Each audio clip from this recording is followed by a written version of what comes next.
ಶ್ರೀಗುರುಭ್ಯೋ ನಮಃ ಪರಮಗುರುಭ್ಯೋ ನಮಃ ಶ್ರೀಮದಾನಂದತೀರ್ಥಭಗವತ್ಪಾದಾಚಾರ್ಯಗುರುಭ್ಯೋ ನಮಃ ಹರಿ ಓಂ ಸೃಷ್ಟಿಸ್ಥಿತ್ಯಪ್ಯಯೇಹಾನಿಯತಿರ್ಷಿತಮೋ ಬಂಧಮೋಕ್ಷಾಸ್ಯಸ್ಮಾತ್ ಅಸ್ಯ ಶ್ರೀಬ್ರಹ್ಮರುದ್ರಪ್ರಭೃತಿಸ್ವರ್ಣರದ್ವೀಷಶತ್ರುತ್ಮಕಸ್ಯ ವಿಷ್ಣೋರ್ವ್ಯಸ್ತಾಃ ಸಮಸ್ತಾಃ ಸಕಲಗುಣನಿಧಿಃ ಸರ್ವದೋಷೋ ವ್ಯಪೇತಃ ಪೂರ್ಣಾನಂದಾವ್ಯಯೋ ಯೋ ಗುರುರಪಿ ಪರಮಶ್ಚಿಂತಯೇತಂ ಮಹಾಂತಂ ಜನ್ಮಾದ್ಯಸ್ಯೇತೋನ್ವಯಾದಿತರತಶ್ಚಾರ್ತೆಷ್ವಭಿಘ್ನಸ್ವರಾಟ್ ತೇನೇ ಬ್ರಹ್ಮಹೃದಾಯ ಆದಿಕವಯೇ ಮುಖ್ಯಂತಿ ಯಂ ಸೂರಯಃ ತೇಜೋ ವಾರಿಮೃದಾಂ ಯಥಾ ವಿನಿಮಯೋ ಯತ್ರ ತ್ರಿಸರ್ಗೋ ಮೃಷಾ ಧಾಮ್ನಾ ಸ್ವೇನ ಸದಾ ನಿರಸ್ತಕುಹಕಂ ಸತ್ಯಂ ಪರಂ ಧೀಮಹಿ ಯೋऽन्तಃ ಪ್ರವಿಶ್ಯ ಮಮ ವಾಚಮಿಮಾಂ ಪ್ರಸುಪ್ತಾಂ ಸಂಜೀವಯತ್ಯ ಕಿಲ ಶಕ್ತಿಧರಸ್ವಧಾಮ್ನಾ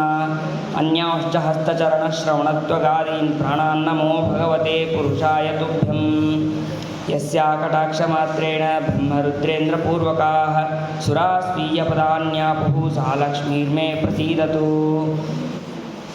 ಭವತಿ ಯದನುಭಾವ ನಮಸ್ತೆ ಪ್ರಾಣೇಶ ಪ್ರಣತ ವಿಭವಾಯಾವನಿಮಗ ನಮಃ ಸ್ವಾಮಿನ್ ರಾಮಪ್ರಿಯತಮ ಹನುಮನ್ ಗುರುಗುಣ ನಮಸ್ತುಭ್ಯಂ ಭೀಮ ಪ್ರಬಲತಮ ಕೃಷ್ಣೇಷ್ಟ ಭಗವನ್ ನಮಃ ಶ್ರೀಮನ್ಮಧ್ವಪ್ರದಿಶ ಸದೃಶನ್ನೋ ಜಯ ಜಯ ಭವತಿ ಯದನುಭಾವಾದೇಡಮೂಕೋಪಿ ವಾಗ್ಮಿ ಜಡಮತಿರಪಿ ಜಂತುರ್ಜಾಯತೆ ಪ್ರಾಜ್ಞಮೂಲಿಃ ಸಕಲವಚನಚೇತೋ ದೇವತಾ ಭಾರತೀ ಸಾ ಮಮ ವಚಸಿ ನಿಧತ್ತಾಂ ಸನ್ನಿಧಿಂ ಮಾನಸೇ ಚ ಯಂ ಪ್ರವ್ರಜಂತಮನುಪೇತಮಪೇತ ಕೃತ್ಯಂ ದ್ವೈಪಾಯನೋ ವಿರಹಕಾತುರ ಆಜುಹಾವ ಪುತ್ರೇತಿ ತನ್ಮಯತೆಯಾ ತರೋಪಿ ನೇದುಃ ತಂ ಸರ್ವಭೂತಹೃದಯಂ ಮುನಿಮಾನತೋಸ್ಮಿ ವಕ್ರತುಂಡ ಮಹಾಕಾಯ ಸೂರ್ಯಕೋಟಿಸಮಪ್ರಭ ನಿರ್ವಿಘ್ನಂ ಕುರು ಮೇ ದೇವ ಸರ್ವಕಾರ್ಯೇಷು ಸರ್ವದಾ ಯಸ್ಯ ವಾ ಕಾಮಧೇನುರ್ನಃ ಕಾಮಿತಾರ್ಥಾನ್ ಪ್ರಯಚ್ಛತಿ ಸೇವೇತಂ ಜಯಯೋಗೀಂದ್ರಂ ಕಾಮಬಾಣಚ್ಛಿದಂ ಸದಾ ಶ್ರೀಸತ್ಯವರದುಗ್ಧಾಬ್ಧೇಃ ಉತ್ಥಿತಾ ಜಗತೀತಲೆ ಸುಧಾ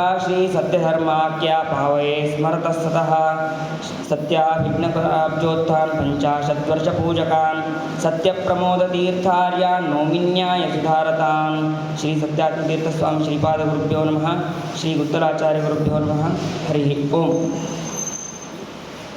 ಅನಂತ ಸನ್ನಿಧಾನೋಪೇತವಾದಂತಹ ಮೂಲ ರಾಮಚಂದ್ರದೇವರು, ಮೂಲ ಸೀತಾದೇವಿಯವರು, ದಿಗ್ವಿಜಯ ರಾಮಚಂದ್ರದೇವರು, ವಂಶರಾಮಚಂದ್ರದೇವರು, ಪ್ರಸನ್ನ ವಿಠ್ಠಲ ದೇವರು ಹಾಗೂ ವೇದವ್ಯಾಸ ದೇವರ ಅನಂತ ಸನ್ನಿಧಾನ ಇರುವಂತಹ ಈ ಸನ್ನಿಧಾನದಲ್ಲಿ ಹಾಗೂ ಸತ್ಯಧರ್ಮತೀರ್ಥರ ಮೂಲ ವೃಂದಾವನ ಸನ್ನಿಧಾನವಾದಂತಹ ಈ ಕ್ಷೇತ್ರದಲ್ಲಿ ಸ್ವರೂಪೋದ್ಧಾರಕರಾದ ನಮ್ಮ ಗುರುಗಳ ದಿವ್ಯವಾದಂತಹ ಸನ್ನಿಧಾನದಲ್ಲಿ ಮಹಾಗುರುಗಳಿಗೆ ಸಾಷ್ಟಾಂಗ ನಮಸ್ಕಾರವನ್ನು ಮಾಡಿ ನನಗೆ ಕೊಟ್ಟ ವಿಷಯ ಪಂಚಮಸ್ಕಂದ.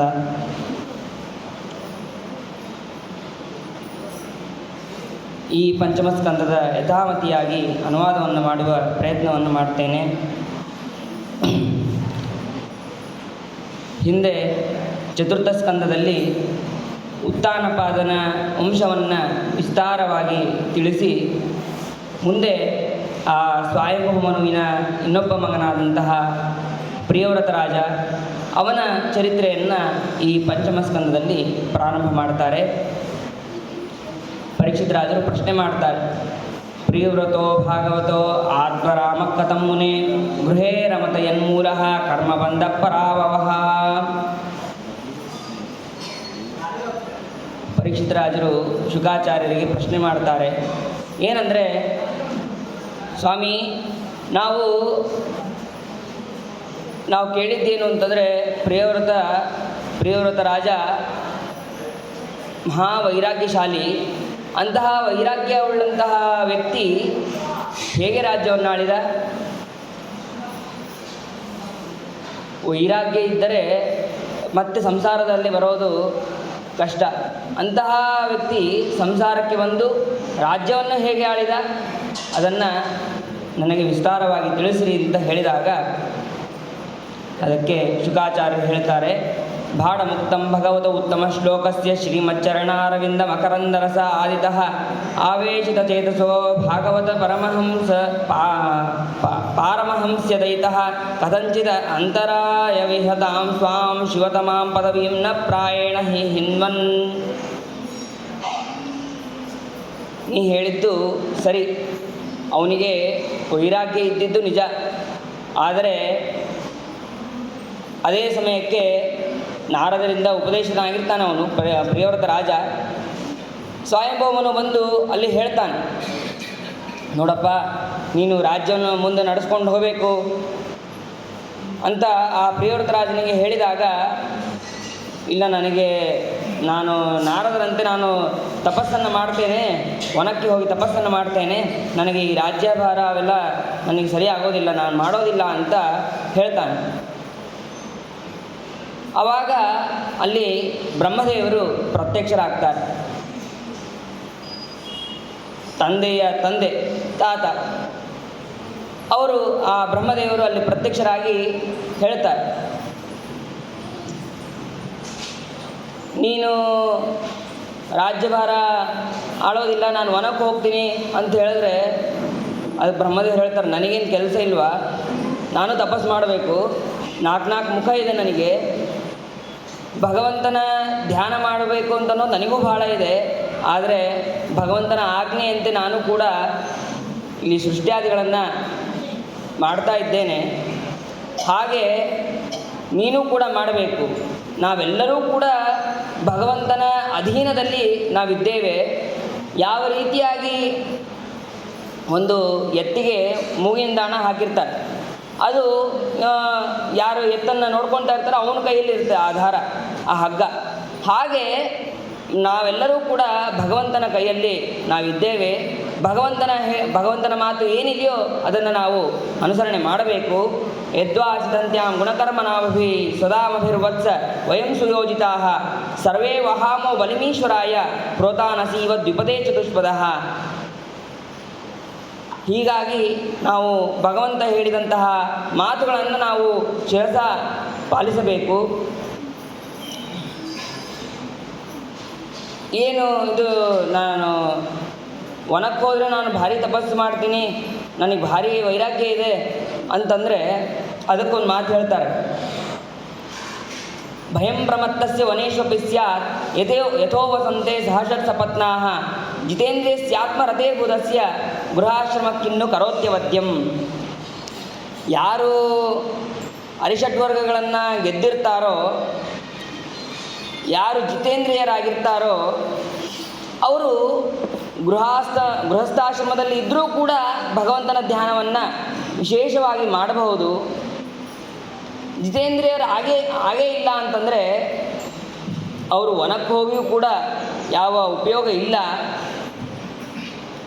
ಹಾಗಾದರೆ ನಾವು ಇದು ವೈರಾಗ್ಯದ ಮತ್ತೆ ನಮ್ಮನ್ನು ಸಂಸಾರಕ್ಕೆ ತಳ್ತಾ ಇದ್ದಾರಲ್ಲ, ಏನಿದು, ಯಾವ ನಿಯಮ ಇದು ಅಂತಂದರೆ ಅದಕ್ಕೆ ಶ್ರೀಮದಾಚಾರ್ಯ ಹೇಳ್ತಾರೆ, ವಿಹಿತೋ ಯೋ ಯಸ್ಯ ಧರ್ಮೋ ವಿಷ್ಣುನ ಪ್ರಭವಿಷ್ಣುನ ತೇನ ಮುಕ್ತಿರ್ಭವೇತ್ ತಸ್ಯ ತಂ ಗುರುರ್ ವೇದ ಸರ್ವವಿತ. ಯಾರಿಗೆ, ಯಾವ ವ್ಯಕ್ತಿಗೆ, ಯಾವ ಮನುಷ್ಯನಿಗೆ ಯಾವುದು ಅವನಿಗೆ ವಿಹಿತ ಅಂತ ಇರುತ್ತದೋ ಅದನ್ನು ಅವನು ಮಾಡಲೇಬೇಕು. ಪ್ರಿಯವ್ರತ ರಾಜನಾದಾಗ ಅವನಿಗೆ ಯಾವುದು ವಿಹಿತ ಅಂತಂದರೆ ಅವನು ರಾಜ್ಯಭಾರ ಆಳೋದೇ ಅವನಿಗೆ ವಿಹಿತ, ಅದೇ ಅವನಿಗೆ ಯೋಗ್ಯ, ಅದನ್ನು ಮಾಡಬೇಕೇ ಹೊರತು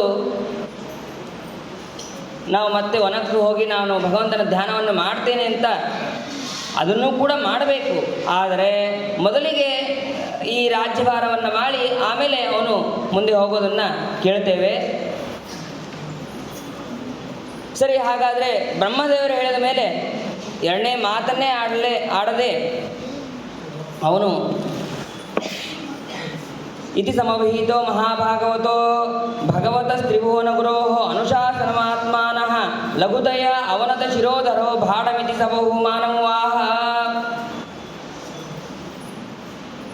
ತಲೆಯನ್ನು ಬಾಗಿಸಿ ಬ್ರಹ್ಮದೇವರಿಗೆ ಮನಸ್ಸಿಂದ ಶಿರಸ ನಮಸ್ಕಾರವನ್ನು ಮಾಡಿ ಅವನು ನಿನ್ನ ಆಜ್ಞೆಯನ್ನು ನಾನು ಪರಿಪಾಲನೆ ಮಾಡುತ್ತೇನೆ ಅಂತ ಅವನು ಒಪ್ಪಿಕೊಂಡಿದ್ದಾನೆ.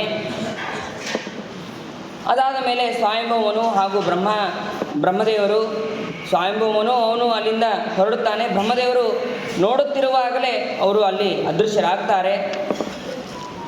ಅದಾದ ಮೇಲೆ ಅತ ಚದುಹಿತರಂ ಪ್ರಜಾಪತೆ ವಿಶ್ವಕರ್ಮಣ ಉಪಯೇಮೆ ಬರ್ಹಿಷ್ಮತೀಂ ನಾಮ.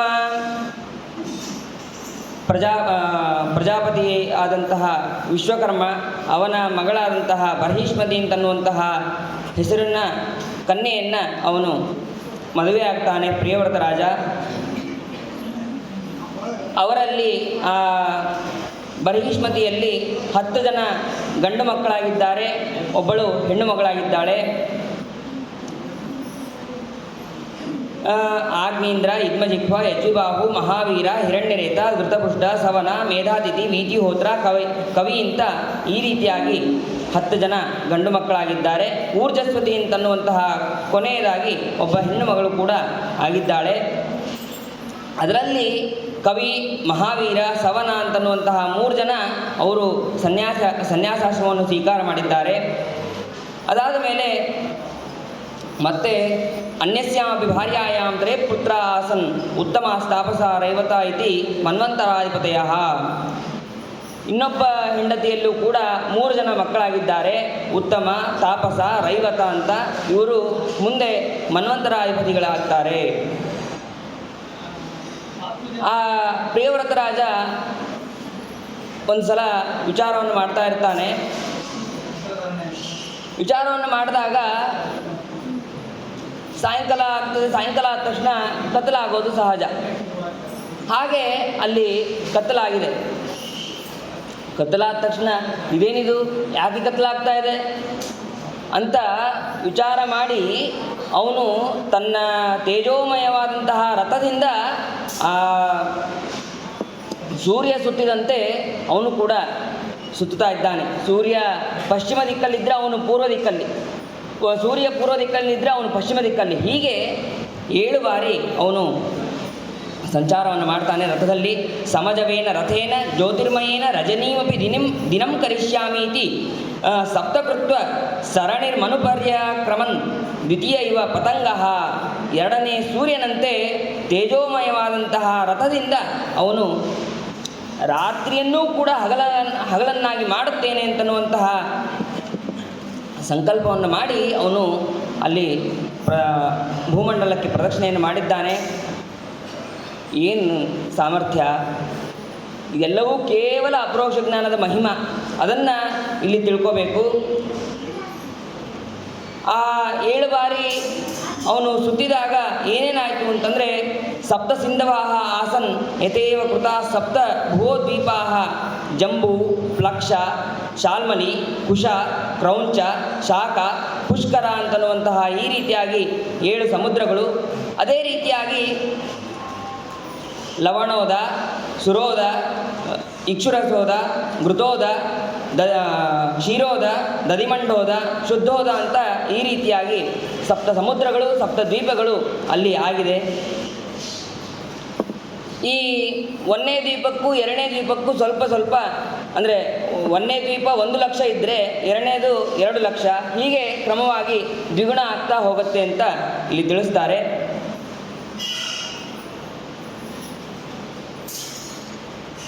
ಭಾಗವತದಲ್ಲಿ ಇನ್ನೊಂದು ಮಾತು ಹೇಳ್ತಾರೆ. ಇಷ್ಟೆಲ್ಲ ಮಾಡ್ದ, ಹಾಗಾದರೆ ಇವನು ಪ್ರಿಯವ್ರತ ರಾಜ ಭಾರಿನ, ಹಾಗಾದರೆ ಇದೇನು 7 ಸಮುದ್ರ 7 ದ್ವೀಪಗಳನ್ನು ಇವನೇ ಮಾಡೋದನ್ನ ಹಾಗಾದರೆ ಅಂತಂದರೆ ಅದಕ್ಕೆ ಹೇಳ್ತಾರೆ, ಇದ್ಯಾವುದೂ ಕೂಡ ಅವನು ಮಾಡಿಲ್ಲ. ಪೂರ್ವಸೃಷ್ಟಾನ್ ರಥಾವೃತ್ಯ ಸ್ಥೂಲಾಂಚಕ್ರೇ ಪ್ರಿಯವ್ರತ ಅಂತ ಶ್ರೀಮದಾಚಾರ್ಯರು ನಿರ್ಣಯ ಕೊಡ್ತಾರೆ. ಭಾಗವತದಲ್ಲಿ ಶ್ಲೋಕದಲ್ಲಿ ಬರುತ್ತೆ, ಯೋ ನೇಮಿ ನಿಮ್ನೈಹಿ ಅಕರೋಚ್ಛಾಯಾಂ ಘ್ನನ್ ಸಪ್ತ ವಾರಿಧೀನ್. ಆ ಪ್ರಿಯವ್ರತ ರಾಜನೇ ಮಾಡಿದ ಅಂತನ್ನುವ ಹಾಗೆ ಆ ಶ್ಲೋಕದಲ್ಲಿ ಗೊತ್ತಾಗತ್ತೆ. ಆದರೆ ಅದಕ್ಕೆ ಶ್ರೀಮದಾಚಾರ್ಯ ನಿರ್ಣಯ ಕೊಡ್ತಾರೆ, ಪೂರ್ವಸೃಷ್ಟಾನ್, ಹಿಂದೆ ಭಗವಂತ ಸೃಷ್ಟಿ ಮಾಡಿದ್ದ, ಅದನ್ನು ಈ ಪ್ರಿಯವ್ರತ ರಾಜ ವಿಸ್ತಾರವಾಗಿ ಮಾಡಿದ ಅಂತ ತಿಳಿಬೇಕು. ನೈವಂ ವಿಧ ಪುರುಷಕಾರ ಉರುಕ್ರಮಸ್ಯ ಪುಂಸಾಂ ತದಂಗ್ರಿರಸ ಜಿತಸಡ್ಗುಣಾನಾಂ ಚಿತ್ರಂ ವಿದೂರ ವಿಗತಃ ಸಕೃದಾದೀತ ಎನ್ನಾಮಧೇಯ ಮಧುನಾ ಸ ಜಹಾತಿ ಬಂಧಂ. ಇದು ಭಗವಂತನ ಅಪರೋಕ್ಷ ಜ್ಞಾನವುಳ್ಳಂತಹ ವ್ಯಕ್ತಿಗಳಿಗೆ ಭಗವದ್ಭಕ್ತರ ಭಗವದ್ಜ್ಞಾನಿಗಳ ಈ ಕಾರ್ಯವು ಯಾವುದೇ ರೀತಿಯಾದಂತಹ ಆಶ್ಚರ್ಯಕರವಾದದ್ದಲ್ಲ. ಯಾಕೆ ಅಂತಂದರೆ, ಯಾವ ವಿದೂರ ವಿಗತಃ, ವಿದೂರ ಅಂತಂದರೆ ಶೂದ್ರ, ಅವ್ರಿಗಿಂತ ದೂರನಾದವರು ಯಾರು ಅಂತಂದರೆ ವಿದೂರ ವಿಗತಃ ಚಂಡಾಲ. ಅಂತಹ ಚಂಡಾಲನೂ ಕೂಡ ಒಂದು ಸಲ ಭಗವಂತನನ್ನ ಭಕ್ತಿಯಿಂದ ನಾಮಸ್ಮರಣೆ ಮಾಡಿದರೆ ಸಾಕು, ಅವನು ಭಗವಂತನನ್ನು ಹೊಂದಬಹುದು. ಅಂತಹದ್ರಲ್ಲಿ ನಿತ್ಯದಲ್ಲಿಯೂ ಕೂಡ ಭಗವಂತನ ಧ್ಯಾನವನ್ನು ಮಾಡ್ತಾ ಇರುವಂತಹ ಈ ಪ್ರಿಯವ್ರತರಾಜನ ಹೀಗೆ ಮಾಡಿದ್ದು ಏನು ಆಶ್ಚರ್ಯ ಅಲ್ಲ ಅಂತಂದು ತಿಳಿಸ್ತಾರೆ. ಅದಾದ ಮೇಲೆ ಆ ಪ್ರಿಯವ್ರತರಾಜ ತಾನು 11 ಕೋಟಿ ವರ್ಷಗಳ ಕಾಲ ಅವನು ರಾಜ್ಯಭಾರವನ್ನು ಮಾಡ್ತಾನೆ. ರಾಜ್ಯಭಾರವನ್ನು ಮಾಡಿ ತನ್ನ ಮಕ್ಕಳಾದಂತಹ ಆಗ್ನೇಂದ್ರ, ಇದ್ಮಜಿಹ್ವ, ಯಜ್ಜಿಬಾಹು, ಮಹಾವೀರ, ಹಿರಣ್ಯರೇತ, ಘೃತಪೃಷ್ಠ, ಸವನ, ಮೇಧಾತಿಥಿ ಇವರಿಗೆಲ್ಲರಿಗೂ ಕೂಡ ತನ್ನ 7 ದ್ವೀಪಗಳನ್ನು 7 ಸಮುದ್ರಗಳನ್ನು ಏನು ವಿಭಾಗ ಮಾಡಿದ್ನೋ ಅದನ್ನೆಲ್ಲವನ್ನು ಕೂಡ ತನ್ನ ಮಕ್ಕಳಿಗೆ ಹಂಚಿ ಅವನು ವನಕ್ಕೆ ಹೋಗ್ತಾನೆ. ಏನು ಭಗವಂತನ ಲೀಲಾ, ಭಗವಂತನ ವಿಚಿತ್ರ ಮಹಿಮಾ. 10 ಜನ ಮಕ್ಕಳಾಗಿದ್ದರು, ಆದರೆ ಇವನು 7 ಬಾರಿ ಭೂಮಂಡಲವನ್ನು ಸುತ್ತಿದ್ದ. 7 ಜನ ಮಾತ್ರ 7 ಜನಕ್ಕೆ ಮಾತ್ರ ಕೊಡಬೇಕಾಗ್ತಿತ್ತು. ಆದರೆ 3 ಜನ ಸನ್ಯಾಸಿಗಳಾದರು. ಅದನ್ನು ಪ್ರೇರಣೆ ಮಾಡಿದ್ದು ಭಗವಂತ, ದಿಯೋಯೋನ ಪ್ರಚೋದಯ, ಅವರಲ್ಲಿ ನಿಂತು ಪ್ರೇರಣೆ ಮಾಡಿದ್ದು ಆ ಭಗವಂತ. ಇನ್ನು 7 ಜನಕ್ಕೆ ತನ್ನ ಉಳಿದಂತಹ 7 ರಾಜ್ಯಗಳನ್ನು ಕೊಟ್ಟಿದ್ದಾನೆ. ಅದಾದ ಮೇಲೆ ಜಂಬೂದ್ವೀಪದಲ್ಲಿ ಆಗ್ನೇಂದ್ರ, ಹೀಗೆ ಆಗ್ನೇಂದ್ರ ಅಲ್ಲಿ ರಾಜ್ಯವನ್ನು ಆಳ್ತಾ ಇದ್ದಾನೆ. ರಾಜ್ಯವನ್ನು ಆಳಬೇಕಾದ್ರೆ ಅವನು ಮದುವೆ ಆಗಿರೋದಿಲ್ಲ, ತಪಸ್ಸನ್ನು ಮಾಡ್ತಾ ಇದ್ದಾನೆ. ಪೂರ್ವಚಿತ್ತಿ ಅಂತನ್ನುವಂತಹ ಅಪ್ಸರಾಸ್ತ್ರೀ, ಆ ಅಪ್ಸರಾಸ್ತ್ರೀಯ ಜೊತೆ ವಿವಾಹವನ್ನು ಮಾಡಿಕೊಂಡಿದ್ದಾನೆ. ಆ ಅಪ್ಸರಾಸ್ತ್ರೀಯಲ್ಲಿ ವಿವಾಹವನ್ನು ಮಾಡಿಕೊಂಡು ಅವಳಲ್ಲಿ ಅನೇಕ ಜನ ಮಕ್ಕಳನ್ನು ಪಡೆದಿದ್ದಾನೆ. ನಾಭಿ, ಕಿಂಪುರುಷ, ಹರಿವರ್ಷ, ಇಲಾವೃತ, ರಮ್ಯಕ, ಹಿರಣ್ಮಯ, ಕುರು, ಭದ್ರಾಶ್ವ, ಕೇತುಮಾಲ ಅಂತ ಈ ರೀತಿಯಾಗಿ 9 ಜನ ಮಕ್ಕಳನ್ನು ಆಗ್ನೇಂದ್ರ ಪಡೆದಿದ್ದಾನೆ. ಆ ಆಗ್ನೇಂದ್ರನು ಕೂಡ ತನ್ನ ಹಿರಿಯ ಮಗನಾದಂತಹ ನಾಭಿ ಅವನಿಗೆ ರಾಜ್ಯಭಾರವನ್ನು ಕೊಟ್ಟು ಅವನು ವಾನಪ್ರಸ್ಥಾಶ್ರಮಕ್ಕೆ ಹೋಗಿದ್ದಾನೆ. ಮುಂದೆ ಆ ನಾಭಿ ಮೇರುದೇವಿ ಅಂತನ್ನುವಂತಹ ಕನ್ಯೆಯನ್ನು ಮದುವೆ ಆಗ್ತಾನೆ. ಮಕ್ಕಳಾಗಬೇಕು ಅಂತಂದು ಇಬ್ಬರೂ ಸೇರಿ ಹೋಮವನ್ನು ಮಾಡ್ತಾ ಇರ್ತಾರೆ, ಯಾಗವನ್ನು ಮಾಡ್ತಾ ಇದ್ದಾರೆ. ಯಾಗವನ್ನು ಮಾಡಿದಾಗ ಎಲ್ಲ ಋಷಿಗಳು ಸೇರಿ ಶುದ್ಧವಾಗಿ ಯಾಗವನ್ನು ಮಾಡಬೇಕಾದ್ರೆ ಭಗವಂತ ಅಲ್ಲಿ ಪ್ರತ್ಯಕ್ಷನಾಗ್ತಾನೆ. ಆ ಭಗವಂತ ಪ್ರತ್ಯಕ್ಷನಾದಾಗ ಅಲ್ಲಿ ಅವರು ಮೊದಲಿಗೆ ಪ್ರಾರ್ಥನೆ ಮಾಡ್ತಾರೆ. ಏನಂತಂದರೆ, ನಾವು ಬೇರೆ ಏನೂ ಹೇಳೋಕ್ಕೆ ಬರೋದಿಲ್ಲ, ನಮೋ ನಮಃ, ಭಗವಂತನಿಗೆ ನಾವು ನಮೋ ನಮಃ. ಎಷ್ಟು ನಮಸ್ಕಾರವನ್ನು ಮಾಡಿದರೂ ಕೂಡ ನಾವು ಕಡಿಮೆ ಭಗವಂತನಿಗೆ. ಅದಕ್ಕೆ ಮೊದಲಿಗೆ ನಮೋ ನಮಃ ಅಂತ ಹೇಳಿ ಆಮೇಲೆ ಹೇಳ್ತಾರೆ, ಅಥ ಕಥಂಚಿತ್ ಸ್ಖಲನ ಕ್ಷುತ್ಪತನ ಜೃಂಭಣ ದುರವಸ್ಥಾನಾದಿಷು ವಿವಶಾನಾಂನಃ ಶ್ರೀಮಚ್ಚರಣಾರವಿಂದ ಸ್ಮರಣಾಯ ಜ್ವರಮರಣ ದಶಾಯಾಮಪಿ ಸಕಲ ಕಶ್ಮಲ ನಿರಸನಾನಿ ತವ ಗುಣಕೃತ ನಾಮಧೇಯಾನಿ ವಚನ ಗೋಚರಾಣಿ ಭವಂತು. ನಮಗೆ ಭಗವಂತನ ಸ್ಮರಣೆ ಹೇಗೆ ಬರಬೇಕು ಅಂತಂದರೆ, ನಾವು ಸೀನಲಿ, ಕೆಮ್ಮಲಿ, ಆಕಳಿಸಲಿ, ಏನೇ ಮಾಡಬೇಕಾದರೂ ಕೂಡ ನಮಗೆ ಭಗವಂತನ ನಿನ್ನ ಅನಂತ ಮಹಿಮಾ ಉಳ್ಳಂತಹ ನಿನ್ನ ಸ್ಮರಣೆ ನನಗೆ ಬರಬೇಕು. ಜ್ವರ, ಮರಣ ಇವೆಲ್ಲ ಸಮಯದಲ್ಲೂ ಕೂಡ ಬರಬೇಕು. ಮರಣ ಸಮಯದಲ್ಲಿ ಬರಬೇಕು ಅಂತಂದರೆ ಎಷ್ಟೋ ಜನ ಪುಣ್ಯ ಮಾಡಿರಬೇಕು. ಪುಣ್ಯ ಮಾಡಿದರೆ ಮಾತ್ರ ನಮಗೆ ಮರಣ ಕಾಲದಲ್ಲಿ ಬರುವುದಕ್ಕೆ ಸಾಧ್ಯ. ಅಂತಹ ನಿನ್ನ ಸ್ಮರಣೆಯನ್ನು ನನಗೆ ಕೊಡು ಅಂತ ಆ ಋಷಿಗಳೆಲ್ಲರೂ ಕೂಡ ಕೇಳ್ತಾ ಇದ್ದಾರೆ. ಇಲ್ಲಿ ಒಂದು ಸಣ್ಣ ಇತಿಹಾಸ. ನಮ್ಮ ಮಠದ ಮೂಲ ಪರಂಪರೆಯಲ್ಲಿ, ನಮ್ಮ ಮಠದ ಪರಂಪರೆಯಲ್ಲಿ ವಿದ್ಯಾನಿಧಿ ತೀರ್ಥರು ಅಂತ ಬಂದಿದ್ದಾರೆ, ರಾಮಚಂದ್ರ ತೀರ್ಥರ ಶಿಷ್ಯರು. ಆ ವಿದ್ಯಾನಿಧಿ ತೀರ್ಥರು ಭೂಮಿಯಲ್ಲಿ ಅಡಗಿರುವಂತಹ ಪೆಟ್ಟಿಗೆಯನ್ನು ಅವರು ಸ್ತೋತ್ರ ಮಾಡಿದ್ದು ಯಾವುದು ಅಂತಂದರೆ ಈ ಪಂಚಮ ಸ್ಕಂದದ ವಿಶೇಷವಾಗಿ ಪ್ರಾರ್ಥನೆಯನ್ನು ಮಾಡಿದ್ದಾರೆ. ಪಂಚಮ ಸ್ಕಂದದ ಪ್ರಾರ್ಥನೆಯಿಂದಲೇ ಆ ಪೆಟ್ಟಿಗೆ ಮೇಲೆ ಬಂದಿದೆ. ಯದ್ಭಕ್ತ್ಯ ಮೂಲರಾಮಸ್ಯ ಪೇಟಿಕಾ ತಿಕ್ತಭೂಮಿಕಾ ವಿದ್ಯಾನಿಧಿರ್ದಿಯಂ ದದ್ಯಾತ್ ಅಷ್ಟಷಷ್ಟಬ್ಜ ಪೂಜಕಃ.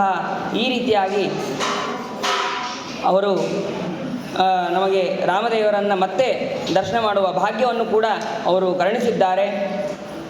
ಅವರ ಸ್ಮರಣೆಯನ್ನು ಇಲ್ಲಿ ಮಾಡ್ತಾ ಮುಂದೆ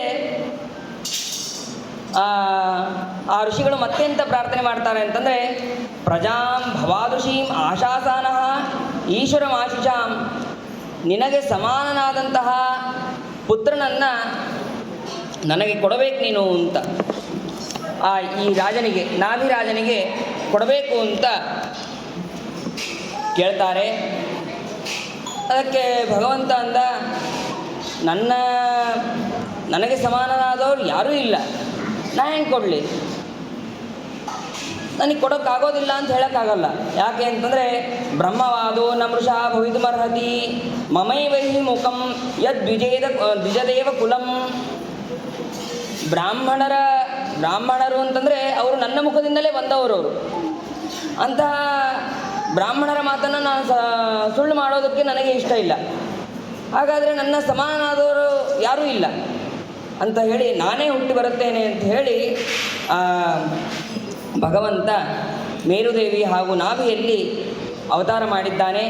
ಹುಟ್ಟಿದಾಗ ಆ ಭಗವಂತನಿಗೆ ಸಂಪೂರ್ಣವಾದಂತಹ ಲಕ್ಷಣಗಳು ಹಾಗೂ ಕಾಂತಿ ಎಲ್ಲ ಇದ್ದಿದ್ದರಿಂದ ಅವನಿಗೆ ಋಷಭ ಅಂತ ಅವನಿಗೆ ಕರೀತಾರೆ.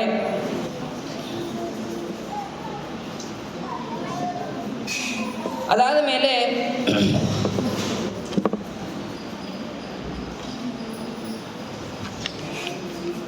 ಆ ಋಷಭನಾಮಕನಾದಂತಹ ಪರಮಾತ್ಮ ಏನು ಮಾಡಿದ ಅಂತಂದರೆ, ಆ ಸ್ವಯಂಭೂ ಮನ್ವಂತರ, ಆ ಮನ್ವಂತರದಲ್ಲಿ ಇಂದ್ರ ಯಾರು ಅಂತಂದರೆ ಯಜ್ಞನಾಮಕನಾದಂತಹ ಭಗವಂತ. ಒಂದು ಸಲ ಏನು ಮಾಡ್ದ ಅಂತಂದರೆ, ಈ ಋಷಭನಾಮಕ ಪರಮಾತ್ಮ ಮಳೆ ಬರಬೇಕಾಗಿದೆ, ಆದರೆ ಮಳೆ ಬರ್ತಾ ಇರಲಿಲ್ಲ. ಇಂದ್ರನಾದವನು ಯಾರು? ಯಜ್ಞನಾಮಕನಾದಂತಹ ಭಗವಂತ. ಆ ಭಗವಂತ ನಾನು ಮಳೆ ಸುರಿಸೋದಿಲ್ಲ ಅಂತ ಹೇಳಿದಾಗ, ಅದಕ್ಕೆ ನೀನು ಸುರಿಸದೇ ಇದ್ರೇನು, ನಾನೇ ಸುರಿಸ್ತೇನೆ ಅಂತ ಹೇಳಿ ಆ ಋಷಭನಾಮಕ ಪರಮಾತ್ಮ ಮಳೆಯನ್ನು ಸುರಿಸಿದ್ದಾನೆ. ಈ ಋಷಭನಾಮಕ ಪರಮಾತ್ಮ ಬೇರೆ, ಯಜ್ಞನಾಮಕ ಪರಮಾತ್ಮ ಬೇರೆ ಅಂತ ಸರ್ವತಾ ತಿಳಿಬಾರ್ದು. ಇಬ್ಬರೂ ಕೂಡ ಒಬ್ಬರೇ. ಅಜ್ಞಜನರ ಮೋಹಕ್ಕಾಗಿ ಭಗವಂತ ಈ ರೀತಿಯಾಗಿ ನಟನೆ ಮಾಡಿದ್ದು ಅಂತನ್ನೋದನ್ನು ತಿಳಿಬೇಕು. 100 ಅಶ್ವಮೇಧ ಯಾಗಗಳನ್ನು ಅವನು ಆ ಋಷಭನಾಮಕ ಪರಮಾತ್ಮ ಮಾಡಿದ್ದಾನೆ. ಇಂದ್ರ ಕೊಟ್ಟಂತಹ ಜಯಂತಿ ಅಂತನ್ನುವಂತಹ ಲಕ್ಷ್ಮೀ ದೇವಿಯ ಅವತಾರ, ಅವಳನ್ನು ಮದುವೆಯಾಗಿದ್ದಾನೆ. ಅವಳಲ್ಲಿ 100 ಜನ ಮಕ್ಕಳಾಗಿದ್ದಾರೆ. ಆ 100 ಜನರಲ್ಲಿ ಪ್ರಧಾನರಾದವರು ಮೊದಲನೇದವನು ಭರತ. ಆ ಭರತನಿಂದಲೇ ಇದಕ್ಕೆ ಭಾರತ ಅಂತಂದು ಬಂದಿದ್ದು. ಅಲ್ಲಿ ತನಕ ಭಾರತ ಅಂತ ಇರಲಿಲ್ಲ, ಆಂಜನಾಭ ಅಂತ ಈ ದೇಶಕ್ಕೆ ಕರಿತಾ ಇದ್ದರು. ಅದಾದ ಮೇಲೆ ಭಾರತ ಅಂತ ಕರೀತಾರೆ. ಅದರಲ್ಲಿ ಯೇಷಾಂ ಖಲು ಮಹಾಯೋಗಿ ಭರತೋ ಜ್ಯೇಷ್ಠ ಶ್ರೇಷ್ಠ ಗುಣ ಆಸಿ ಏನೇದಂ ವರ್ಷಂ ಭಾರತಮಿತಿ ವ್ಯಪದಿಶಂತಿ. ಅದಾದ ಮೇಲೆ ಅವನ ಹಿಂದೆ ಅವನ ತಮ್ಮಂದರು ಯಾರು ಅಂತಂದರೆ ತಮನು, ಕುಶಾವರ್ತ, ಇಳಾವರ್ತ, ಬ್ರಹ್ಮಾವರ್ತ, ಆರ್ಯಾವರ್ತ, ಮಲಯಕೇತು, ಭದ್ರಸೇನ, ಇಂದ್ರಸ್ಪುಕ್, ವಿದರ್ಭ, ಕೀಕಟ, ಈ ರೀತಿಯಾಗಿ 9 ಜನ ಪ್ರಧಾನರಾದವರು. ಅದಾದ ಮೇಲೆ ಮತ್ತೆ 9 ಜನ ಕವಿ, ಹರಿ, ಅಂತರಿಕ್ಷ, ಪ್ರಬುದ್ಧ, ಪಿಪ್ಪಲಾಯನ, ಆವಿರ್ಹೋತ್ರ, ದ್ರುವಿಡ, ಚಮಸ, ಕರಭಾಜನ ಅಂತ ಇವರು ಭಾಗವತವನ್ನು ಉಪದೇಶ ಮಾಡುವವರು. ಇವರ ಚರಿತ್ರೆ ಮುಂದೆ 11ನೇ ಸ್ಕಂದದಲ್ಲಿ ನಿಮಿರಾಜನಿಗೆ ಉಪದೇಶ ಮಾಡುವುದನ್ನು ತಿಳಿಸ್ತಾರೆ. ಜಾಯಂತ್ಯೋಪಾಖ್ಯಾನ ಅಂತಲೇ ಅದು ಪ್ರಸಿದ್ಧ. ಇನ್ನು ಉಳಿದಂತಹ 89 ಜನ ಅವರು ಬ್ರಾಹ್ಮಣರಾಗ್ತಾರೆ. ಯವೀಯಾಂಶ ಏಕಾಶತಿರ್ಜಾಯಂತೇಯಾ ಪಿತುರ ಆದೇಶಕರಾ ಮಹಾಶಾಲೀನಾ ಮಹಾಶ್ರೋತ್ರಿಯಾ ಯಜ್ಞಶೀಲಾ ಕರ್ಮಶ್ರದ್ಧಾ ಬ್ರಾಹ್ಮಣ ಬಭೂವು ಅಂತ ಅವರೆಲ್ಲರೂ ಕೂಡ ಉಳಿದ 89 ಜನ ಬ್ರಾಹ್ಮಣರಾಗ್ತಾರೆ. ಆ ಋಷಭನಾಮಕ ಪರಮಾತ್ಮ ತಾನು ಮೊದಲಿಗೆ ಬ್ರಹ್ಮಚರ್ಯ ವ್ರತದಲ್ಲಿದ್ದು ಬ್ರಹ್ಮಚರ್ಯಾಶ್ರಮದಲ್ಲಿದ್ದು ಯಾವ ರೀತಿಯಾಗಿ ಬ್ರಹ್ಮಚರ್ಯ ಪಾಲನೆ ಮಾಡಬೇಕು ಅಂತ ಅನ್ನೋದನ್ನು ತಿಳಿಸ್ದ.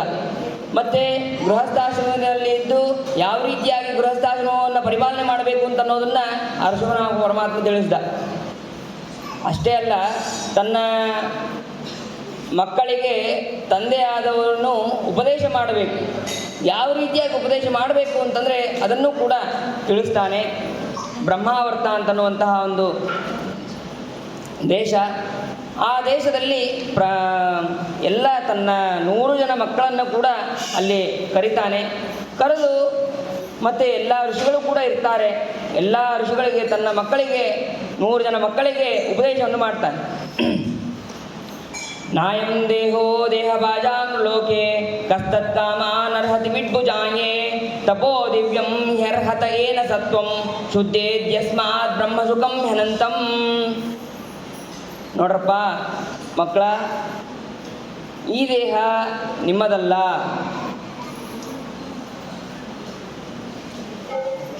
ಇದು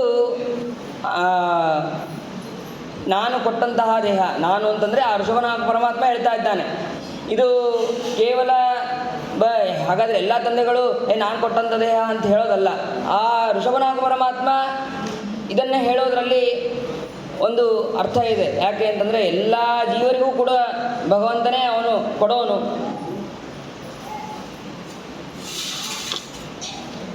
ತಪಸ್ಸನ್ನು ಮಾಡಿರಿ, ಮತ್ತು ಶುದ್ಧವಾದಂತಹ ಮನಸ್ಸಿಂದ ಭಗವಂತನನ್ನು ಧ್ಯಾನ ಮಾಡಿರಿ ಅಂತ ಹೇಳ್ತಾ ಇದ್ದಾನೆ. ಮಹತ್ಸೇವಾಂ ದ್ವಾರಮಾಹುರ್ ವಿಮುಕ್ತೆ ಸ್ತಮೋದ್ವಾರಂ ಯೋಷಿತಾಂ ಸಂಗಿ ಸಂಗಂ ಮಹಾಂತಸ್ಥೆ ಸಮಚಿತ್ತ ಪ್ರಶಾಂತ ವಿಮನ್ಯವ ಸುಹೃದ ಸಾಧವೋಯೇ. ನಾವು ಏನು ಮಾಡಬೇಕು ಅಂತಂದರೆ ಮಹಾತ್ಮರ ಸೇವೆಯನ್ನು ಮಾಡಬೇಕು. ಅದೇ ನಮಗೆ ಮೋಕ್ಷಕ್ಕೆ ದಾರಿ. ನಾವು ಸಜ್ಜನರ ಸಂಘವನ್ನು ಮಾಡಬೇಕು, ಮಹಾತ್ಮರ ಸೇವೆಯನ್ನು ಮಾಡಬೇಕು. ಇದೇ ನಮಗೆ ಮೋಕ್ಷಕ್ಕೆ ದಾರಿ. ನಾವೇನಾದರೂ ದುಷ್ಟ ಸ್ತ್ರೀಯರ ಸಂಘವನ್ನು ಮಾಡಿದರೆ ಅದು ನಮಗೆ ತಮಸ್ಸಿಗೆ ದ್ವಾರ. ಆ ಮಹಾಂತರು ನಮಗೆ ಅನುಗ್ರಹವನ್ನು ಮಾಡಿ ಅವರ ಪ್ರಶಾಂತ ಮನಸ್ಸಿನಿಂದ ಅವರೇನಾದರೂ ಅನುಗ್ರಹ ಮಾಡಿದರೆ ಮೋಕ್ಷ ಆಗೋದರಲ್ಲಿ ಸಂದೇಹವಿಲ್ಲ ಅಂತ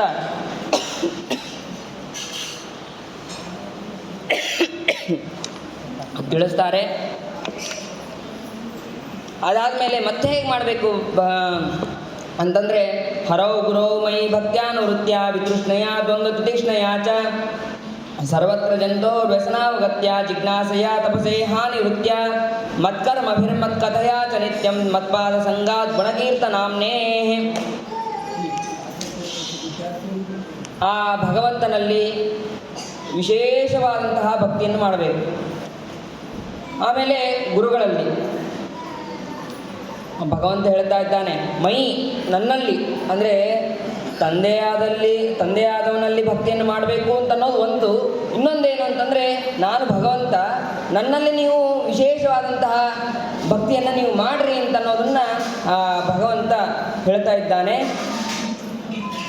ಆಮೇಲೆ ಸರ್ವತ್ರ ಜಂತೋ ವ್ಯಸನಾವಗತ್ಯ, ಎಲ್ಲ ಪ್ರಾಣಿಗಳಲ್ಲಿ ಪಶುಗಳಲ್ಲಿ ಎಲ್ಲರಲ್ಲೂ ಕೂಡ ಭಗವಂತ ಇದ್ದಾನೆ ಅಂತನ್ನೋದನ್ನು ನೀವು ಸರಿಯಾಗಿ ತಿಳಿದುಕೊಂಡು ಉಪಾಸನೆಯನ್ನು ಮಾಡಿರಿ ಅಂತ ಹೇಳ್ತಾ ಇದ್ದಾರೆ. ನನ್ನ ಪಾದದ ಸಂಘವನ್ನು ಮಾಡೋದರಿಂದ ನೀವು ಯಾವಾಗಲೂ ನನ್ನ ಪಾದದ ಸಂಘವನ್ನು ಮಾಡಬೇಕು.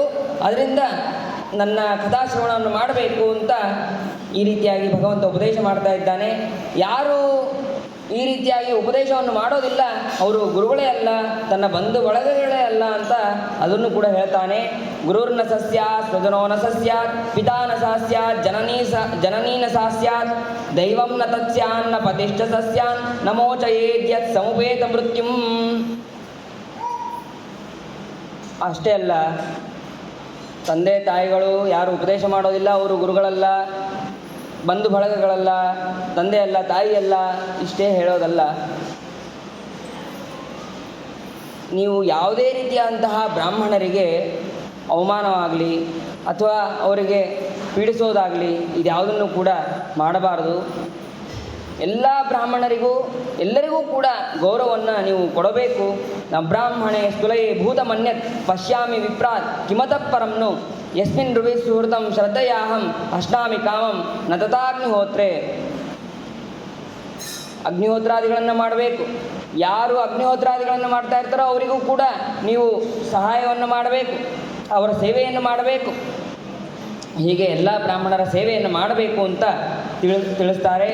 ಸರ್ವಾಣಿ ಮಧ್ಯಷ್ಣತೆಯ ಭವದ್ಭಿಶ್ಚರಾಣಿ ಭೂತಾನಿ ಸುತಾಧ್ರುವಾಣಿ ಸಂಭಾವಿತವ್ಯಾನಿ ಪದೇ ಪದೇವೋ ವಿವಿಕ್ತ ದೃಷ್ಟಿ ತದುದಾರ್ಹಣಂ ಮೇ. ಎಲ್ಲ ಕರ್ಮಗಳನ್ನು ನಾವು ಅನೇಕ ಸತ್ಕರ್ಮಗಳನ್ನು ಮಾಡ್ತೇವೆ. ಸತ್ಕರ್ಮಗಳನ್ನು ಮಾಡಿದಾಗ ಅದೆಲ್ಲವನ್ನೂ ಕೂಡ ಇದು ಭಗವಂತನೇ ನನ್ನಲ್ಲಿ ನಿಂತು ಮಾಡಿಸಿದ್ದು, ನಾನು ಸ್ವತಂತ್ರವಾಗಿ ಸರ್ವತಾ ಮಾಡಿದ್ದಲ್ಲ, ಈ ರೀತಿಯಾಗಿ ತಿಳಿದು ಅದನ್ನು ಸಮರ್ಪಣೆ ಮಾಡಬೇಕು ಅಂತ ತಿಳಿಸ್ತಾನೆ. ಅದಾದ ಮೇಲೆ ಹಾಗಾದರೆ ನಿಮಗೆಲ್ಲರಿಗೂ ಜ್ಯೇಷ್ಠನಾದವನು ಯಾರು? ಭರತ. ಅವನು ಈ ರಾಜ್ಯವನ್ನು ಆಳ್ತಾನೆ, ಅವನ ಮಾತನ್ನು ನೀವು ಪರಿಪಾಲನೆ ಮಾಡಬೇಕು ಅಂತ ಅನ್ನೋದನ್ನು ಇಲ್ಲಿ ತಿಳಿಸ್ತಾನೆ ವೃಷಭನಾಮಕನಾದಂತಹ ಪರಮಾತ್ಮ. ಸರಿ, ಉಪದೇಶವನ್ನು ಮಾಡಿದ ಮೇಲೆ ವೃಷಭನಾಮಕ ಪರಮಾತ್ಮ ಏನು ಮಾಡಿದ ಅಂತಂದರೆ ಸನ್ಯಾಸಾಶ್ರಮವನ್ನು ತೆಗೆದುಕೊಂಡ. ಸನ್ಯಾಸಾಶ್ರಮವನ್ನು ತೆಗೆದುಕೊಂಡು ಸನ್ಯಾಸಿಗಳು ಯಾವ ರೀತಿಯಾದಂತಹ ಧರ್ಮವನ್ನು ಮಾಡಬೇಕು, ಯಾವ ರೀತಿಯಾದಂತಹ ಆಚರಣೆಯನ್ನು ಮಾಡಬೇಕು ಅಂತ ಅನ್ನೋದನ್ನು ಮತ್ತೆ ವೃಷಭನಾಮಕ ಪರಮಾತ್ಮ ತಿಳಿಸಿದ್ದಾನೆ. ಅದಾದ ಮೇಲೆ ಅವನು ಒಂದು ಕಾಡಿಗೆ ಹೋಗಿದ್ದಾನೆ. ಹೇಗಿದ್ದಾನೆ ಅಂತಂದರೆ ಜಡಾಂಧ ಮೂಕ ಬಧಿರ ಪಿಶಾಚ ಉನ್ಮಾದಕವತ ಅವಧೂತ ವೇಷ ಅಭಿಭಾಷ್ಯಮಾಣೋಪಿ ಜನಾನಾಂ ಗೃಹೀತ ಮೌನವೃತ ಸ್ತೂಷ್ಣೀಂ ಬಭೂವ.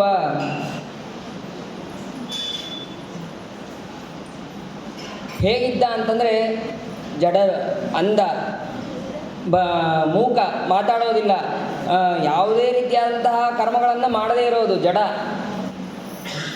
ಆಮೇಲೆ ಅಂಧ, ಕಣ್ಣು ಕಾಣದೇ ಇರೋದು, ಬಧಿರ, ಕಿವಿ ಕೇಳದೇ ಇರೋದು, ಹೀಗೆ ಉನ್ಮಾದವತ ಹುಚ್ಚರಂತೆ ಆ ಭಗವಂತ ವರ್ತನೆ ಮಾಡ್ತಾ ಇದ್ದಾನೆ. ಯಾಕೆ ಹಾಗೆ ಮಾಡ್ತಾ ಇದ್ದಾನೆ ಅಂತಂದರೆ ಅದರಿಂದನೂ ಕೂಡ ಕೆಲವು ಜನರು ಇವನು ಹೀಗೆ ಇದ್ದಾನೆ ಅಂತಂದು ತಪ್ಪಾಗಿ ತಿಳಿತಾರೆ. ಆ ಜನಕ್ಕೆ ಅದು ಅವರಿಗೆ ಅಂದರೆ ಯಾವ ಜನರು ಅದನ್ನು ತಿಳಿತಾರೋ ಅವರಿಗೆ ಅದು ಯೋಗ್ಯ. ಅದನ್ನು ಕೂಡ ಭಗವಂತ ತಿಳಿಸ್ತಾ ಇದ್ದಾನೆ. ಬರೀ ನಾನು ಬ್ರಹ್ಮಚರ್ಯ, ಗೃಹಸ್ಥ, ವಾನಪ್ರಸ್ಥ, ಸನ್ಯಾಸಾಶ್ರಮ ಇಷ್ಟೇ ತಿಳಿಸೋದಲ್ಲ, ಅಜ್ಞ ಜನರು ಯಾವ ರೀತಿಯಾಗಿ ವರ್ತನೆ ಮಾಡಬೇಕು ಅದನ್ನೂ ಕೂಡ ನಾನು ತಿಳಿಸ್ತೀನಿ ಅಂತ ಅನ್ನೋದನ್ನು ಭಗವಂತ ವೃಷಭನಾಮಕ ಪರಮಾತ್ಮನಾಗಿ ತಿಳಿಸ್ತಾ ಇದ್ದಾನೆ. ಇದರಿಂದ ಇನ್ನೊಂದು ಗೊತ್ತಾಗತ್ತೆ, ಎಲ್ಲ ಸಕಲ ಕರ್ಮ, ಸರ್ವಕರ್ಮಕರ್ತ, ಸರ್ವಕರ್ಮ ಕಾರಯಿತ ಎಲ್ಲವೂ ಕೂಡ ಆ ಭಗವಂತ ಅಂತ ಅನ್ನೋದು ನಮಗೆ ಗೊತ್ತಾಗತ್ತೆ. ಅದಾದ ಮೇಲೆ ಕುಟಚಾಚಲ, ಕಾಂಕಟ, ಕರ್ನಾಟಕಾನಾಂ, ದಕ್ಷಿಣ ಕರ್ನಾಟಕಾನಾಂ ರಾಜಾರ್ಹತಾನಾಂ ಉಪಶಿಕ್ಷ್ಯ ಕಾಲಾವಧರ್ಮ ಉತ್ಕರ್ಷ್ಯಮಾಣ ಭವಿತವ್ಯೇನ ವಿಮೋಹಿತಃ ಸ್ವಧರ್ಮಪಥ ಅಪಹಾಯ ಕುಪಥಂ ಪಾಷಂಡ ಅಸಮಂಜಸಂ ನಿಜಮನೀಷಯ ಮಂದಃ ಸಂಪ್ರವರ್ತಿಷ್ಯತೆ. ಕುಟಚಾಚಲ ಅಂತನ್ನುವಂತಹ ಒಂದು ದೇಶ, ಅಲ್ಲಿ ಹೋಗಿ ಅಲ್ಲೊಂದು ಕಾಡಿರುತ್ತದೆ. ಆ ಕಾಡಿನಲ್ಲಿ ಅವನು ಹೋಗಿ ಅಲ್ಲಿ ಭಗವಂತ ಆ ಕಾಡಿಗೆ ಬೆಂಕಿ ಹತ್ತಿದಾಗ ಅವನು ಆ ಬೆಂಕಿ ಹತ್ತಿದ್ರೂ ಭಗವಂತನಿಗೆ ಏನೂ ಆಗೋದಿಲ್ಲ. ಯಾಕೆ ಅಂತಂದರೆ ಆ ಅಗ್ನಿಯೂ ಕೂಡ ಭಗವಂತನ ಮುಖದಿಂದ ಬಂದಿದ್ದು. ಹಾಗಾಗಿ ಅಲ್ಲಿಂದ ಆ ಅಗ್ನಿ ಕಾಡಿನಲ್ಲಿ ಬಂದಂತಹ ಅಗ್ನಿಯಿಂದ ಅವನು ಹೊರಗೆ ಬರ್ತಾನೆ.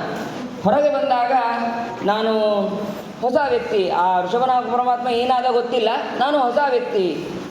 ಅವನು ಹೊರಗೆ ಬಂದ ತಕ್ಷಣ ನಾನು ವಾಸುದೇವ ಅಂತ ಹೇಳ್ತಾನೆ, ವಾಸುದೇವೋಹಂ ಅಂತ ಹೇಳ್ತಾನೆ. ಹೇಳಿದಾಗ ಅಲ್ಲಿ ಅರ್ಹನ್ ಅಂತನ್ನುವಂಥ ಒಬ್ಬ ರಾಜ, ಆ ರಾಜ ಈಗ ಯಾರಾದರೂ ಬಂದರೆ ನನ್ನ ಹೆಸರೇನು ಅಂತ ಹೇಳಿದಾಗ ನನ್ನ ಹೆಸರು ಸುಮೇಧ ಅಂತ ಹೇಳ್ತೀನಿ. ಹಾಗೆ ನನ್ನ ಪಕ್ಕದಲ್ಲಿರೋನು ಅವನು ಕೇಳ್ತಾನೆ ನಿನ್ನ ಹೆಸರೇನಪ್ಪ ಅಂತಂದ್ರೆ ನನ್ನ ಹೆಸರು ಸುಮೇಧ ಅಂತ ಹೇಳಬಾರ್ದು, ಅವನ ಹೆಸರು ಏನಿದೆಯೋ ಅದನ್ನು ಹೇಳಬೇಕು. ಆದರೆ ಆ ಅರ್ಹನ್ ರಾಜ ಏನು ಮಾಡ್ದ ಅಂತಂದರೆ ನಾನು ವಾಸುದೇವ ಅಂತ ಭಗವಂತ ಹೇಳಿದ್ದನ್ನು ನಾನು ವಾಸುದೇವ ಅಂತ ಈ ರೀತಿಯಾಗಿ ತಪ್ಪಾಗಿ ತಿಳಿದು ಅವನು ತಮಸ್ಸಿಗೆ ಹೋಗ್ತಾನೆ ಮುಂದೆ. ಅಂತಹ ಆ ಅರ್ಹನ್ ರಾಜ 2 ಮತಗಳನ್ನು ಮಾಡ್ತಾನೆ, ಒಂದು ಪಾಷಂಡ ಮತ, ಇನ್ನೊಂದು ಅರ್ಹನ್ ಮತ ಅಂತ. ಈ ರೀತಿಯಾಗಿ ಅದು ಅರ್ಹನ್ ರಾಜ ಮಾಡಿದ್ದಾನೆ. ಅದು ಆಮೇಲೆ ಅವನು ನರಕಕ್ಕೆ ಹೋಗ್ತಾನೆ. ಇದಾದ ಮೇಲೆ ಭರತ ಚಕ್ರವರ್ತಿ ರಾಜ್ಯವನ್ನು ಆಳ್ತಾ ಇದ್ದಾನೆ. ಪಂಚದಿನಿ ಅಂತನ್ನುವಂತಹ ವಿಶ್ವರೂಪನ ಮಗಳು, ಅವಳನ್ನು ಮದುವೆಯಾಗಿದ್ದಾನೆ. ಅವಳಲ್ಲಿ ಸುಮತಿ, ರಾಷ್ಟ್ರಭೃತ, ಸುದರ್ಶನ, ಆವರಣ, ಧೂಮ್ರಕೇತು ಅಂತ ಈ ರೀತಿಯಾಗಿ ಮಕ್ಕಳಾಗಿದ್ದಾರೆ. ಅವನು ಆ ಭಗವಂತನ ಆಜ್ಞೆಯಂತೆ ನಿತ್ಯದಲ್ಲಿಯೂ ಕೂಡ ರಾಜ್ಯವನ್ನು ಪರಿಪಾಲನೆ ಮಾಡೋದಷ್ಟೇ ಅಲ್ಲ, ಆಯುಧ ಅಗ್ನಿಹೋತ್ರವನ್ನು ದರ್ಶಪೂರ್ಣ ಮಾಸ ಈ ರೀತಿಯಾಗಿ ಎಲ್ಲ ಉಪಾಸನೆಯನ್ನು ಅವನು ಭರತ ಚಕ್ರವರ್ತಿ ಮಾಡ್ತಾ ಇದ್ದ. ಅದಾದ ಮೇಲೆ ಸರಿ ಆಯಿತು, ಅವನು ಅನೇಕ ವರ್ಷಗಳ ಕಾಲ ರಾಜ್ಯವನ್ನು ಆಳಿ ರಾಜ್ಯವನ್ನು ಮುಗಿಸಿ ತನ್ನ ಮಗನಿಗೆ ಸುಮತಿಗೆ ರಾಜ್ಯವನ್ನು ಒಪ್ಪಿಸಿ ಅವನು ವನಕ್ಕೆ ಹೋಗ್ತಾನೆ. ವನಕ್ಕೆ ಹೋದಾಗ ತಪಸ್ಸು ಮಾಡಬೇಕು ಅಂತ ವನಕ್ಕೆ ಹೋಗಿರ್ತಾನೆ. ಹೋದಾಗ ಒಂದು ಸಲ ಹೀಗೆ ತಪಸ್ಸನ್ನು ಮಾಡಬೇಕಾದ್ರೆ ಒಂದು ಜಿಂಕೆ, ಹೆಣ್ಣು ಜಿಂಕೆ ಗರ್ಭಿಣಿ ಇರುತ್ತದು. ಆ ಗರ್ಭಿಣಿ ಇದ್ದಾಗ ಆ ಒಂದು ನದಿ, ಗಂಡಕಿ ನದಿ, ಅಲ್ಲಿ ಕಾಲಂಜರ ಪರ್ವತ ಅಲ್ಲಿ ಅವನು ಅದು ತಪಸ್ಸು ಮಾಡ್ತಾ ಇರ್ತಾನೆ. ಅಲ್ಲಿ ಆ ಜಿಂಕೆ ಬರ್ತದೆ. ದಾಟಬೇಕು ಅಂತ ಹೋದಾಗ ಆ ದಾರಿಯಲ್ಲಿ ಗರ್ಭಸ್ರಾವ ಆಗತ್ತೆ. ಸಣ್ಣ ಜಿಂಕೆ, ಆ ತಾಯಿಯಾದಂತಹ ಜಿಂಕೆ ಅದು ಮೃತ ಆಗಿದೆ. ಮೃತ ಆದಾಗ ಈ ಜಿಂಕೆಯನ್ನು ನೋಡಿ ಇದನ್ನು ಬೆಳೆಸೋರು ಯಾರೂ ಇಲ್ಲ, ತಾಯಿ ಇಲ್ಲ, ಹಾಗಾಗಿ ನಾನೇ ಬೆಳೆಸ್ತೇನೆ ಅಂತ ಹೇಳಿ ಅವನು ಕರೆದುಕೊಂಡು ಹೋಗ್ತಾನೆ. ಆ ಭರತ ಕರೆದುಕೊಂಡು ಹೋದಾಗ ಆ ಭಗವಂತನ ಅದ್ಭುತವಾದಂತಹ ಲೀಲೆ, ಪ್ರಾಣಿಗಳಿಗೆ ಹುಟ್ಟಿದ ತಕ್ಷಣವೇ ಈಜು ಬರುತ್ತೆ, ಯಾವ ರೀತಿಯಾಗಿ ಇರಬೇಕು ಅಂತ ಅನ್ನೋ ತಕ್ಷಣದಲ್ಲಿಯೇ ಆ ತಿಳುವಳಿಕೆ ಭಗವಂತ ಆ ಪ್ರಾಣಿಗಳಿಗೆ ಕೊಟ್ಟಿರ್ತಾನೆ. ಅದನ್ನು ಇವನು ಪ್ರಾರಬ್ಧ ಕರ್ಮದ ವಶದಿಂದ ತಪ್ಪಾಗಿ ತಿಳಿದ. ಭಗವಂತ ರಕ್ಷಣೆ ಮಾಡ್ತಾನೆ ಅಂತನ್ನೋದನ್ನು ಮರೆತು ನಾನು ರಕ್ಷಣೆ ಮಾಡುತ್ತೇನೆ ಅಂತ ಹೇಳಿ ಅದನ್ನು ಈ ಭರತ ತಪ್ಪಾಗಿ ತಿಳಿದು ಅದನ್ನು ಪಾಲನೆ, ಪೋಷಣೆ ಎಲ್ಲವನ್ನೂ ಕೂಡ ಆ ಭರತ ಚಕ್ರವರ್ತಿ ಮಾಡ್ತಾ ಇದ್ದಾನೆ. ಎಷ್ಟಾಯಿತು ಅಂತಂದರೆ ದಿವಸಕ್ಕೆ 3 ಹೊತ್ತು ಸ್ನಾನ ಮಾಡ್ತಾ ಇದ್ದ ಮೊದಲು, ಆಮೇಲೆ 2 ಹೊತ್ತಿಗೆ ಬಂತು, ಆಮೇಲೆ ಒಂದು ಹೊತ್ತಿಗೆ ಬಂತು. ಅಷ್ಟೇ ಅಲ್ಲ, 1000 ಗಾಯತ್ರಿ ಜಪವನ್ನು ಮಾಡ್ತಾ ಇದ್ದ, 100ಕ್ಕೆ ಬಂತು, 10ಕ್ಕೆ ಬಂತು, ಆಮೇಲೆ ಮಾಡೋದನ್ನು ನಿಲ್ಲಿಸ್ದ. ಅಷ್ಟು ಆ ಜಿಂಕೆಯಲ್ಲಿ ಪರವಶನಾಗಿದ್ದ. ಒಂದು ಸಲ ಆ ಜಿಂಕೆ ಕಾಣದೇ ಇದ್ದಾಗ ಎಲ್ಲೋಯ್ತು ಆ ಜಿಂಕೆ ಎಲ್ಲೋಯ್ತು? ಎಲ್ಲ ಅಲ್ಲಿದ್ದಂತಹ ಪ್ರಾಣಿಗಳಿಗೆ, ವೃಕ್ಷಗಳಿಗೆ, ಎಲ್ಲರ ಕಡೆ ಕೇಳ್ತಾ ಹೋಗ್ತಾನೆ. ಚಂದ್ರನಿಗೆ ಕೇಳ್ತಾನೆ ಭರತ ಚಕ್ರವರ್ತಿ, ಇದು ನಿನ್ನಲ್ಲಿ ಏನೋ ಬಿಂಬ ಕಾಣಿಸ್ತಾ ಇದೆ, ಅದು ನೀ ಜಿಂಕೆ ಏನಾದ್ರು ತೊಗೊಂಡಿದೆಯಾ, ನಿನ್ನಲ್ಲಿ ಏನಾದ್ರು ಬಚ್ಚಿಟ್ಕೊಂಡಿದೆಯಾ ಅಂತ. ಹೀಗೆ ಅಷ್ಟು ಜಿಂಕೆಯಲ್ಲಿ ಪರವಶನಾಗಿರ್ತಾನೆ. ಇದೆಲ್ಲವೂ ಕೂಡ ಪ್ರಾರಬ್ಧ ಕರ್ಮ ಅಂತ ತಿಳಿಸ್ತಾರೆ. ಸರಿ ಆಯಿತು, ಜಿಂಕೆ ಏನೋ ಸಿಗುತ್ತೆ, ಆ ಜಿಂಕೆಯೂ ಕೂಡ ಮರಣವನ್ನು ಹೊಂದತ್ತೆ. ಮರಣವನ್ನು ಹೊಂದಿದಾಗ ಇವನು ಕೊನೆಯ ಕಾಲದಲ್ಲಿ ಜಿಂಕೆ ಹೋಯ್ತಲ್ಲ ಅಂತಂದು ಅದನ್ನೇ ಜಿಂಕೆಯನ್ನೇ ಸ್ಮರಣೆ ಮಾಡ್ತಾ ಅವನು ಕೂಡ ಪ್ರಾಣವನ್ನು ಬಿಡ್ತಾನೆ. ಮತ್ತೆ ಅವನು ಜಿಂಕೆಯಾಗಿ ಹುಟ್ಟುತ್ತಾನೆ. ಯಾವ ಅಂತ್ಯಕಾಲದಲ್ಲಿ ಯಾವ ರೀತಿಯಾಗಿ ಸ್ಮರಣೆ ಮಾಡಿದರೆ ಅದೇ ಜನ್ಮವನ್ನು ಮತ್ತೆ ಪಡಿತಾನೆ ಅಂತ ಹಿಂದೆ ಸುವೇದಾಚಾರ್ಯ ಹೇಳಿದ್ರಲ್ಲ, ಹಾಗೆ ಭಗವಂತನ ಸಂಕಲ್ಪದಂತೆ ಪ್ರಾರಬ್ಧ ಕರ್ಮವನ್ನು ಪೂರ್ಣ ಮಾಡೋದಕ್ಕಾಗಿ ಅವರು ಜಿಂಕೆಯ ವೇಷವನ್ನು ಪಡೆದಿದ್ದಾರೆ. ಆದರೆ ಜಿಂಕೆಯ ವೇಷದಲ್ಲಿ ಇದ್ದಾಗ ಭಗವಂತನ ಅನುಗ್ರಹದಿಂದ ಹಿಂದಿನ ಜನ್ಮದ ಪೂರ್ಣ ಆ ಭಗವಂತ ಉಪದೇಶ ಮಾಡಿದ್ದು, ನಾನು ಪೂರ್ಣ ಎಲ್ಲ ಸಂಘವನ್ನು ಬಿಟ್ಟು ನಾನು ವನಕ್ಕೆ ಬಂದೆ, ಮತ್ತು ಈ ಜಿಂಕೆಯ ಇದರಿಂದ ನಾನು ಮೋಹಕ್ಕೆ ಒಳಗಾದೆ ಅಂತ ಇದೆಲ್ಲವೂ ಕೂಡ ಅವನಿಗೆ ಸ್ಮರಣೆ ಇರುತ್ತೆ. ಒಂದು ಸಲ ಕಾಲ ಇದು ದುಷ್ಟವಾದಂತಹ ಕಾಲದಿಂದ ಆ ಜಿಂಕೆಯು ಕೂಡ, ಜಿಂಕೆಯ ವೇಷದಲ್ಲಿದ್ದಂತಹ ಭರತನು ಕೂಡ ಮರಣವನ್ನು ಹೊಂದಿದ್ದಾನೆ.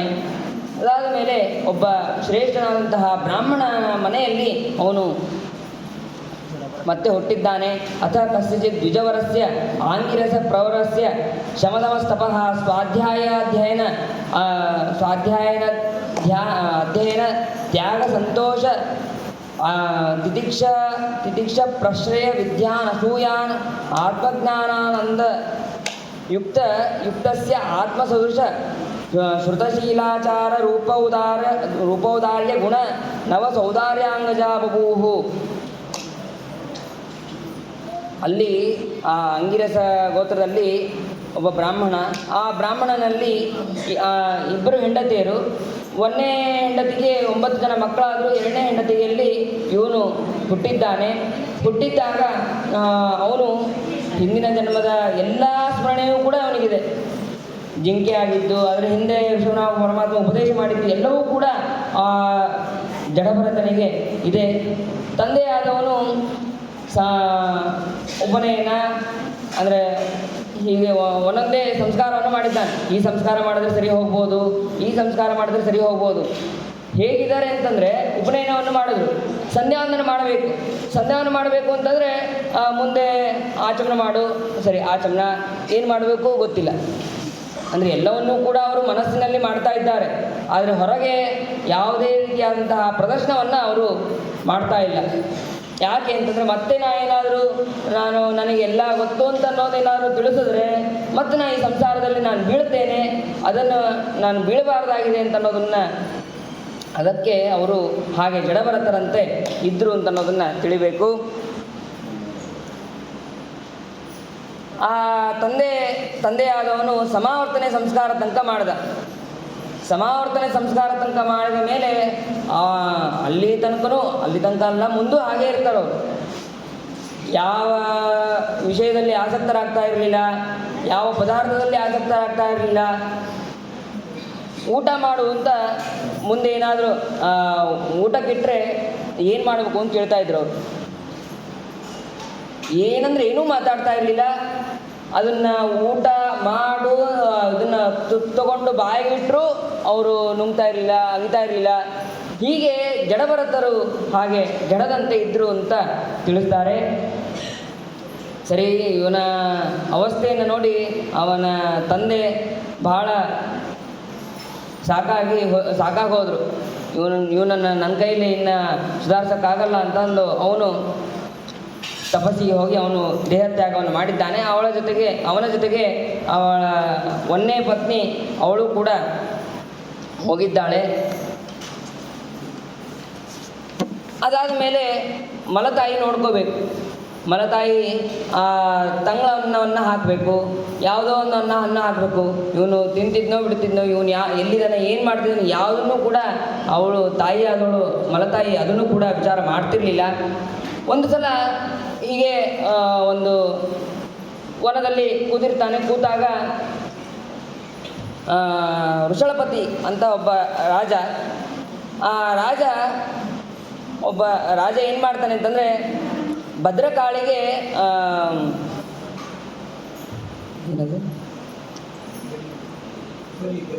ಬಲಿ ಕೊಡ್ತಾರೆ. ಭದ್ರಕಾಳಿಗೆ ಬಲಿ ಕೊಡೋದಕ್ಕಾಗಿ ಕರೆದುಕೊಂಡು ಹೋಗಬೇಕಾಗಿರ್ತದೆ. ಯಾರೂ ಸಿಗ್ತಾ ಇರೋದಿಲ್ಲ. ದಾರಿಯಲ್ಲಿ ಈ ಪುಣ್ಯಾತ್ಮರು ಕಾಣಿಸ್ತಾರೆ, ಜಡಭರತರು ಕಾಣಿಸ್ತಾರೆ. ಸರಿ, ಹಾಗಾದರೆ ಇವನು ನೋಡೋದಕ್ಕೆ ದಷ್ಟಪುಷ್ಟನಾಗಿದ್ದಾನೆ, ಇವನನ್ನು ಕರೆದುಕೊಂಡು ಹೋಗೋಣ ಅಂತಂದು ಕರೆದುಕೊಂಡು ಹೋಗ್ತಾರೆ. ಕರೆದುಕೊಂಡು ಹೋದಾಗ ಅಲ್ಲಿ ಇವನು ಯಾಕೆ ಕರ್ಕೊಂಡು ಹೋಗ್ತಾ ಇದ್ದಾರೆ, ನನ್ನನ್ನು ಎದಕ್ಕೆ ಕರ್ಕೊಂಡು ಹೋಗ್ತಾ ಇದ್ದಾರೆ, ಏನು ಮಾಡ್ತಾ ಇದ್ದಾರೆ, ಏನೂ ವಿಚಾರ ಇಲ್ಲ. ಕರ್ಕೊಂಡು ಹೋಗ್ತಾ ಇದ್ದಾರೆ, ಹೋಗಲಿ ಅಷ್ಟೇ. ಹೀಗೆ ಜಡಭರತರು ಇರ್ತಾರೆ. ಅಲ್ಲಿ ಭದ್ರಕಾಳಿ ಹತ್ರ ಹೋದಾಗ ಬಲಿ ಕೊಡಬೇಕಾದ್ರೆ ಚಂದ ಎಣ್ಣೆ ಹಚ್ಚಿ ಸ್ನಾನ ಮಾಡಿಸಿ ಎಲ್ಲವನ್ನು ಮಾಡ್ತಾರೆ. ಹಾಗೆ ಈ ಭರತ ಚಕ್ರವರ್ತಿಗೆ ಅಂದರೆ ಜಡಭರತರಿಗೆ ಸ್ನಾನವನ್ನು ಮಾಡಿಸಿ ವಿಶೇಷವಾದಂತಹ ಹೊಸ ವಸ್ತ್ರ ಎಲ್ಲವನ್ನು ಕೊಟ್ಟು ಅಲಂಕಾರವನ್ನು ಮಾಡಿದ್ದಾರೆ. ಅಲಂಕಾರವನ್ನು ಮಾಡಿ ಇನ್ನೇನು ರಾಜ ಕತ್ತರಿಸ್ಬೇಕು ಅಂತ ಅನ್ನೋಷ್ಟೊತ್ತಿಗೆ ಆ ಭದ್ರಕಾಳಿ ಪ್ರತ್ಯಕ್ಷರಾಗಿ ಆ ಕತ್ತಿಯಿಂದ ರಾಜನನ್ನೇ ಸಂಹಾರ ಮಾಡಿದ್ದಾಳೆ. ತನ್ನ ಇಂತಹ ಶ್ರೇಷ್ಠನಾದಂತಹ ಈ ಭಕ್ತನನ್ನು ನೋಡಿ ಆ ದುರ್ಗಾದೇವಿ ಕಾಳಿ ರಕ್ಷಣೆ ಮಾಡಿದ್ದಾಳೆ. ಸರಿ, ಹಾಗಾದರೆ ರಕ್ಷಣೆ ಮಾಡಿದ್ದಕ್ಕೆ ಭದ್ರಕಾಳಿಗೆ ನಮಸ್ಕಾರ ಮಾಡಬೇಕು. ನನ್ನನ್ನು ರಕ್ಷಣೆ ಮಾಡಿದಿ, ನನ್ನನ್ನು ಪಾರು ಮಾಡಿದಿ, ಇದು ಮತ್ತು ಮಾಡಲಿಲ್ಲ. ಮನಸ್ಸಿನಿಂದ ಮಾಡಿದ್ದಾರೆ, ಹೊರಗೆ ಯಾವುದನ್ನು ಕೂಡ ಮಾಡಿಲ್ಲ. ಅದನ್ನು ಇಲ್ಲಿ ತಿಳ್ಕೋಬೇಕು.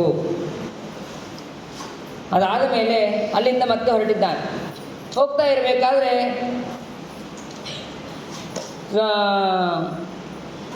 ಸಿಂಧು ಸೌವೀರ ದೇಶದ ರಾಜ ರಹುಗಣ ಅಂತ. ಆ ರಹುಗಣ ರಾಜ ಅವನು ಇಕ್ಷುಮತಿ ತೀರದಲ್ಲಿರುವಂತಹ ಭಗವಂತನಾದಂತಹ ಕಪಿಲ ಋಷಿಯನ್ನು ನೋಡೋದಕ್ಕಾಗಿ, ಅವನ ಉಪದೇಶವನ್ನು ಪಡೆಯೋದಕ್ಕಾಗಿ ಅವನು ಒಂದು ಮೇಣೆಯಲ್ಲಿ ಹೋಗ್ತಾ ಇರ್ತಾನೆ. ಮೇಣೆಯಲ್ಲಿ ಹೋಗಬೇಕಾದ್ರೆ ಒಬ್ಬರು ಕಮ್ಮಿ ಬಿದ್ದಿರ್ತಾರೆ. ದಾರಿಯಲ್ಲಿ ಇವನು ಕಾಣಿಸಿದಾಗ ಕಾಣಿಸಿದ ತಕ್ಷಣ ಅವನು ಹೆಂಗಿದ್ರು ಕಮ್ಮಿ ಬಿದ್ದಿದ್ದಾನೆ, ನಮ್ಮಲ್ಲಿ ಒಬ್ಬರು ಕಮ್ಮಿ ಇದ್ದಾರೆ, ಅವರನ್ನು ಕರೆದುಕೋ ಅಂತ ಹೇಳಿದಾಗ ಸರಿ ಆಯಿತು ಅಂತೇಳಿ ಅವನ್ನ ಕರೆದುಕೊಳ್ತಾರೆ. ಕರೆದುಕೊಂಡು ಹೋದಾಗ ಇವರು ಜಡಭರತರು ಭಗವಂತನ ಉಪದೇಶವನ್ನು ಪಡೆದವರು ಇವರು. ಅದಕ್ಕೆ ಇವ್ರು ಏನು ಮಾಡ್ತಾಯಿದ್ರು ಅಂತಂದರೆ, ದಾರಿಯಲ್ಲಿ ಒಂದು ಇರುವೆ ಅಥವಾ ಒಂದೇನಾದರೂ ಪ್ರಾಣಿ, ಸಣ್ಣ ಪ್ರಾಣಿ, ಇರುವೆ ಮೊದಲಾದಂಥ ಏನೋ ಇರ್ತಾವಲ್ಲ, ಗೊದ್ದ, ಈ ರೀತಿಯಾಗಿ ಏನೇ ಪ್ರಾಣಿಗಳು ಬಂದರೂ ಅವಾಗ ಜಿಗಿತಾ ಇದ್ರು ಅವರು. ಜಿಗಿದಾಗ ಏನಾಗ್ತದೆ, ಆ ಮೇಣೆಯಲ್ಲಿ ಯಾರು ಕೂತಿರ್ತಾರೋ, ಆ ಪಲ್ಲಕ್ಕಿಯಲ್ಲಿ ಯಾರು ಕೂತಿರ್ತಾರೋ ಅವ್ರ ತಲೆಗೆ ಮೇಲೆ ಬಡಿತಾ ಇರ್ತದೆ. ಹೀಗೆ ಒಂದು ಸತಿ ಆಯಿತು. ಒಂದನೇ ಸತಿ ಆದ ತಕ್ಷಣ ಸರಿಯಾಗಿ ನೋಡ್ಕೊಂಡು ಹೋಗ್ರಪ್ಪ ಅಂತ ರಾಜ ಹೇಳ್ದ. ಎರಡನೇ ಸತಿನೂ ಹಿಂಗೆ ಆಯಿತು. ಎರಡನೇ ಸತಿ ಹಿಂಗಾದಾಗ ಅವಾಗ ಬೈತಾನೆ ರಹುಗಣ ರಾಜ ಬೈತಾನೆ. ಹಿಮರೇ ತ್ವಂ ಜೀವನ್ಮೃತೋ ಮಾಂ ಕದರ್ತೀಕೃತ್ಯ ಭರ್ತುಶಾಸನಂ ಅತಿಚರಸಿ ಪ್ರಮತ್ತಸ್ಯತೆ ಕರೋಮಿ ಚಿಕಿತ್ಸಾಂ ದಂಡ ಪಾಣಿರಿವ ಜನತಾಯಾಯತ ಪ್ರಕೃತಿಂ ಸ್ವಾಂ ಭಜಿಷ್ಯಸೀತಿ. ಒಂದನೇ ಸತ ಬೈದಾಗ ಆ ರಹುಗಣ ರಾಜ ಬೈದಾಗ ಜಡಭರತರು ಅಷ್ಟೇನು ತಲೆ ಕೆಡಿಸ್ಕೊಂಡಿರಲಿಲ್ಲ. ಎರಡನೇ ಸಲ ಅವ್ರು ಹೇಳ್ತಾರೆ, ನೀನು ಬಹಳ ವ್ಯಂಗ್ಯವಾಗಿ ಮಾತಾಡ್ತಾನೆ. ಆ ರಹುಗಣ ರಾಜ ವ್ಯಂಗ್ಯವಾಗಿ ಮಾತಾಡ್ತಾನೆ. ನೀನು ಭಾಳ ದೂರದಿಂದ ಹೊತ್ಕೊಂಡು ಬಂದು, ಭಾಳ ಶ್ರಮ ಆಗ್ಯದ, ನೀನು ಭಾಳ ಖುಷನಾಗಿದ್ದಿ ನೀನು, ಹೀಗೆಲ್ಲ ವ್ಯಂಗ್ಯವಾಗಿ ಹೇಳಿದಾಗ ಅಷ್ಟೇ ಅಲ್ಲ, ನಿನಗೆ ಬದುಕಬೇಕು ಅಂತನ್ನುವಂತಹ ಆಸೆ ಅದೋ ಇಲ್ಲೋ, ನಾನು ರಾಜನಾದಂತಹ ನನ್ನ ಮಾತನ್ನು ನೀನು ಕೇಳೋದೇ ಇಲ್ಲ ನೀನು ಅಂತ ಬೈದಾಗ ಇಷ್ಟೋ ತನಕ ಅಂದರೆ ಹುಟ್ಟಿದಾಗಿನಿಂದ ಇಲ್ಲಿ ತನಕ ಒಟ್ಟೆ ಮಾತಾಡಿರಲಿಲ್ಲ ಆ ಜಡಭರತರು. ಈಗ ಇನ್ನು ಮಾತಾಡದೇ ಇದ್ದರೆ ಈ ರಹುಗಣ ರಾಜ ಶ್ರೇಷ್ಠವಾದಂತಹ ವ್ಯಕ್ತಿ, ಇವನು ಉಪದೇಶಕ್ಕಾಗೇ ಹೋಗ್ತಾ ಇದ್ದಾನೆ, ಏನೋ ಸ್ವಲ್ಪ ಅಹಂಕಾರದಿಂದ ಈ ರೀತಿಯಾಗಿ ಮಾತಾಡ್ತಾ ಇದ್ದಾನೆ, ಇವನನ್ನು ಸರಿ ಮಾಡಬೇಕು, ಇನ್ನು ನಾನು ಮಾತಾಡದೇ ಇದ್ದರೆ ಅದು ಸರಿ ಇರೋದಿಲ್ಲ ಅಂತಂದು ಅವಾಗ ಮಾತಾಡೋದಕ್ಕೆ ಪ್ರಾರಂಭ ಮಾಡ್ತಾರೆ. ತ್ವಯೋದಿತಂ ವ್ಯಕ್ತಂ ಅವಿಪ್ರಲಬ್ಧಂ ಭರ್ತುಸ್ತಮೇ ಸ್ಯಾತ್ ವೇದಿ ವೀರಭಾರಃ ಗಂಧುರ್ಯದಿ ಸ್ಯಾದ್ ಅಧಿಗಮ್ಯ ಮಧ್ವ ಪಿವೇತಿ ಚಾಸೋ ನವಿದಾಂ ಪ್ರವಾದಃ. ನೀ ಏನು ಹೇಳಿದೆಯಲ್ಲ ಅದೆಲ್ಲವೂ ಕೂಡ ಸರಿಯಾದದ್ದೇ. ನಾನು ನಿನ್ನ ಪಲ್ಲಕ್ಕಿಯನ್ನು ನಾನು ಹೊತ್ತೇ ಇಲ್ಲ, ನಿನ್ನ ಪಲ್ಲಕ್ಕಿಯನ್ನು ಹೊರೋದಕ್ಕೆ ನಾನು ಯಾರು? ಪಲ್ಲಕ್ಕಿಯನ್ನು ಭುಜ, ಆ ಭುಜದಲ್ಲಿ ಹೊಟ್ಟೆ ನನ್ನ ಕಾಲು, ಆ ಕಾಲು ಭೂಮಿ ಮೇಲಿದೆ, ಆ ಭೂಮಿ ಭಗವಂತ ಧಾರಣೆ ಮಾಡಿದ್ದಾನೆ. ಈ ರೀತಿಯಾಗಿ ಎಲ್ಲ ಧಾರಣೆ ಮಾಡಿದ್ದವನು ಭಗವಂತ, ನಾನು ನಿನ್ನ ಪಲ್ಲಕ್ಕಿಯನ್ನು ಹೊತ್ತೇ ಇಲ್ಲ ಅಂತ ಈ ರೀತಿಯಾಗಿ ಹೇಳ್ತಾನೆ. ಸ್ವಸ್ವಾಮಿ ಭಾವೋ ಧ್ರುವಯೇಶ ಯತ್ರ ತರ್ಹ್ಯಚ್ಯುತೆ ಸಾವಿತಿ ಕೃತ್ಯಯೋಗ. ನೀನು ನಾನು ರಾಜ, ನನ್ನ ಮಾತನ್ನು ನೀನು ಕೇಳಬೇಕು ಅಂತ ಅಂದೆ. ನೀನು ರಾಜ ಅಲ್ಲೇ ಅಲ್ಲ, ನೀ ಯಾವ ರಾಜ? ಈ ಯಾವುದೋ ಒಂದು ಸಿಂಧು ಸೌವೀರ ಈ ಎರಡು ದೇಶಕ್ಕೆ ಮಾತ್ರ ರಾಜ. ಆದರೆ ಅಖಂಡ ಭೂಮಂಡಲಕ್ಕೆ ರಾಜನಾದವನು ಯಾರು ಅಂತಂದರೆ ಭಗವಂತ. ಆ ಭಗವಂತ ಅವನು ಸ್ವಾಮಿ, ನಾನು ಅವನ ದಾಸ ಅಂತ ಈ ರೀತಿಯಾಗಿ ನಾವು ಚಿಂತನೆ ಮಾಡಬೇಕು ಹೊರತು ನಾನೇ ರಾಜ ಅಂತ ನೀನು ಈ ರೀತಿಯಾಗಿ ತಿಳಿಬಾರ್ದು ಅಂತ ಹೇಳ್ತಾನೆ. ಹಾಗೇನಾದ್ರೆ ತಿಳಿದ್ರೆ ಪಿಷ್ಟಪೇಶ ಅಂದರೆ ಹಿಟ್ಟನ್ನೇ ಮತ್ತೆ ಹಿಟ್ಟು ಮಾಡೋದು ಅಂತ ತಿಳಿಸ್ತಾರೆ. ಆವಾಗ ಇಷ್ಟೆಲ್ಲ ಉಪದೇಶವನ್ನು ಮಾಡೋದನ್ನು ನೋಡಿ ಇವರು ಯಾರೋ ಮಹಾ ವ್ಯಕ್ತಿಗಳಿರಬೇಕು ಅಂತ ತಕ್ಷಣದಲ್ಲಿ ಆ ರಹುಗುಣ ರಾಜ ಪಲ್ಲಕ್ಕಿಯಿಂದ ಕೆಳಗೆ ಜಿಗಿತಾನೆ. ಕೆಳಗೆ ಜಿಗಿದು ಹೇಳ್ತಾನೆ, ನಾಹಂ ವಿಶಂಕೆ ಸುರರಾಜ ಭದ್ರನ್ ನತ್ರಕ್ಷ ಶೂಲಾನ್ನ ಯಮಸ್ಯ ದಂಡಾತ್ ನಾಗ್ನ್ಯರ್ಕ ಸೋಮಾನಿಲ ವಿತ್ತಪಾಸ್ತ್ರ ಚಂಕೆ ಭೃಶಂ ಬ್ರಹ್ಮ ಕುಲಾವಮಾನಾತ್. ನಾನು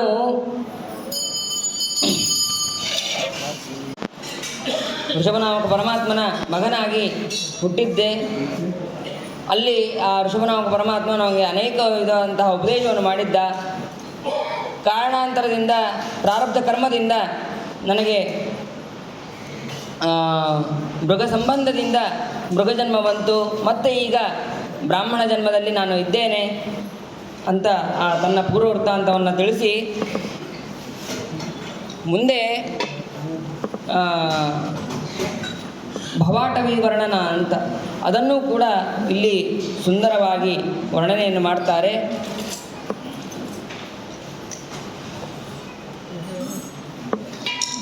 ಆ ಭವಾಟವಿ ವರ್ಣನ ಅದು ಒಂದು ಜೀವಪರವಾಗಿ, ಇನ್ನೊಂದು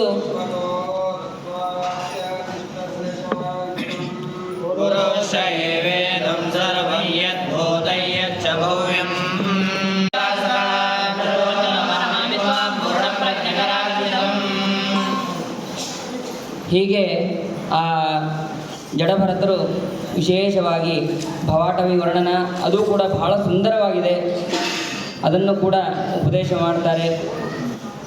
ಅದಾದ ಮೇಲೆ ಆ ರಹುಗಣ ರಾಜ ಹೇಳ್ತಾನೆ, ನಮೋ ಮಹದ್ಭ್ಯೋಸ್ತು ನಮಃ ಶಿಶುಭ್ಯೋ ನಮೋ ಯುವಭ್ಯೋ ನಮ ಆವಟುಭ್ಯ ಯೇ ಬ್ರಾಹ್ಮಣ ಗಾಮ್ ಅವಧೂತಲಿಂಗ ಚರಂತಿ ತೇಭ್ಯ ಶಿವಮಸ್ತು ರಾಜ್ಞಾಂ.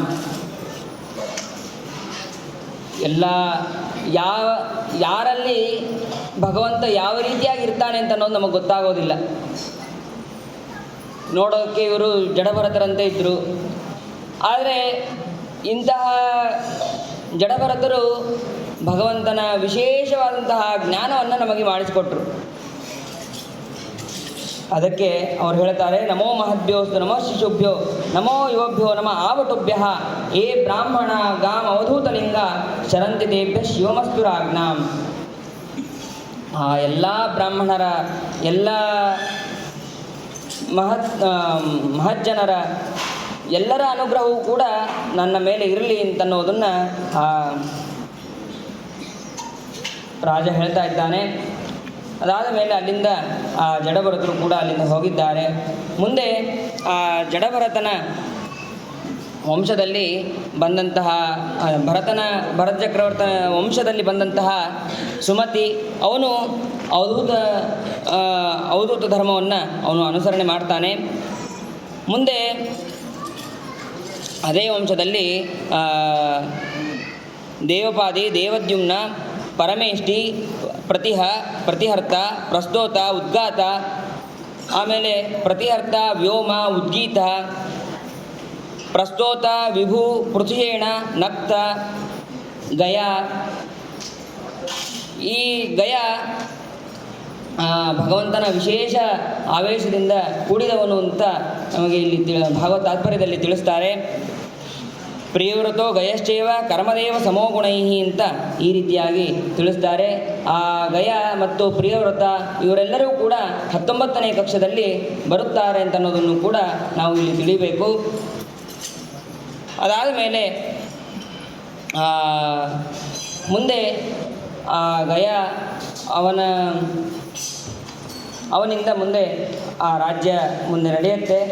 ಅದಾದ ಮೇಲೆ ಈ ರೀತಿಯಾಗಿ ಪ್ರಿಯವ್ರತ ರಾಜನ ವಂಶದ ವಿಸ್ತಾರವಾದಂತಹ ವಂಶವನ್ನು ವರ್ಣನೆಯನ್ನು ಮಾಡಿದ್ದಾರೆ. ಮುಂದೆ ಆ ಪರೀಕ್ಷಿತ ರಾಜ ಪ್ರಶ್ನೆ ಮಾಡ್ತಾನೆ, ನಿಮ್ಮಿಂದ ಸ್ವಯಂಭವ ಮನುವಿನ ವಂಶ ವಿಸ್ತಾರವಾದಂತಹ ವಂಶವನ್ನು ನನಗೆ ತಿಳಿಸಿದ್ರಿ, ನನಗೆ ಭೂಗೋಳದ ವರ್ಣನೆ ಮತ್ತು ಖಗೋಳದ ವರ್ಣನೆ ಇದನ್ನು ನನಗೆ ತಿಳಿಸಬೇಕಾಗಿ ಪ್ರಾರ್ಥನೆ ಮಾಡ್ತಾ ಇದ್ದಾನೆ. ಅದನ್ನು ಶುಕಾಚಾರ್ಯರು ಹೇಳ್ತಾರೆ.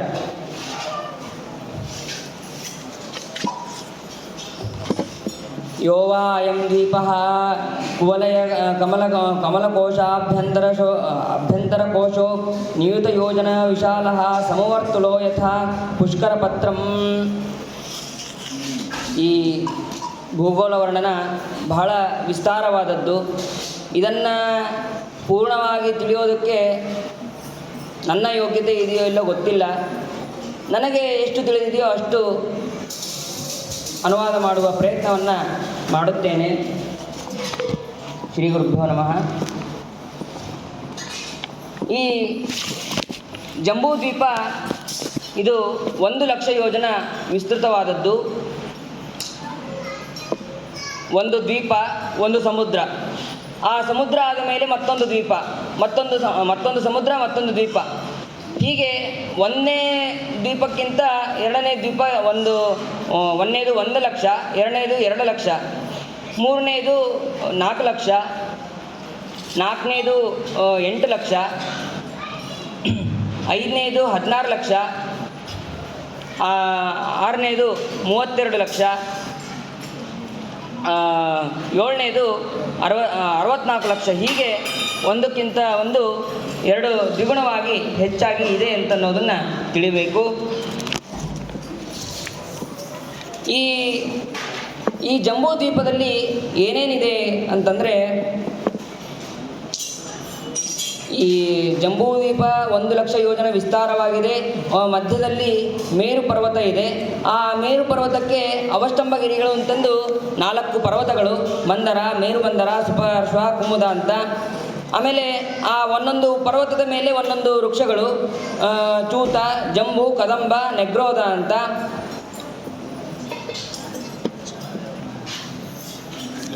ಆಮೇಲೆ ಆ ಜಂಬೂ ದ್ವೀಪದಲ್ಲಿ ಇರುವಂತಹ ವರ್ಷಗಳು ಯಾವುವು ಅಂತಂದರೆ, ಇಲಾವೃತ, ಅಂಜನಾಭ, ಕಿಂಪುರುಷ, ಹರಿವರ್ಷ, ಭದ್ರಾಶ್ವ, ರಮ್ಯಕ, ಹಿರಣ್ಮಯ, ಕುರು, ಕೇತುಮಾಲ ಅಂತ. ಆಮೇಲೆ ಇಲ್ಲಿ ಅಷ್ಟಮರ್ಯಾದಾ ಪರ್ವತಗಳು ಅಂತ. ಅದು ಯಾವುದು ಅಂತಂದರೆ ನೀಲ, ಶ್ವೇತ, ಶೃಂಗವಾನ್, ನಿಷಧ, ಹೇಮಕೂಟ, ಹಿಮಾಲಯ, ಮಲಯವಾನ್, ಗಂಧಮಾದನ ಅಂತ ಈ ರೀತಿಯಾಗಿ 8 ಪರ್ವತಗಳು, ಮರ್ಯಾದಾ ಪರ್ವತಗಳು. ಆಮೇಲೆ ಮೇರು ಪರ್ವತಕ್ಕೆ ಅವಷ್ಟಂಬಗಿರಿಗಳು ಯಾವುದು ಅಂತಂದರೆ ಮಂದಾರ, ಮೇರುಮಂದಾರ, ಸುಪಾರ್ಶ್ವ, ಕುಮದ ಅಂತ. ಇಲ್ಲಿ ಮತ್ತೆ ಕೀಲ ಪರ್ವತಗಳು ಅಂತ ಜಠರ, ಕೈಲಾಸ, ಪವಮಾನ, ಶೃಂಗ, ದೇವಕೂಟ, ಕರವೀರ, ಪಾರಿಯಾತ್ರ, ಮಕರ ಅಂತ. ಇನ್ನು ಕೇಸರ ಪರ್ವತಗಳು ಅಂತ ಅದಕ್ಕೆ ಹೆಸರು. ಅದು ಯಾವುವು ಅಂತಂದರೆ ಕುರಂಗ, ಕುರರ, ಕುಸುಂಬಕ, ವೈಕಂಕ, ಚಿತ್ರಕೂಟ, ಶಿಶಿರ, ಪತಂಗ, ರುಚಕ, ನಿಷಧ, ಶಿತಿವಾಸ, ಕಪಿಲ, ಶಂಖ, ವೈಡೂರ್ಯ, ಜಾರುದಿ, ಹಂಸ, ಋಷಭ, ನೀರನಾಗ, ಕಾಲಂಜರ, ನಾರದ. ಆ ಅವಷ್ಟಂಭಗಿರಿಗಳ ಮೇಲಿರುವಂತಹ 4 ಋಷಿಗಳು ಚೂತ, ಜಂಬು, ಕದಂಬ, ನೆಗ್ರೋಧ. ಇದು ಒಂದೊಂದು ಎತ್ತರ ಎಷ್ಟಿದೆ ಅಂತಂದರೆ 10,000 ಯೋಜನ ಇದು ಎತ್ತರವಾಗಿದೆ. ಅದಾದ ಮೇಲೆ ಅಲ್ಲಿ ಉಪವನಗಳು ಅಂತ, ಆ ಉಪವನಗಳು ಯಾವುವು ಅಂತಂದರೆ ನಂದನ, ಚೈತ್ರರಥ, ವೈಭ್ರಾಜಕ, ವಿಶ್ವತೋಭದ್ರ ಅಂತ ಈ ರೀತಿಯಾಗಿ ಉಪವನಗಳು.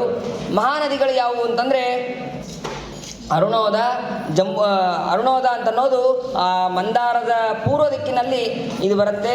ಜಂಬೂ ನದಿ ಅಂತನ್ನೋದು ಮಂದಾರದ ದಕ್ಷಿಣದಲ್ಲಿ ಬರುತ್ತೆ.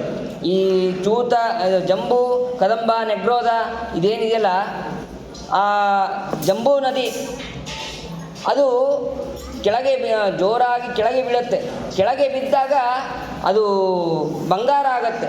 ಅದೇ ಜಾಂಬೂನದ ಅಂತ ಬಂಗಾರ ಅಂತ. ಅದು ಆ ಭಗವಂತ, ದೇವತೆಗಳು ಹಾಗೂ ಭಗವಂತ ಅದನ್ನು ಬಳಸ್ತಾರೆ. ಜಾಂಬೂನದಾಂಬರಾಧಾರಂ ಅಂತ ಶ್ರೀಮದಾಚಾರ್ಯರು ದ್ವಾದಶಸ್ತೋತ್ರದಲ್ಲಿ ತಿಳಿಸಿದ್ದಾರೆ. ಅದಾದ ಮೇಲೆ ಅಲ್ಲಿ ಸರೋವರಗಳಿದೆ. ಆ ಸರೋವರಗಳು ಯಾವುವು ಅಂತಂದರೆ ಹಾಲಿನ ಸಮುದ್ರ, ಆಮೇಲೆ ಜೇನುತುಪ್ಪದ ಸಮುದ್ರ, ಆಮೇಲೆ ಕಬ್ಬಿನ ರಸ ಅದರದ್ದೇ ಒಂದು ಸಮುದ್ರ, ಅದರದ್ದೇ ಒಂದು ಸರೋವರ, ಆಮೇಲೆ ಮೃಷ್ಟಜಲ. ಈ ರೀತಿಯಾಗಿ ಅಲ್ಲಿ ಸರೋವರಗಳು. ಅದಾದ ಮೇಲೆ ಮಹಾವೃಕ್ಷಗಳು ಯಾವುದು ಅಂತಂದರೆ ಮಹಾಕದಂಬ. ಇದು ಎಲ್ಲಿದೆ ಅಂತಂದರೆ ಸುಪಾರ್ಶ್ವ ಪರ್ವತದ ಮೇಲೆ ಈ ಮಹಾಕದಂಬ ಅಂತನ್ನುವಂತಹ ವೃಕ್ಷ ಇದೆ. ಮತ್ತು ಶತಬಲಶ ಅಂತ ಒಂದು ವೃಕ್ಷ, ಅದು ಕುಮುದ ಪರ್ವತದ ಮೇಲೆ 100 ಶಾಖೆಗಳಿರುವಂತಹ ಇದು ವೃಕ್ಷ. ಈ ಮೇರು ಪರ್ವತದ ಮೇಲೆ ಇರುವಂತಹ ಮಹಾನಗರ ಯಾವುದು ಅಂತಂದರೆ ಬ್ರಹ್ಮಕೋಟಿ ಅಂತ, ಅದು ಶತಕೋಟಿ ಅಂತ, ಬ್ರಹ್ಮಸದನ, ಅದಕ್ಕೆ ಶತಕೋಟಿ ಅಂತ ಹೆಸರು. ಅದು ಮೇರು ಪರ್ವತದ ಮೇಲೆ ಇದೆ. ಈ ಮೇರು ಪರ್ವತದ 8 ದಿಕ್ಕಿನಲ್ಲಿ ಒಂದೊಂದು ನಗರ ಇದೆ. ಯಾವುದು ಅಂತಂದರೆ ಪೂರ್ವ ದಿಕ್ಕಿನಲ್ಲಿ ಅಮರಾವತಿ, ಇಂದ್ರನ ಪಟ್ಟಣ. ಆಗ್ನೇಯ ದಿಕ್ಕಿನಲ್ಲಿ ತೇಜೋವತಿ, ಅಗ್ನಿಯ ಪಟ್ಟಣ. ಸಂಯಮಿನಿ, ಅದು ದಕ್ಷಿಣ ದಿಕ್ಕು, ಯಮನ ಪಟ್ಟಣ. ಕೃಷ್ಣಾಂಗನ ನೈಋತ್ಯ ದಿಕ್ಕಿನಲ್ಲಿ ನಿರುತಿಯ ಪಟ್ಟಣ. ಹೀಗೆ ಶ್ರದ್ಧಾವತಿ ಪಶ್ಚಿಮ ದಿಕ್ಕಿನಲ್ಲಿ ವರುಣನ ಪಟ್ಟಣ. ಮತ್ತು ಗಂಧವತಿ ವಾಯುವ್ಯ ದಿಕ್ಕಿನಲ್ಲಿ ಪ್ರವಾಹವಾಯುವಿನ ಪಟ್ಟಣ. ಉತ್ತರ ದಿಕ್ಕಿನಲ್ಲಿ ಮಹೋದ ಕುಬೇರನ ಪಟ್ಟಣ. ಈಶಾನ್ಯ ದಿಕ್ಕಿನಲ್ಲಿ ಯಶೋವತಿ ರುದ್ರದೇವರ ಪಟ್ಟಣ ಅಂತ ಈ ರೀತಿಯಾಗಿ ಇದೆ. ಅದಾದ ಮೇಲೆ ಅಲ್ಲಿ ಗಂಗಾದೇವಿ ಭಗವಂತನ ಪಾದದಿಂದ ಅವತಾರ ಮಾಡಿ ಅಲ್ಲಿ ಗಂಗಾದೇವಿ ಹರಿತಾಳೆ. ಯತ್ರ ಭಗವತ ಸಾಕ್ಷಾತ್ ಯಜ್ಞಲಿಂಗಸ್ಯ ವಿಷ್ಣೋರ್ ವಿಕ್ರಮತೋ ವಾಮಪಾದಾಂಗುಷ್ಟ ನಖ ನಿರ್ಭಿನ್ನೋರ್ಧ್ವಾಂಡ ಕಟಾಹ ವಿವರೇಣಾಂತ ಪ್ರವಿಷ್ಟ ಯಾ ಬಾಹ್ಯ ಜಲಧಾರ ತಚ್ಚರಣ ಪಂಕಜಾವನೇ ಜನಾರುಣ ಕಿಂಜಲ್ಕ ಕುಂಕುಮೋಪರಂಜಿತಾಖಿಲ ಜಗದಮಲಾಪಹೋಪ ಸ್ಪರ್ಶನಾಮಲ ಸಾಕ್ಷಾತ್ ಭಗವತ್ಪದೀಯತ್ಯನು ಅನುಪಲಕ್ಷಿತ ವಚೋಭಿಃ ಅಭಿಧೀಯಮಾನ ಅತಿಮಹತಾ ಕಾಲೇನ ಯುಗಸಹಸ್ರೋಪಲಕ್ಷಣೇನ ದಿವೋ ಮೂರ್ಧನ್ಯವತಾರ ಯತ್ತದ್ವಿಷ್ಣುಪದಮಾಹು ಯತ್ರ ಹವಾ ವೀರವ್ರತ ಔತ್ತಾನಪಾದಿ ಪರಮಭಾಗವತೋಸ್ಮತ್ಕುಲದೇವತಾಚರಣಾರವಿಂದೋದಕಮಿತಿ ಯಾಮ್ ಅನುಸವನಮುತ್ಕೃಷ್ಯಮಾಣ ಭಗವದ್ಭಕ್ತಿಯೋಗೇನ ದೃಢಂ ಕ್ಲಿದ್ಯಮಾನ ಅಂತರ್ಹೃದಯ ಔತ್ಕಂಠ್ಯ ವಿವಶಾಮೀಲಿತ ಲೋಚನ ಯುಗಲ ಕುಡ್ಮಲ ವಿಗಲಿತ ಅಲಭಾಷ್ಪಕಲೆಯ ಅಭಿವ್ಯಜ್ಯಮಾನ ರೋಮ ಪುಲಕ ಕುಕುಲಃ ಅಧುನಾಪಿ ಪರಮಾದರೇಣ ಶಿರಸಾ ವಿವರ್ತಿ. ಈ ರೀತಿಯಾಗಿ ಇಲ್ಲಿ ಇನ್ನೊಂದು ವಿಷಯವನ್ನು ತಿಳಿಬೇಕು. ಏನಂತಂದರೆ 2 ಕಲ್ಪದಲ್ಲಿ ತ್ರಿವಿಕ್ರಮದೇವರ ಅವತಾರ ಆಗಿದೆ. 2 ಕಲ್ಪದಲ್ಲಿ ಆಗಿದೆ. ಒಂದು ಕಲ್ಪದಲ್ಲಿ ಭಗವಂತ ಬಲಗಾಲನ್ನು ಎತ್ತಿದ್ದಾನೆ, ಒಂದು ಕಲ್ಪದಲ್ಲಿ ಎಡಗಾಲನ್ನು ಎತ್ತಿದ್ದಾನೆ. ವಾರಾಹೇ ವಾಮಪಾದಂತೂ ವರಾಹಕಲ್ಪದಲ್ಲಿ ಈಗಿರುವಂತಹ ವರಾಹಕಲ್ಪದಲ್ಲಿ ವಾಮಪಾದ ಅಂದರೆ ಎಡಗಾಲಿನಿಂದ ಎತ್ತಿದ್ದಾನೆ, ಇನ್ನೊಂದು ಕಲ್ಪದಲ್ಲಿ ಬಲಗಾಲನ್ನು ಎತ್ತಿದ್ದಾನೆ. ಎರಡನ್ನೂ ಕೂಡ ನಾವು ಒಂದು ತಿರುಕೊಯ್ಲೂರಲ್ಲಿ ಹಾಗೂ ಕಂಚಿಯಲ್ಲಿ ನಾವು ನೋಡಬಹುದು ಅಂತ. ಅದಾದ ಮೇಲೆ ಆ 4 ವಿಭಾಗವಾಗಿ ಆಗತ್ತೆ. ಆ ಗಂಗೆ ಬಂದಂತಹ ಗಂಗೆ 4 ಗಂಗೆ ಆಗತ್ತೆ. ಆ 4 ಒಂದೊಂದು ದಿಕ್ಕಿಗೆ ಹೋಗುತ್ತೆ. ಸೀತಾ, ಚಕ್ಷು, ಅಲಕನಂದ, ಚಕ್ಷು, ಭದ್ರ ಅಂತ ಈ ರೀತಿಯಾಗಿ 4.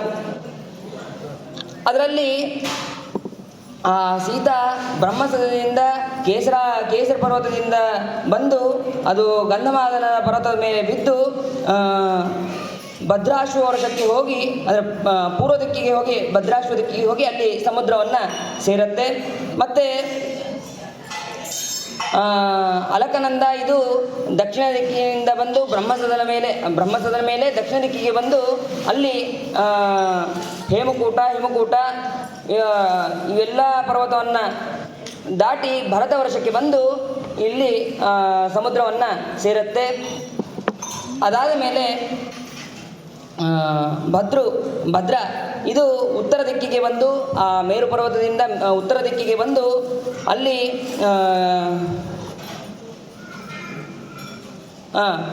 ಉತ್ತರ ಕುರು ದೇಶಕ್ಕೆ ಅಲ್ಲಿ ಹೋಗಿ ಅಲ್ಲಿ ಸಮುದ್ರವನ್ನು ಸೇರುತ್ತೆ. ಹೀಗೆ ಚಕ್ಷು ಇದು ದಕ್ಷಿಣ ದಿಕ್ಕಿಗೆ ಹೋಗಿ ಅಲ್ಲಿ ಸಮುದ್ರವನ್ನು ಸೇರುತ್ತೆ ಅಂತ ಈ ರೀತಿಯಾಗಿ ತಿಳಿಸ್ತಾರೆ. ಅಷ್ಟೇ ಅಲ್ಲ, ಈ ಜಂಬೂ ದ್ವೀಪದಲ್ಲಿ ನಾವು ಯಾವುದೇ ಕರ್ಮವನ್ನು ಮಾಡಬೇಕಾದ್ರೆ ನಮಗೆ ಈ ಭಾರತ ವರ್ಷವೇ ನಮಗೆ ಪ್ರಧಾನವಾದದ್ದು. ಅತ್ರಾಪಿ ಜಂಬೂದ್ವೀಪೆ ಭಾರತಮೇವ ವರ್ಷಂ ಕರ್ಮಕ್ಷೇತ್ರಂ ಅಥ ಅನ್ಯಾನ್ಯ 8 ವರ್ಷಾಣಿ ಸ್ವರ್ಗಿಣಾಂ ಪುಣ್ಯಶೇಷೋಪಭೋಗ ಸ್ಥಾನಾನಿ ಭೌಮ ಸ್ವರ್ಗ ಪದಾನಿ ವ್ಯಪದಿಶಂತಿ. ನಮಗೆ ಕರ್ಮಕ್ಷೇತ್ರ ಪುಣ್ಯಕ್ಷೇತ್ರ ಯಾವುದು ಅಂತಂದರೆ ಈ ಭಾರತ ವರ್ಷವೇ ನಮಗೆ ಕರ್ಮಕ್ಷೇತ್ರ. ಇನ್ನು ಉಳಿದಂತಹ ವರ್ಷಗಳು ಎಲ್ಲವೂ ಕೂಡ ಅದು ಕೇವಲ ದೇವತೆಗಳ ಉಪಭೋಗಕ್ಕಾಗಿ ಹೊರತು ನಾವು ಅಲ್ಲಿ ಹೋಗಿ ವಾಸ ಮಾಡ್ತೀವಿ, ನಾವು ಅಲ್ಲಿ ಹೋಗಿರ್ತೀವಿ ಅಂತ ಅನ್ನೋದು ಅಲ್ಲ. ನಮಗೆ ಯೋಗ್ಯವಾದಂಥದ್ದು ಭಾರತ. ಈ ಭಾರತದಲ್ಲೇ ನಾವು ಇದ್ದು ಸಾಧನೆಗಳನ್ನು ಮಾಡಬೇಕು. ಈ ಒಂದೊಂದು ವರ್ಷದಲ್ಲಿ ಒಬ್ಬೊಬ್ಬ ದೇವತೆಗಳನ್ನು ವರ್ಣನೆಯನ್ನು ಮಾಡ್ತಾರೆ.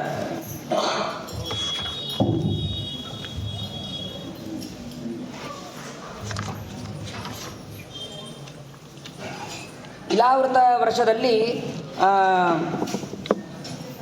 ಭಗವಂತ ರುದ್ರದೇವರು ಸಂಕರ್ಷಣ ರೂಪಿಯಾದಂತಹ ಪರಮಾತ್ಮನನ್ನು ಸ್ತೋತ್ರ ಮಾಡ್ತಾರೆ. ಆ ಶೇಷಾಂತರ್ಗತನಾದಂತಹ ಸಂಕರ್ಷಣ ರೂಪಿಯಾದಂತಹ ಪರಮಾತ್ಮನನ್ನು ಅಲ್ಲಿ ಸ್ತೋತ್ರ ಮಾಡ್ತಾರೆ. ಓಂ ನಮೋ ಭಗವತೆ ಮಹಾಪುರುಷಾಯ ಸರ್ವಗುಣ ಸಂಖ್ಯಾತಾಯ ಅನಂತಾಯ ಅವ್ಯಕ್ತಾಯ ನಮಃ ಅಂತಂದು ಈ ರೀತಿಯಾಗಿ ಸ್ತೋತ್ರವನ್ನು ಮಾಡ್ತಾರೆ. ಅದಾದ ಮೇಲೆ ಭದ್ರಾಶ್ವ ವರ್ಷದಲ್ಲಿ ಹಯಗ್ರೀವ ರೂಪಿಯಾದಂತಹ ಪರಮಾತ್ಮನನ್ನು ಭದ್ರಶ್ರವಸ್ ಮೊದಲಾದಂತಹ ದೇವತೆಗಳು ಅಲ್ಲಿ ಸ್ತೋತ್ರವನ್ನು ಮಾಡ್ತಾರೆ. ಓಂ ನಮೋ ಭಗವತೆ ಧರ್ಮಾಯ ಆತ್ಮಶೋಧನಾಯ ನಮಃ ಇತಿ ಅಂತಂದು ಅವರು ಅಲ್ಲಿ ಸ್ತೋತ್ರವನ್ನು ಮಾಡ್ತಾರೆ. ಹರಿವರ್ಷ ಅಂತನ್ನುವಂತಹ ಹರಿವರ್ಷದಲ್ಲಿ ಅಲ್ಲಿ ನರಸಿಂಹದೇವರನ್ನು ಪ್ರಹ್ಲಾದರಾಜರು ಅಲ್ಲಿ ಸ್ತೋತ್ರವನ್ನು ಮಾಡ್ತಾರೆ. ಓಂ ನಮೋ ಭಗವತೆ ನರಸಿಂಹಾಯ ತೇಜಸ್ತೇಜಸೆ ಆವಿರಾವಿರ್ಭವ ವಜ್ರನಕ ವಜ್ರದಂಶ್ರ ಕರ್ಮಶಯಾನ್ ರಂಧಯ ತಮೋ ಗ್ರಸ ಸ್ವಾಹ ಅಭಯಾತ್ಮನೆ ಭೂಯಿಷ್ಠಾಂ ಓಂ ಕ್ಷೋಂ ಅಂತ ಈ ರೀತಿಯಾಗಿ ಅಲ್ಲಿ ಪ್ರಹ್ಲಾದರಾಜರು ಸ್ತೋತ್ರವನ್ನು ಮಾಡ್ತಾರೆ. ಅದಾದ ಮೇಲೆ ಕೇತುಮಾಲಾ ವರ್ಷ. ಆ ಕೇತುಮಾಲಾ ವರ್ಷದಲ್ಲಿ ಪ್ರದ್ಯುಮ್ನನನ್ನು ಸ್ತೋತ್ರ ಮಾಡ್ತಾರೆ. ಯಾರು ಅಂತಂದರೆ ಕಾಮದೇವ ಹಾಗೂ ರತಿ ಇವರಿಬ್ಬರೂ ಕೂಡ ಪ್ರದ್ಯುಮ್ನನನ್ನು ಅಲ್ಲಿ ಸ್ತೋತ್ರ ಮಾಡ್ತಾರೆ. ಓಂ ಹ್ರಾಂ ಹ್ರೀಂ ಹ್ರೂಂ ಓಂ ಓಂ ನಮೋ ಭಗವತೆ ಹೃಷಿಕೇಶಾಯ ಸರ್ವವಿಶೇಷೈ ವಿಲಕ್ಷಿತಾತ್ಮನೆ ಆಕೂತೀನಾಂ ಚಿತ್ತಾನಾಂ ಚೇತಸಾಂ ವಿಶೇಷೇಣ ಚ ಅಧಿಪತಯೇ ಷೋಡಶಕಲಾಯ ಛಂದೋಮಯಾಯ ಅನ್ನಮಯಾಯ ಅಮೃತಮಯಾಯ ಸರ್ವಮಯಾಯ ಸಹಸೆ ಓಜಸೆ ಬಲಾಯ ಕಾಂತಾಯ ಕಾಮಾಯ ನಮಸ್ತೆ ಉಭಯತ್ರ ಭೂಯಾತ್. ಆಮೇಲೆ ರಮ್ಯಕ ವರ್ಷದಲ್ಲಿ ಮತ್ಸ್ಯರೂಪಿಯಾದಂತಹ ಪರಮಾತ್ಮನನ್ನು ವೈವಸ್ವತಮನು ಅಲ್ಲಿ ಸ್ತೋತ್ರವನ್ನು ಮಾಡ್ತಾನೆ. ಓಂ ನಮೋ ಭಗವತೆ ಮುಖ್ಯತಮಾಯ ನಮಃ ಸತ್ವಾಯ ಪ್ರಾಣಾಯ ಯೂಜಸೆ ಬಲಾಯ ಸಹಸೆ ಮಹಾಮತ್ಸ್ಯಾಯ ನಮಃ ಇತಿ ಅಂತ ಈ ರೀತಿಯಾಗಿ ಸ್ತೋತ್ರವನ್ನು ಮಾಡ್ತಾರೆ. ಹಿರಣ್ಮಯ ವರ್ಷದಲ್ಲಿ ಕೂರ್ಮರೂಪಿಯಾದಂತಹ ಪರಮಾತ್ಮನನ್ನು ಅರ್ಯಮ ಅನ್ನುವಂತಹ ದೇವತೆಗಳೆಲ್ಲರೂ ಸೇರಿ ಅಲ್ಲಿ ಸ್ತೋತ್ರವನ್ನು ಮಾಡ್ತಾರೆ. ಓಂ ನಮೋ ಭಗವತೆ ಅಕೂಪಾರಾಯ ಸರ್ವಸತ್ವ ಗುಣ ವಿಶೇಷಣಾಯ ನೋಪಲಕ್ಷಿತ ಸ್ಥಾನಾಯ ನಮೋ ವರ್ಷಮಣೆ ನಮಃ ಪ್ರಮಾಣಾಯ ನಮೋ ಭೂಮ್ನೆ ನಮೋ ವಸ್ಥಾನಾಯ ನಮಸ್ತೆ. ಈ ರೀತಿಯಾಗಿ ಅಲ್ಲಿ ಹಿರಣ್ಮಯ ವರ್ಷದಲ್ಲಿ ಸ್ತೋತ್ರವನ್ನು ಮಾಡ್ತಾರೆ. ಉತ್ತರ ಕುರು ಅಂತನ್ನುವಂತಹ ವರ್ಷ ಅಲ್ಲಿ ವರಾಹದೇವರನ್ನು ಭೂದೇವಿ ಸ್ತೋತ್ರವನ್ನು ಮಾಡ್ತಾಳೆ. ಓಂ ನಮೋ ಭಗವತೆ ಮಂತ್ರತತ್ವಲಿಂಗಾಯ ಯಜ್ಞಕೃತವೇ ಮಹೀಧರಾಯ ಮಹಾಪುರುಷಾಯ ಕರ್ಮ ಶುಕ್ಲಾಯ ತ್ರಿಯುಗಾಯ ನಮಸ್ತೆ ಅಂತ ಅಲ್ಲಿ ಸ್ತೋತ್ರವನ್ನು ಮಾಡ್ತಾರೆ. ಕಿಂಪುರುಷ ಖಂಡದಲ್ಲಿ ಕಿಂಪುರುಷ ವರ್ಷದಲ್ಲಿ ಭಗವಂತನ ರೂಪವಾದಂತಹ ರಾಮ ಶ್ರೀರಾಮದೇವರನ್ನು ಹನುಮಂತ ದೇವರು ಯಾವಾಗಲೂ ಸ್ತೋತ್ರವನ್ನು ಮಾಡ್ತಾ ಇದ್ದಾರೆ. ಇಂದಿಗೂ ಕೂಡ ಓಂ ನಮೋ ಭಗವತ ಉತ್ತಮ ಶ್ಲೋಕಾಯ ನಮ ಆರ್ಯಲಕ್ಷಣ ಶೀಲವ್ರತಾಯ ನಮೋ ಉಪಶ್ರಿತಾತ್ಮನೇ ನಮಃ ಉಪಾಸಿತ ಲೋಕಾಯ ನಮಃ ಸಾಧುವಾದ ನಿಕರ್ಷಣಾಯ ನಮೋ ಬ್ರಹ್ಮಣ್ಯ ದೇವಾಯ ಮಹಾಪುರುಷಾಯ ಮಹಾರಾಜಾಯ ನಮಃ ಅಂತ ಇಲ್ಲಿ ಇನ್ನೊಂದು ಭಗವಂತ ರಾಮದೇವರ ಅವತಾರವನ್ನು ಮಾಡಿದ. ಅವತಾರ ಮಾಡಿ ಏನು ಬರೀ ರಾಜ್ಯವನ್ನು ಮಾಡಿದ, ವನವಾಸಕ್ಕೆ ಹೋದ, ಇಷ್ಟೇ ತಿಳಿಯೋದಲ್ಲ. ಮರ್ತ್ಯಾವತಾರ ಸ್ಪೃಹ ಮರ್ತ್ಯ ಶಿಕ್ಷಣಂ ರಕ್ಷೋವದಾಯೀವ ನ ಕೇವಲಂ ವಿಭೋ ಕುತೋನ್ಯತಾಸ್ಯು ರಮತಸ್ವ ಆತ್ಮನ್ ಸೀತಾಕೃತಾನಿ ವ್ಯಸನಾನಿ ಈಶ್ವರಸ್ಯ. ಮರ್ತ್ಯರಿಗೆ ಅಂದರೆ ಮನುಷ್ಯರಿಗೆ ಶಿಕ್ಷಣೆಯನ್ನು ಕೊಡೋದಕ್ಕಾಗಿ ಭಗವಂತ ರಾಮಾವತಾರವನ್ನು ತಾಳಿ ರಾವಣನ ಸಂಹಾರ ಅಂತ ಅನ್ನೋದು ಒಂದು ನಿಮಿತ್ತ ಮಾತ್ರ. ಮುಖ್ಯವಾಗಿ ಮನುಷ್ಯರಿಗೆ ಯಾವ ರೀತಿಯಾಗಿ ಜೀವನವನ್ನು ನಡೆಸಬೇಕು ಅಂತ ಅನ್ನೋದನ್ನು ತಿಳಿಸೋದಕ್ಕಾಗಿ ಭಗವಂತ ರಾಮಾವತಾರವನ್ನು ಮಾಡಿದ್ದು ಅಂತ ಅನ್ನೋದನ್ನು ಇಲ್ಲಿ ಸ್ತೋತ್ರ ಮಾಡ್ತಾರೆ. ಅದಾದ ಮೇಲೆ ಭರತ ವರ್ಷ. ಈ ಭರತ ವರ್ಷದಲ್ಲಿ ನರನಾರಾಯಣ ದೇವರನ್ನು ನಾರದರು ಸ್ತೋತ್ರ ಮಾಡ್ತಾರೆ.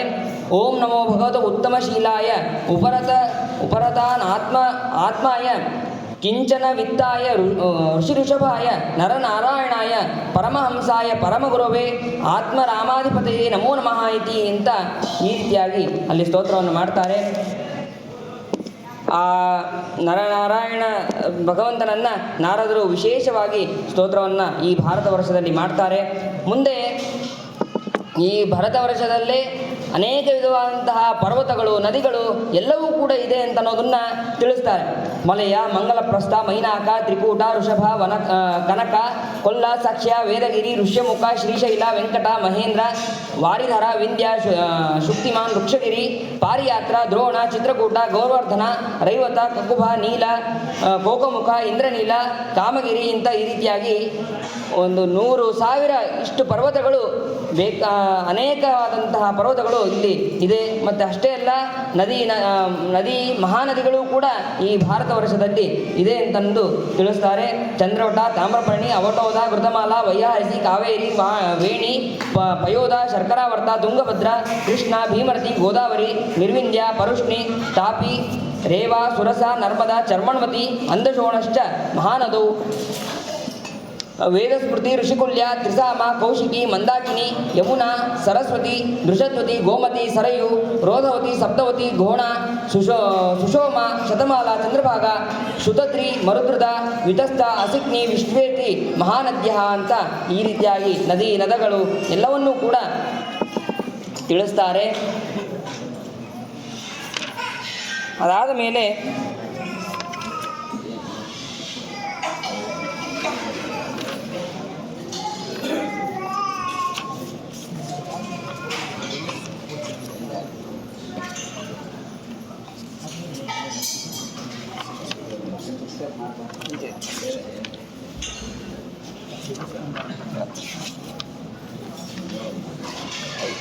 ಸ್ಕಂದ ಮುಗಿಸಿ.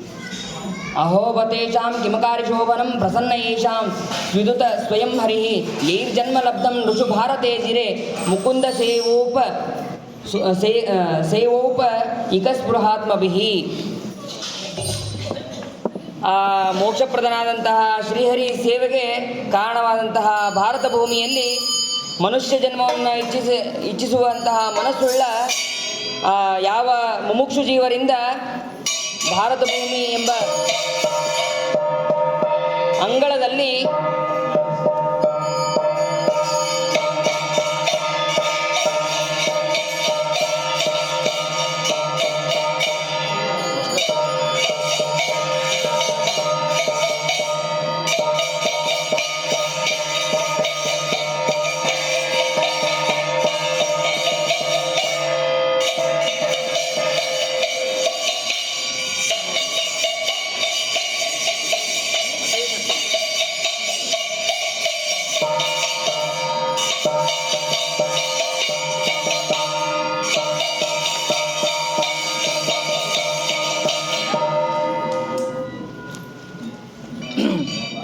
ಈ ಭಾರತ ಭೂಮಿಯಲ್ಲಿ ಮತ್ತು ಮನುಷ್ಯರಲ್ಲಿ ಯಾರು ಜನ್ಮವನ್ನು ಪಡಿತಾರೋ ಅವರಿಂದ ಮಾಡಿದಂತಹ ಯಾವ ಪುಣ್ಯಕರ್ಮ ಮಾಡುತ್ತದೋ ಅದು ಬಹಳ ಆಶ್ಚರ್ಯಕರವಾದದ್ದು. ಯಾಕೆ ಅಂದರೆ ಈ ಭಾರತ ವರ್ಷದಲ್ಲಿ ಯಾವ ಕರ್ಮವನ್ನು ಮಾಡಿದರೆ ಸಾಕು, ಸತ್ಕರ್ಮವನ್ನು ಮಾಡಿದರೆ ಸಾಕು, ಅದರಿಂದ ಶ್ರೇಷ್ಠವಾದಂತಹ ಸದ್ಗತಿಗೆ ಕಾರಣವಾಗುತ್ತೆ ಅಂತ ಅನ್ನೋದನ್ನು ಕೂಡ ಇಲ್ಲಿ ತಿಳಿಸ್ತಾರೆ. ಅಥವಾ ಭಗವಂತನನ್ನು ಶ್ರೀಹರಿ ಭಗವಂತ ಯಾವ ಕರ್ಮವನ್ನು ಅಪೇಕ್ಷಿಸದೆ ತಾನಾಗಿ ಇವರಿಗೆ ಅನುಗ್ರಹ ಮಾಡುತ್ತಾನೋ ಅಂತಹ ಭಾರತದಲ್ಲಿ ಮನುಷ್ಯ ಜನ್ಮ ಶ್ರೀಹರಿಯ ಪ್ರಸನ್ನನಾಗಿದ್ದರೆ ಸರ್ವಥಾ ದೊರೆಯೋದಿಲ್ಲ ಅಂತಂದು ತಿಳಿಬೇಕು. ಅದಾದ ಮೇಲೆ ಉಳಿದಂತಹ ದ್ವೀಪಗಳು, ಲಕ್ಷದ್ವೀಪ, ಕುಶ, ಕ್ರೌಂಚ, ಅದರ ವರ್ಣನೆಯನ್ನು ಕೂಡ ಇಲ್ಲಿ ತಿಳಿಸ್ತಾರೆ. ಆ ಲಕ್ಷದ್ವೀಪ 2 ಲಕ್ಷ ಯೋಜನೆ ವಿಸ್ತಾರವಾಗಿದೆ. ಇದರ ಸುತ್ತುವರೆದಂತಹ ಸಮುದ್ರ ಯಾವುದು ಅಂತಂದರೆ ಕಬ್ಬಿನ ಸಮುದ್ರ, ಇಕ್ಷುರಸೋದ. ಈ ದ್ವೀಪಕ್ಕೆ ಪ್ಲಕ್ಷ ಅಂತ ಯಾಕೆ ಬಂತು ಅಂತಂದರೆ ಇದರಲ್ಲಿ ಪ್ಲಕ್ಷ ವೃಕ್ಷ ಅಂತ ಅನ್ನೋದೊಂದಿದೆ, ಅದಕ್ಕೆ ಪ್ಲಕ್ಷದ್ವೀಪ ಅಂತ ಕರೀತಾರೆ. ಇದಕ್ಕೆ ಅಧಿಪತಿ ಯಾರು ಅಂತಂದರೆ ಇದ್ಮಜಿಕ್ವ, ಪ್ರಿಯವ್ರತನ ಮಗನಾದಂತಹ ಇದ್ಮಜಿಕ್ವ. ಇಲ್ಲಿ ಭಗವಂತ ಯಾವ ರೂಪದಿಂದ ಉಪಾಸನಾಗ್ತಾನೆ ಅಂತಂದರೆ ಶ್ರೀಹರಿ ಅಂತನ್ನುವಂತಹ ರೂಪದಿಂದ ಉಪಾಸನಾಗ್ತಾನೆ. ಇಲ್ಲಿ 7 ವರ್ಷಗಳು ಯಾವುವು ಅಂತಂದರೆ ಶಿವ, ಯಶಸ್ಯ, ಸುಭದ್ರ, ಶಾಂತ, ಕ್ಷೇಮ, ಅಮೃತ, ಅಭಯ ಅಂತ. ಆಮೇಲೆ ಮರ್ಯಾದಾ ಪರ್ವತಗಳು ಮಣಿಕೂಟ, ವಜ್ರಕೂಟ, ಇಂದ್ರಸೇನ, ಜ್ಯೋತಿಷ್ಮಾನ್, ಧೂಮ್ರವರ್ಣ, ಹಿರಣ್ಯಗ್ರೀವ, ಮೇಘಮಾಲ ಅಂತ. ಇಲ್ಲಿ ಮಹಾನದಿಗಳು ಯಾವುವು ಅಂತಂದರೆ ಅರುಣ, ಅನುಗುಣ, ಅಂಗಿರಸಿ, ಸಾವಿತ್ರಿ, ಸುಪ್ರಭಾತ, ಋತುಂಬರ, ಸತ್ಯಂಬರ ಅಂತ. ಚತುರ್ವರ್ಣಗಳು ಯಾವುವು ಅಂತಂದರೆ ಹಂಸ, ಪತಂಗ, ಗೋಧ್ಯಾಯನ, ಸತ್ಯಾಂಗ ಅಂತ. ಇನ್ನು ಶಾಲ್ಮಲಿ ದ್ವೀಪ ಅದು 4 ಲಕ್ಷ ಯೋಜನೆ ವಿಸ್ತಾರವಾಗಿದೆ. ಅದಕ್ಕೆ ಸಮುದ್ರದ ಆವರಣ ಯಾವುದು ಅಂತಂದರೆ ಸುರೋಧ. ಅಲ್ಲಿ ಶಾಲ್ಮರ ವೃಕ್ಷ ಇರೋದರಿಂದ ಅದಕ್ಕೆ ಶಾಲ್ಮಲಿ ದ್ವೀಪ ಅಂತ ಕರೀತಾರೆ. ಇಲ್ಲಿ ಯಾರು ಅಧಿಪತಿ ಅಂತಂದರೆ ಯಜ್ವಿಬಾಹು, ಆ ಪ್ರಿಯವ್ರತರಾಜನ ಮಕ್ಕಳೇ ಇಲ್ಲಿ ಎಲ್ಲ ದ್ವೀಪಗಳಿಗೆ ಅಧಿಪತಿಗಳು. ಯಜ್ವಿಬಾಹು ಅಂತನವನು ಇಲ್ಲಿ ಅಧಿಪತಿ ಆಗ್ತಾನೆ. ಇನ್ನು ಇಲ್ಲಿ ಉಪಾಸ್ಯ ಭಗವದ್ರೂಪ ಯಾವುದು ಅಂತಂದರೆ ಸೋಮಾಂತರ್ಗತನಾದಂತಹ ಸೋಮನಾಮಕ ಶ್ರೀಹರಿ ಇಲ್ಲಿ ಉಪಾಸ್ಯ ಆಗ್ತಾನೆ. ಆಮೇಲೆ ಆ ಶಾಲ್ಮದ್ವೀಪದ ವರ್ಷಗಳು ಯಾವುವು ಅಂತಂದರೆ ಸುರೋಚನ, ಸೋಮನಸ್ಯ, ರಮಣಕ, ದೇವಬರ್ಹ, ಪಾರಿಭದ್ರ, ಆಪ್ಯಾಯನ, ಅಭಿಜಾತ ಅಂತ 7 ವರ್ಷಗಳು. ಇಲ್ಲಿ ಪ್ರಧಾನ ಪರ್ವತಗಳು ಯಾವುದು ಅಂತಂದರೆ ಸುರಸ, ಶತಶೃಂಗ, ವಾಮದೇವ, ಕುಂದ, ಮುಕುಂದ, ಪುಷ್ಟವರ್ಷ, ಸಹಸ್ರತಿ ಅಂತ. ಮುಖ್ಯ ನದಿಗಳು ಯಾವುದು ಅಂತಂದರೆ ಅನುಮತಿ, ಸಿನಿವಾಲಿ, ಸರಸ್ವತಿ, ಕುಹು, ರಜನಿ, ನಂದ, ರಾಕ ಅಂತ. ಚಾತುರ್ವರ್ಣಗಳು ಯಾವುವು ಅಂತಂದರೆ ಶ್ರುತಧರ, ವೀರ್ಯಧರ, ವಸುಂಧರ, ಊರ್ಧ್ವಧರ ಅಂತ. ಇಲ್ಲಿ ಉಪಾಸ್ಯ ರೂಪ ಚಂದ್ರಾಂತರ್ಯಾಮಿಯಾದಂತಹ ಸೋಮನಾಮಕನಾದಂತಹ ಶ್ರೀಹರಿ ಇಲ್ಲಿ ಯಾವಾಗಲೂ ಉಪಾಸ್ಯನಾಗಿರ್ತಾನೆ. ಇನ್ನು ಕುಶದ್ವೀಪದಲ್ಲಿ ಕುಶದ್ವೀಪದ ಪರಿಮಾಣ ಎಷ್ಟು ಅಂತಂದರೆ 8 ಲಕ್ಷ ಯೋಜನ ಅದು ವಿಸ್ತಾರವಾಗಿದೆ. ಅದು ಸಮುದ್ರದ ಯಾವ ಸಮುದ್ರದಿಂದ ಕೂಡಿದೆ ಅಂತಂದರೆ ಘೃತೋದ ಅಂದರೆ ತುಪ್ಪದ ಸಮುದ್ರದಿಂದ ಅಲ್ಲಿ ಕೂಡಿದೆ. ಈ ದ್ವೀಪಕ್ಕೆ ಕುಶದ್ವೀಪ ಅಂತ ಯಾಕೆ ಇದೆ ಅಂತಂದರೆ ಅಗ್ನಿಯಂತೆ ಪ್ರಜ್ವಲಿಸಿರುವಂತಹ ಹುಲ್ಲುಗಳಿದೆ ಇಲ್ಲಿ, ಅದಕ್ಕೆ ಇದರಲ್ಲಿ ಕುಶದ್ವೀಪ ಅಂತ ಕರೀತಾರೆ. ಇದಕ್ಕೆ ಅಧಿಪತಿ ಯಾರು ಅಂತಂದರೆ ಹಿರಣ್ಯರೇತ ಅಂತ ಪ್ರಿಯವ್ರತ ರಾಜನ ಮಗ. ಇಲ್ಲಿ ಉಪಾಸ್ಯ ಮೂರ್ತಿ ಯಾವುದು ಅಂತಂದರೆ, ರೂಪ ಯಾವುದು ಅಂತಂದರೆ ಅಗ್ನ್ಯಂತರ್ಗತನಾದಂತಹ ಅಗ್ನಿನಾಮಕನಾದಂತಹ ಭಗವಂತ ಇಲ್ಲಿ ಉಪಾಸನಾಗಿದ್ದಾನೆ. ಇಲ್ಲಿಯೂ ಕೂಡ 7 ವರ್ಷಗಳು ವಸುದಾನ, ದೃಢರುಚಿ, ನಾಭಿ, ಗುಪ್ತ, ಸತ್ಯವ್ರತ, ವಿಪ್ರ, ವಾಮದೇವ ಈ ರೀತಿಯಾಗಿ ಇದ್ದಾರೆ 7 ವರ್ಷಗಳು. ಆಮೇಲೆ ಸಪ್ತಗಿರಿಗಳು ಯಾವುವು ಅಂತಂದರೆ ಚಕ್ರ, ಶೃಂಗ, ಕಪಿಲ, ಚಿನ್ನಕೂಟ, ದೇವಾನೀಕ, ಊರ್ಧ್ವರೋಮ, ದ್ರವಿಣ ಈ ರೀತಿಯಾಗಿ ಪರ್ವತಗಳು. ಆಮೇಲೆ 7 ನದಿಗಳು ಯಾವುವು ಅಂತಂದರೆ ರಸಕುಲ್ಯ, ಮಧುಕುಲ್ಯ, ಶ್ರುತವಿಂದ, ಮಿತ್ರವಿಂದ, ದೇವಗರ್ಭ, ಘೃತಚ್ಯುತ, ಮಂತ್ರಮಾಲ ಅಂತ. ಚಾತುರ್ವರ್ಣಗಳು ಯಾವುವು ಅಂತಂದರೆ ಕುಶಲ, ಕೋವಿದ, ಅಭಿಯುಕ್ತ, ಕುಶಲಕರ ಅಂತಂದು ಈ ರೀತಿಯಾಗಿ ವರ್ಣಗಳು. ಅದಾದಮೇಲೆ ಕ್ರೌಂಚ ದ್ವೀಪ. ಇಲ್ಲಿ ಈ ಕ್ರೌಂಚ ದ್ವೀಪ 16 ಲಕ್ಷ ಯೋಜನ ವಿಸ್ತಾರವಾಗಿದೆ. ಇಲ್ಲಿ ಸಮುದ್ರದ ಯಾವ ಸಮುದ್ರದಿಂದ ಕೂಡಿದೆ ಅಂತಂದರೆ ಮೊಸರಿನ ಸಮುದ್ರ. ಮೊದಲಿಗೆ ದದಿಮಂಡೋದ, ಆಮೇಲೆ ಕ್ಷೀರೋದ ಅಂತಂದದ. ಆದರೆ ಇಲ್ಲಿ ಅದನ್ನು ಹೆಂಗೆ ತಿಳಿಬೇಕು ಅಂತಂದರೆ ಅನಾಮ್ಲಂತು ದದಿ ಕ್ಷೀರಂ ಸಾಂದ್ರಂ ತಥಾ ದದಿ. ಅಂದರೆ ಈ ಮೊಸರು ಗಟ್ಟಿಯಾದಂತಹ ಮೊಸರು ಹೇಗಿರಬೇಕೋ ಹಾಗೆ ಹಾಲಿದೆ, ಅಂದರೆ ಗಟ್ಟಿಯಾದಂತಹ ಹಾಲು ಅದು ಕ್ಷೀರ. ಇಲ್ಲಿ ಮೊಸರು ಅಂತಂದರೆ ಸ್ವಲ್ಪವೂ ಕೂಡ ಹುಳಿ ಇಲ್ಲ, ಹುಳಿಯಾದದ್ದಲ್ಲ, ಅಂತಹ ಮೊಸರು ಇದೆ ಅಂತ ಅನ್ನೋದನ್ನು ತಿಳಿಬೇಕು. ಈ ಪರ್ವತಕ್ಕೆ ಈ ದ್ವೀಪಕ್ಕೆ ಕ್ರೌಂಚ ಅಂತ ಯಾಕೆ ಬಂತು ಅಂತಂದರೆ ಇಲ್ಲಿ ಕ್ರೌಂಚ ಅಂತನ್ನುವಂತಹ ಒಂದು ಪರ್ವತ ಇದೆ, ಅದಕ್ಕೆ ಕ್ರೌಂಚ ದ್ವೀಪ ಅಂತ ಬಂದಿದೆ. ಇಲ್ಲಿ ಅಧಿಪತಿ ಯಾರು ಅಂತಂದರೆ ಘೃತಪೃಷ್ಠ. ಇಲ್ಲಿ ಕೂಡ 7 ವರ್ಷಗಳು ಆಮ, ಮಧುಮೇಹ, ಮೇಘಪೃಷ್ಠ, ಸುಧಾಮ, ಋಷಿಜ್ಯೋತಿ, ಲೋಹಿತಾರಣ, ವನಸ್ಪತಿ ಅಂತ. ಆಮೇಲೆ ಪರ್ವತಗಳು ಶುಕ್ಲ, ವರ್ಧಮಾನ, ಉಪಬ್ರಹ್ಮಣ, ಉಪಭೋಜನ, ನಂದನ, ಸರ್ವತೋಭದ್ರ ಅಂತ. ಮಹಾನದಿಗಳು ಅಭಯ, ಅಮೃತೋಗ, ಅರ್ಯಕ, ದೀರ್ಘವತಿ, ರೂಪವತಿ, ಪವಿತ್ರ, ಶುಕ್ಲ ಅಂತ. ಚತುರ್ವರ್ಣಗಳು ಗುರು, ಋಷಭ, ದ್ರವಿಣ, ದೇವಕ ಅಂತ. ಇಲ್ಲಿ ಉಪಾಸನಾದಂತಹ ಭಗವಂತನ ರೂಪ ಯಾವುದು ಅಂತಂದರೆ ವರುಣಾಂತರ್ಯಾಮಿಯಾದಂತಹ ಶ್ರೀಹರಿ ಇಲ್ಲಿ ಉಪಾಸಿತನಾಗಿರ್ತಾನೆ. ಇನ್ನು ಶಾಖದ್ವೀಪ ಅದು 32 ಲಕ್ಷ ಯೋಜನ ವಿಸ್ತಾರವಾಗಿದೆ. ಇದು ಕ್ಷೀರ ಸಮುದ್ರದಿಂದ ಕೂಡಿದೆ. ಈ ದ್ವೀಪಕ್ಕೆ ಶಾಖ ಅಂತನ್ನುವಂತಹ ದೊಡ್ಡ ಮರ ಇರೋದ್ರಿಂದ ಇದಕ್ಕೆ ಶಾಖದ್ವೀಪ ಅಂತ ಕರೀತಾರೆ. ಇನ್ನು ಇದಕ್ಕೆ ಅಧಿಪತಿ ಯಾರು ಅಂತಂದರೆ ಮೇಧಾತಿಥಿ. ಇಲ್ಲೂ ಕೂಡ 7 ವರ್ಷಗಳು ಪುರೋಜವ, ಮನೋಜವ, ವೇಪಮಾನ, ಧೂಮ್ರಾನ್ವೀಕ, ವಿಚಿತ್ರ ರೇಫ, ಬಹುರೂಪ, ವಿಶ್ವಧಾರ. ಇಲ್ಲಿರುವಂತಹ ಪರ್ವತಗಳು ಈಶಾನ, ಉರುಶೃಂಗ, ಬಲಭದ್ರ, ಶತಕೇಶ, ಸಹಸ್ರಸ್ರೋತ, ದೇವಪಾಲ, ಮಹಾನಸ ಅಂತ. ಇಲ್ಲಿ ಮಹಾನದಿಗಳು ಅನಘ, ಆಯುರ್ಧ, ಉಭಯ ಸ್ಪೃಷ್ಟಿ, ಅಪರಾಜಿತ, ಪಂಚಪದಿ, ಸಹಸ್ರಶ್ರುತಿ, ನಿಜಧೃತಿ ಅಂತ. ಇಲ್ಲಿ ಚತುರ್ವರ್ಣಗಳು ಯಾವುವು ಅಂತಂದರೆ ಧೃತವ್ರತ, ದಾನವ್ರತ, ಸತ್ಯವ್ರತ, ಅನುವ್ರತ ಅಂತ. ಇಲ್ಲಿ ಭಗವಂತನ ರೂಪ ಯಾವುದು ಅಂತಂದರೆ ವಾಯು ಅಂತರ್ಗತನಾದಂತಹ ವಾಯುನಾಮಕನಾದಂತಹ ಶ್ರೀಹರಿ ಇಲ್ಲಿ ಉಪಾಸನಾಗಿರ್ತಾನೆ. ಇನ್ನು ಕೊನೆಯ ದ್ವೀಪ ಯಾವುದು ಅಂತಂದರೆ ಪುಷ್ಕರ ದ್ವೀಪ. ಈ ಪುಷ್ಕರ ದ್ವೀಪ 64 ಲಕ್ಷ ಯೋಜನ ವಿಸ್ತಾರವಾಗಿದೆ. ಇದಕ್ಕೆ ಶುದ್ಧವಾದಂತಹ ಸ್ವಾದೂದಕ ಸಮುದ್ರ ಇದು ಆವೃತವಾಗಿದೆ. ಈ ದ್ವೀಪಕ್ಕೆ ಯಾವುದರಿಂದ ಇದಕ್ಕೆ ಪುಷ್ಕರ ದ್ವೀಪ ಅಂತ ಬಂತು ಅಂತಂದರೆ ದ್ವೀಪದ ಮಧ್ಯದಲ್ಲಿರುವಂತಹ ಒಂದು ದೊಡ್ಡದಾದಂತಹ ಕಮಲ, ಅದರಿಂದ ಇದಕ್ಕೆ ಪುಷ್ಕರ ದ್ವೀಪ ಅಂತ ಕರೀತಾರೆ. ಇಲ್ಲಿ ಅಧಿಪತಿ ಯಾರು ಅಂತಂದರೆ ವೀತಿಹೋತ್ರ. ಇಲ್ಲಿ ವರ್ಷಗಳು ಯಾವುದು ಅಂತಂದರೆ 2 ರಮಣಕ, ಧಾತುಕ ಅಂತ 2 ವರ್ಷಗಳು. ಉಪಾಸ್ಯ ರೂಪಿಯಾದಂತಹ ಭಗವಂತನ ರೂಪ ಯಾವುದು ಅಂತಂದರೆ ಬ್ರಹ್ಮಾಂತರ್ಯಾಮಿಯಾದಂತಹ ಬ್ರಹ್ಮನಾಮಕನಾದಂತಹ ಶ್ರೀಹರಿ ಇಲ್ಲಿ ಯಾವಾಗಲೂ ಉಪಾಸ್ಯನಾಗಿರ್ತಾನೆ. ಇಲ್ಲಿ ಪರ್ವತ ಯಾವುದು ಅಂತಂದರೆ ಮಾನಸೋತ್ತರ ಪರ್ವತ. ಹೀಗೆ ಎಲ್ಲ ದ್ವೀಪಗಳನ್ನು ತಿಳಿಸಿ ಮುಂದೆ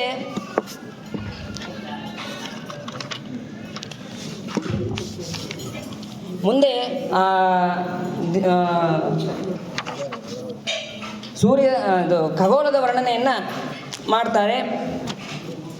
ಆ ಖಗೋಳದ ವರ್ಣನೆಯನ್ನು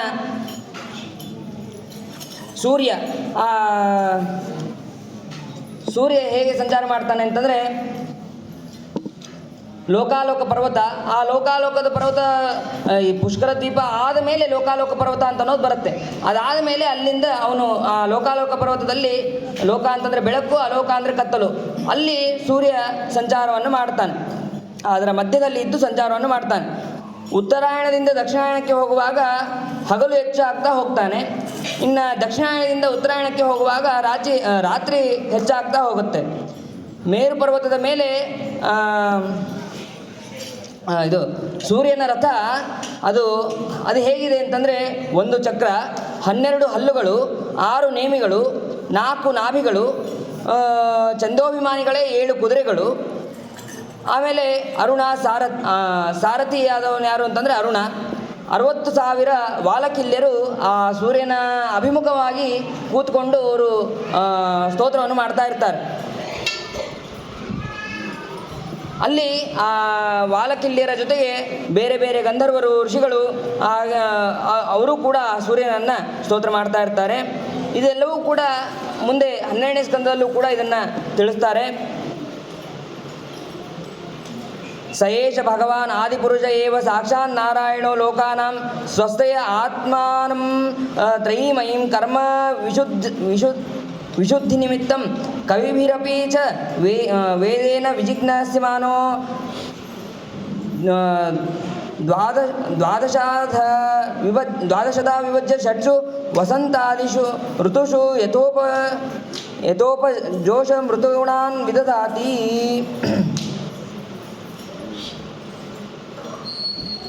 ಅಲ್ಲಿ ಸೂರ್ಯ ಕ್ರಮವಾಗಿ ಅಲ್ಲಿ ಸಂಚಾರವನ್ನು ಮಾಡ್ತಾನೆ. ಸೂರ್ಯಮಂಡಲದ ಮೇಲೆ 1,00,000 ಯೋಜನ ಆದ ಮೇಲೆ ಚಂದ್ರಮಂಡಲ, ಅಲ್ಲಿ ಷೋಡಶ ಕಲ, ಚಂದ್ರನಿಗೆ ಷೋಡಶ ಕಲಗಳು ಇದೆ. ಆಮೇಲೆ ಅದು ವೃದ್ಧಿ ಕ್ಷೀಣಗಳು ಆಗ್ತಾ ಇರುತ್ತೆ. ಆಮೇಲೆ ಚಂದ್ರನ ಮೇಲೆ ನಕ್ಷತ್ರ ಲೋಕಗಳಿದೆ. ಆ ಚಂದ್ರನ ಮೇಲೆ 2,00,000 ಯೋಜನ ಮೇಲೆ ಹೋದರೆ ಶುಕ್ರ, ಅದರ ಮೇಲೆ 2,00,000 ಯೋಜನ ಹೋದರೆ ಬುಧ, ಅದರ ಮೇಲೆ 2,00,000 ಯೋಜನ ಹೋದರೆ ಮಂಗಳ, ಅದರ ಮೇಲೆ 2,00,000 ಯೋಜನ ಬೃಹಸ್ಪತಿ, ಅದರ ಮೇಲೆ 2,00,000 ಯೋಜನ ಶನೇಶ್ಚರ, ಅದರಿಂದ ಉತ್ತರಕ್ಕೆ 11,00,000 ಯೋಜನ ಮೇಲೆ ಹೋದರೆ ಸಪ್ತರ್ಷಿ ಮಂಡಲ, ಅದರ ಮೇಲೆ 13,00,000 ಯೋಜನ ಶಿಂಶುಮಾರ ಸ್ಥಾನ ಧ್ರುವಮಂಡಲ. ಅಲ್ಲಿ ಧ್ರುವರಾಜರು ಶಿಂಶುಮಾರ ರೂಪಿಯಾದಂತಹ ಪರಮಾತ್ಮನನ್ನು ಯಾವಾಗಲೂ ಉಪಾಸನೆ ಮಾಡ್ತಾ ಇರ್ತಾರೆ. ಶಿಂಶುಮಾರ ರೂಪಿಯಾದಂತಹ ಪರಮಾತ್ಮನನ್ನು ಅದ್ಭುತವಾಗಿ ವರ್ಣನೆಯನ್ನು ಮಾಡ್ತಾರೆ. ಆ ಶಿಂಶುಮಾರ ರೂಪಿಯಾದಂತಹ ಪರಮಾತ್ಮ ಹೇಗಿದ್ದಾನೆ ಅಂತಂದರೆ, ತಲೆ ಕೆಳಗೆ ಮಾಡಿ ಆ ಶಿಂಶುಮಾರ ಇದ್ದಾನೆ. ಅವನ ಪುಚ್ಛದ ತುದಿಯಲ್ಲಿ ಧ್ರುವರಾಜ, ಪುಚ್ಛದ ಮಧ್ಯದಲ್ಲಿ ಪ್ರಜಾಪತಿ, ಅಗ್ನಿ, ಇಂದ್ರ, ಧರ್ಮ ಇವರಿಂದ ಅಭಿಮನ್ಯವಾದಂತಹ ನಕ್ಷತ್ರಗಳು, ಪುಚ್ಛದ ಮೂಲದಲ್ಲಿ ಧಾತ, ವಿಧಾತ, ಕಟಿಪ್ರದೇಶದಲ್ಲಿ ಸಪ್ತರ್ಷಿಗಳು, ಬಲಭಾಗದಲ್ಲಿ ಅಭಿಜಿತ್ ಮತ್ತು ಶತಭಿಷ ಇಂದ ಪುನರ್ವಸು ನಕ್ಷತ್ರಗಳು, ಎಡಭಾಗದಲ್ಲಿ ಪುಷ್ಯದಿಂದ ಉತ್ತರಾಷಾಢ ನಕ್ಷತ್ರಗಳು, ಪೃಷ್ಠದಲ್ಲಿ ಅಜವೀತಿ, ಆಕಾಶಗಂಗಾ ಅಂತ, ಅಥವಾ ಉದರದಲ್ಲಿ ಆದರೂ ಕೂಡ ಅದನ್ನು ತಿಳಿಬೋದು ಆಕಾಶಗಂಗವನ್ನು. ಉತ್ತರದಲ್ಲಿ ಪುನರ್ವಸು, ಪುಷ್ಯ, ಸೊಂಟದಲ್ಲಿ ಆರ್ದ್ರ, ಅಶ್ಲೇಷ, ಕಾಲುಗಳಲ್ಲಿ ಅಭಿಜಿತ್ ಮತ್ತು ಉತ್ತರಾಷಾಢ, ಮೂಗುಗಳಲ್ಲಿ ಶ್ರವಣ, ಪೂರ್ವಾಷಾಢ, ಕಣ್ಣುಗಳಲ್ಲಿ ಧನಿಷ್ಠ, ಮೂಲ, ಕಿವಿಗಳಲ್ಲಿ ಮಘ, ಗದ್ದದಲ್ಲಿ ಅಗಸ್ತ್ಯ ಮತ್ತು ಯಮ, ಮುಖದಲ್ಲಿ ಮಂಗಳ, ಉಪಸ್ಥದಲ್ಲಿ ಶನೇಶ್ಚರ, ಕಗೋತ್ತದಲ್ಲಿ ಬೃಹಸ್ಪತಿ, ಎದೆಯಲ್ಲಿ ಆದಿತ್ಯ, ಹೃದಯದಲ್ಲಿ ನಾರಾಯಣ, ಮನಸ್ಸಿನಲ್ಲಿ ಚಂದ್ರ, ನಾಭಿಯಲ್ಲಿ ಶುಕ್ರ, ಸ್ತನಗಳಲ್ಲಿ ಅಶ್ವಿನಿ ದೇವತೆಗಳು, ಪ್ರಾಣಾಪಾನದಲ್ಲಿ ಬುಧ, ಗಲದಲ್ಲಿ ರಾಹು, ಸರ್ವಾಂಗದಲ್ಲಿ ಕೇತುಗಳು, ರೋಮಗಳಲ್ಲಿ ನಕ್ಷತ್ರಗಳು. ಈ ರೀತಿಯಾಗಿ ಆ ಶಿಂಶುಮಾರದ ವರ್ಣನೆಯನ್ನು ಮಾಡ್ತಾರೆ.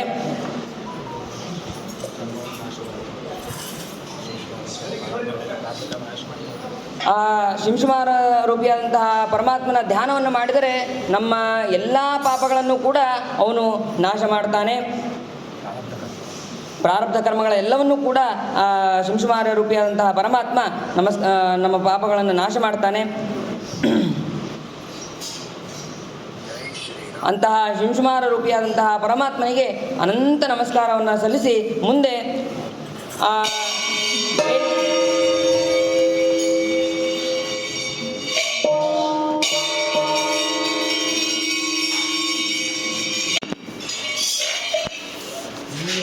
ಶಿಂಶುಮಾರ ರೂಪಿಯಾದಂತಹ ಪರಮಾತ್ಮನನ್ನು ಸ್ತೋತ್ರ ಮಾಡ್ತಾರೆ. ಏತದು ಹವೈವ ಭಗವತೋ ವಿಷ್ಣೋ ಸರ್ವದೇವತಾಮಯಂ ರೂಪಂ ಅಹರಹ ಸಂಧ್ಯಾಯಾಂ ಪ್ರಯತೋ ವಾಗ್ಯತೋ ನಿರೀಕ್ಷಮಾಣ ಉಪತಿಷ್ಠೇತ ನಮೋ ನಮೋ ಜ್ಯೋತಿರ್ಲೋಕಾಯ ಕಾಲಾಯನಾಯ ಅನಿಮಿಷಾಂ ಪತಯೇ ಮಹಾಪುರುಷಾಯ ಧೀಮಹೀತಿ. ಆ ಶಿಂಶುಮಾರ ರೂಪಿಯಾದಂತಹ ಪರಮಾತ್ಮನನ್ನು ನಾವು ನಿತ್ಯದಲ್ಲಿಯೂ ಧ್ಯಾನ ಮಾಡಬೇಕು. ಹೇಗೆ ಅಂತಂದರೆ, ಸಂಧ್ಯಾಕಾಲದಲ್ಲಿ ಪ್ರತಿದಿನವೂ ಸಂಧ್ಯಾಕಾಲದಲ್ಲಿ ಐಶ್ವರ್ಯಶಾಲಿಯಾದಂತಹ ವಿಷ್ಣುವಿನ ಎಲ್ಲ ದೇವತಾ ಪ್ರಧಾನ ರೂಪವೂ ಹೌದು, ಮುಖ್ಯವಾಗಿ ಶಿಂಶುಮಾರ ರೂಪಿಯಾದಂತಹ ಪರಮಾತ್ಮನನ್ನು ಕಾಯಿಕ, ಮಾನಸಿಕ, ವಾಚನಿಕ ನಿಯಮಗಳಿಂದ ಕೂಡಿದವನಾಗಿ ಆಕಾಶವನ್ನು ನೋಡುತ್ತಾ ಜ್ಯೋತಿಸ್ಸುಗಳಿಗೆ ಆಶ್ರಯನಾದಂತಹ ಕಾಲಜ್ಞಾಪಕನಾದಂತಹ ದೇವತೆಗಳಿಗೆ ಪಾಲಕನಾದ ಸರ್ವೋತ್ತಮನಾದ ಪುರುಷನಿಗೆ ನಮಸ್ಕಾರ, ಅವನನ್ನು ಧ್ಯಾನ ಮಾಡುತ್ತೇವೆ ಅಂತ ಈ ರೀತಿಯಾಗಿ ಸ್ತೋತ್ರವನ್ನು ಮಾಡಬೇಕು. ಈ ಶಿಂಶುಮಾರ ರೂಪಿಯಾದಂತಹ ಪರಮಾತ್ಮ ಪಾಪಗಳನ್ನು ಕಳೆಯುತ್ತೇನೆ ಅಂತ ತಿಳಿದ್ವಿ. ಯಾವ ರೀತಿಯಾಗಿ ಪಾಪವನ್ನು ಕಳೀತಾನೆ ಅಂತಂದರೆ, ಹಿಂದೆ ತಿಳಿಸಿದ್ದಾರೆ. 2ನೇ ಸ್ಕಂದದಲ್ಲಿ ಆ ಶಿಂಶುಮಾರ ರೂಪಿಯಾದಂತಹ ಪರಮಾತ್ಮ ಯಾವ ರೀತಿಯಾಗಿ ಪಾಪವನ್ನು ನಾಶ ಮಾಡ್ತಾನೆ ಅಂತಂದರೆ ಸಂಕ್ಷೇಪವಾಗಿ ಅಲ್ಲಿ ತಿಳಿಸಿದ್ದಾರೆ. ಒಂದು ಪ್ರಾರಬ್ಧ ಕರ್ಮಗಳು, ಹಿಂದೆ ಎಷ್ಟೋ ಜನ್ಮದ ಪ್ರಾರಬ್ಧ ಕರ್ಮಗಳು, ಆ ಪ್ರಾರಬ್ಧ ಕರ್ಮದ ಒಂದು ಮೂಟೆ, ಆ ಮೂಟೆ ಇರುತ್ತೆ. ಅದನ್ನು ಶಿಂಶುಮಾರ ರೂಪಿ ನಾವು ಅದನ್ನು ಕ್ರಮವಾಗಿ ಅನುಭವಿಸ್ತಾ ಇರ್ತೀವಿ. ಶಿಂಶುಮಾರ ರೂಪಿಯಾದಂತಹ ಪರಮಾತ್ಮನನ್ನು ನಾವೇನಾದರೂ ಧ್ಯಾನ ಮಾಡಿದರೆ ಆವಾಗ ಆ ಮೂಟೆಯನ್ನೇ ಹಿಂದೆ ಮಾಡಿದಂತಹ ಎಷ್ಟೋ ಪ್ರಾರಬ್ಧ ಕರ್ಮಗಳಿರ್ಬೋದು, ಆ ಮೂಟೆಗಳಿರ್ಬೋದು, ಆ ಎಲ್ಲ ಮೂಟೆಗಳನ್ನು ಕೂಡ, ಮೂಟೆಗಳ ರಾಶಿಯನ್ನು ಆ ಭಗವಂತ ನಾಶ ಮಾಡ್ತಾನೆ. ಶಿಂಶುಮಾರ ರೂಪಿಯಾದಂತಹ ಪರಮಾತ್ಮ ನಾಶ ಮಾಡ್ತಾನೆ. ಅದಕ್ಕೆ ನಾವು ನಿತ್ಯದಲ್ಲಿಯೂ ಕೂಡ ಪೂಜೆ ಮಾಡಬೇಕಾದ್ರೆ ಎಲ್ಲ ಅಂದರೆ ಸಾಲಿಗ್ರಾಮ, ಚಕ್ರಾಂಕಿತ, ಸುದರ್ಶನ, ವಿಷ್ಣುಪಾದ, ಅದ್ರ ಜೊತೆಗೆ ಒಂದು ಶಿಂಶುಮಾರ ರೂಪಿಯಾದಂತಹ ಪರಮಾತ್ಮನ ಪ್ರತಿಮೆಯನ್ನು ಕೂಡ ನಾವು ಇಟ್ಟು ಪೂಜೆ ಮಾಡ್ತಾ ಇರ್ತೀವಿ. ಪೂಜೆಯನ್ನು ಮಾಡಬೇಕಾದ್ರೆ ನಾವು ಈ ರೀತಿಯಾಗಿ ತಿಳಿಬೇಕು. ನಮ್ಮ ಹಿಂದೆ ಮಾಡಿದಂತಹ ಎಷ್ಟೋ ಜನ್ಮದ ಪ್ರಾರಬ್ಧವನ್ನು, ಪಾಪಗಳನ್ನು ನಾಶ ಮಾಡುವಂತಹ ಪರಮಾತ್ಮ ಶಿಂಶುಮಾರ ರೂಪಿಯಾದಂತಹ ಭಗವಂತ. ಹೀಗೆ ಧ್ಯಾನವನ್ನು ಮಾಡ್ತಾ ನಾವು ಅಭಿಷೇಕಾದಿಗಳನ್ನು, ಅರ್ಚನಾದಿಗಳನ್ನು ನಾವು ಮಾಡಬೇಕು ಅಂತ ತಿಳಿಬೇಕು. ಮುಂದೆ ಸೂರ್ಯನ ಮೇಲಿನ ಲೋಕಗಳನ್ನು ತಿಳಿಸಿದ್ರು, ಸೂರ್ಯನ ಕೆಳಗಿನ ಲೋಕಗಳನ್ನು ತಿಳಿಸ್ತಾರೆ. ಆ ಸೂರ್ಯನ ಕೆಳಗೆ 20,000 ಯೋಜನ ರಾಹು, ಅದರ ಕೆಳಗೆ ಸಿದ್ಧ ಚಾರಣರ ವಿದ್ಯಾಧರರ ಲೋಕ, ಅದರ ಕೆಳಗೆ ಯಕ್ಷ ರಾಕ್ಷಸರ ಪಿಶಾಚರ ಲೋಕ, ಅದರ ಕೆಳಗೆ ಸುಂದರವಾದಂತಹ ನಾವಿರುವಂತಹ ಈ ಭೂಮಿ, ಅದರ ಕೆಳಗೆ ಅತಲ, ವಿತಲ, ಸುತಲ, ತಲಾತಲ, ಮಹಾತಲ, ರಸಾತಲ, ಪಾತಾಲ, ಅದರ ಕೆಳಗೆ ಈ ಅತಲ, ವಿತಲ, ಸುತಲ, ಪಾತಾಳ ಇದೇನು ಲೋಕ ಇದೆಯಲ್ಲ, ಈ ಲೋಕಗಳಲ್ಲಿ ಸ್ವರ್ಗಕ್ಕಿಂತಲೂ ಹೆಚ್ಚಿನವಾದಂತಹ ಅಧಿಕ ಸುಖ ಅಂತ ಅನ್ನೋದು ನಮಗೆ ಪ್ರಾಪ್ತಿಯಾಗತ್ತೆ. ಆಮೇಲೆ ಅಷ್ಟೇ ಅಲ್ಲ, ಭವ್ಯವಾದಂತಹ ಮಯನಿರ್ಮಿತವಾದಂತಹ ಪಟ್ಟಣಗಳು ಅಲ್ಲಿ ಇದೆ. ಇಲ್ಲಿ ರೋಗ, ಮುಪ್ಪು, ಪೀಡೆ ಯಾವುದಕ್ಕೂ ಕೂಡ ಇರೋದಿಲ್ಲ. ಅದನ್ನು ಇಲ್ಲಿ ವರ್ಣನೆ ಮಾಡ್ತಾರೆ. ಅತಲದಲ್ಲಿ ಮಯಪುತ್ರ ಆದಂತಹ ಬಲ, ಅವನು 96 ಬಾಯಿಗಳನ್ನು ಸೃಷ್ಟಿ ಮಾಡ್ತಾನೆ. ಅವನು ಆಕಳಿಸಿದಾಗ ಅವನ ಬಾಯಿಯಿಂದ 3 ತರಹದ ಸ್ತ್ರೀಯರು ಅಲ್ಲಿ ಹೊರಗೆ ಬರ್ತಾರೆ, ಸ್ವೈರಿಣಿ, ಕಾಮಿನಿ, ಪುಂಶಿಲಿ ಅಂತ. ವಿತಲದಲ್ಲಿ ರುದ್ರದೇವರು, ಹಾಟಕೇಶ್ವರ, ಪಾರ್ವತಿ ಅಲ್ಲಿ ರುದ್ರದೇವರಿಗೆ ಹಾಟಕೇಶ್ವರ ಅಂತ ಕರೀತಾರೆ.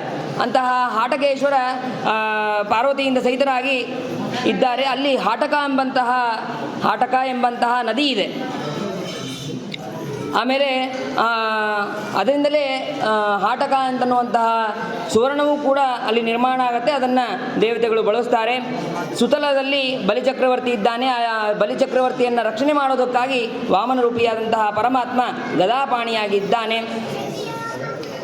ರಾವಣ ಬಲಿಚಕ್ರವರ್ತಿಯ ಜೊತೆಗೆ ಯುದ್ಧಕ್ಕಾಗಿ ಅಂತ ಬಂದಾಗ ಆ ರಾವಣನನ್ನು ತನ್ನ ಪಾದದಿಂದ ಒದಿತಾನೆ ವಾಮನ ದೇವರು.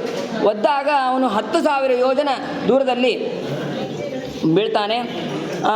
ಅದಾದ ಮೇಲೆ ತಲಾತಲದಲ್ಲಿ ಮಯಾಸುರ ಇದ್ದಾನೆ.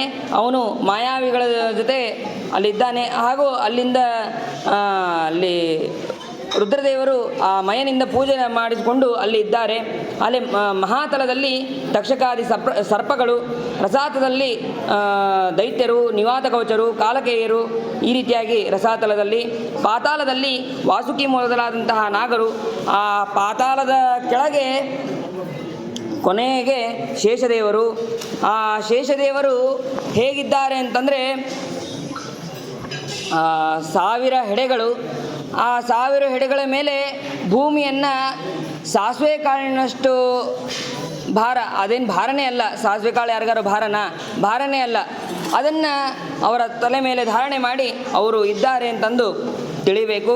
ಯಸ್ಯೇದಂ ಕ್ಷಿತಿಮಂಡಲಂ ಭಗವತೋ ಅನಂತಮೂರ್ತೆ ಸಹಸ್ರ ಶಿರಸ ಏಕಸ್ಮಿನ್ನೇವ ಶೀರ್ಷಾಣಿ ಧ್ರಿಯಮಾಣಂ ಸಿದ್ಧಾರ್ಥ ಇವ ಲಕ್ಷ್ಯತೆ. ಸಿದ್ಧಾರ್ಥ, ಇಲ್ಲಿ ಸಿದ್ಧಾರ್ಥ ಅಂತಂದರೆ ಸಾಸಿವೆ ಅಂತ ಇಲ್ಲಿ ತಿಳಿಬೇಕು. ಅದಾದ ಮೇಲೆ ಇಷ್ಟು ಈ ರೀತಿಯಾಗಿ ಆ ಭೂಗೋಳ ಖಗೋಳದ ವರ್ಣನೆಯನ್ನು ಮಾಡಿ ಕೊನೆಗೆ ನರಕದ ವರ್ಣನೆಯನ್ನು ಮಾಡ್ತಾರೆ. ಆ ನರಕದ ವರ್ಣನೆಯನ್ನು ಕೇಳಿದರೆ ಇವತ್ತೇ ನಾವು ಮೂರ್ಛೆಗೆ ಹೋಗ್ತೀವೋ ಅಥವಾ ಎಲ್ಲೋಗ್ತೀವೋ ಗೊತ್ತಿಲ್ಲ. ಅಷ್ಟು ಘೋರವಾದಂತಹ ನರಕಗಳು. ಅದರಲ್ಲಿ ಅನೇಕ ಇದೆ ನರಕಗಳು. ನರಕಗಳು ಭೂಮಿಯ ಕೆಳಗೆ ದಕ್ಷಿಣ ದಿಕ್ಕಿಗೆ ಅದು ಅಲ್ಲಿ ನರಕಗಳೆಲ್ಲ ಇದೆ. ಅದರಲ್ಲಿ ಪ್ರಧಾನವಾದಂತಹ 28 ನರಕಗಳು. ಆ 28 ನರಕಗಳಲ್ಲಿ ಕೆಲವರು 21 ನರಕ ಪ್ರಧಾನ ಅಂತ ಹೇಳ್ತಾರೆ, 28 ಕೂಡ ಪ್ರಧಾನ ಅಂತಲೂ ಹೇಳ್ತಾರೆ.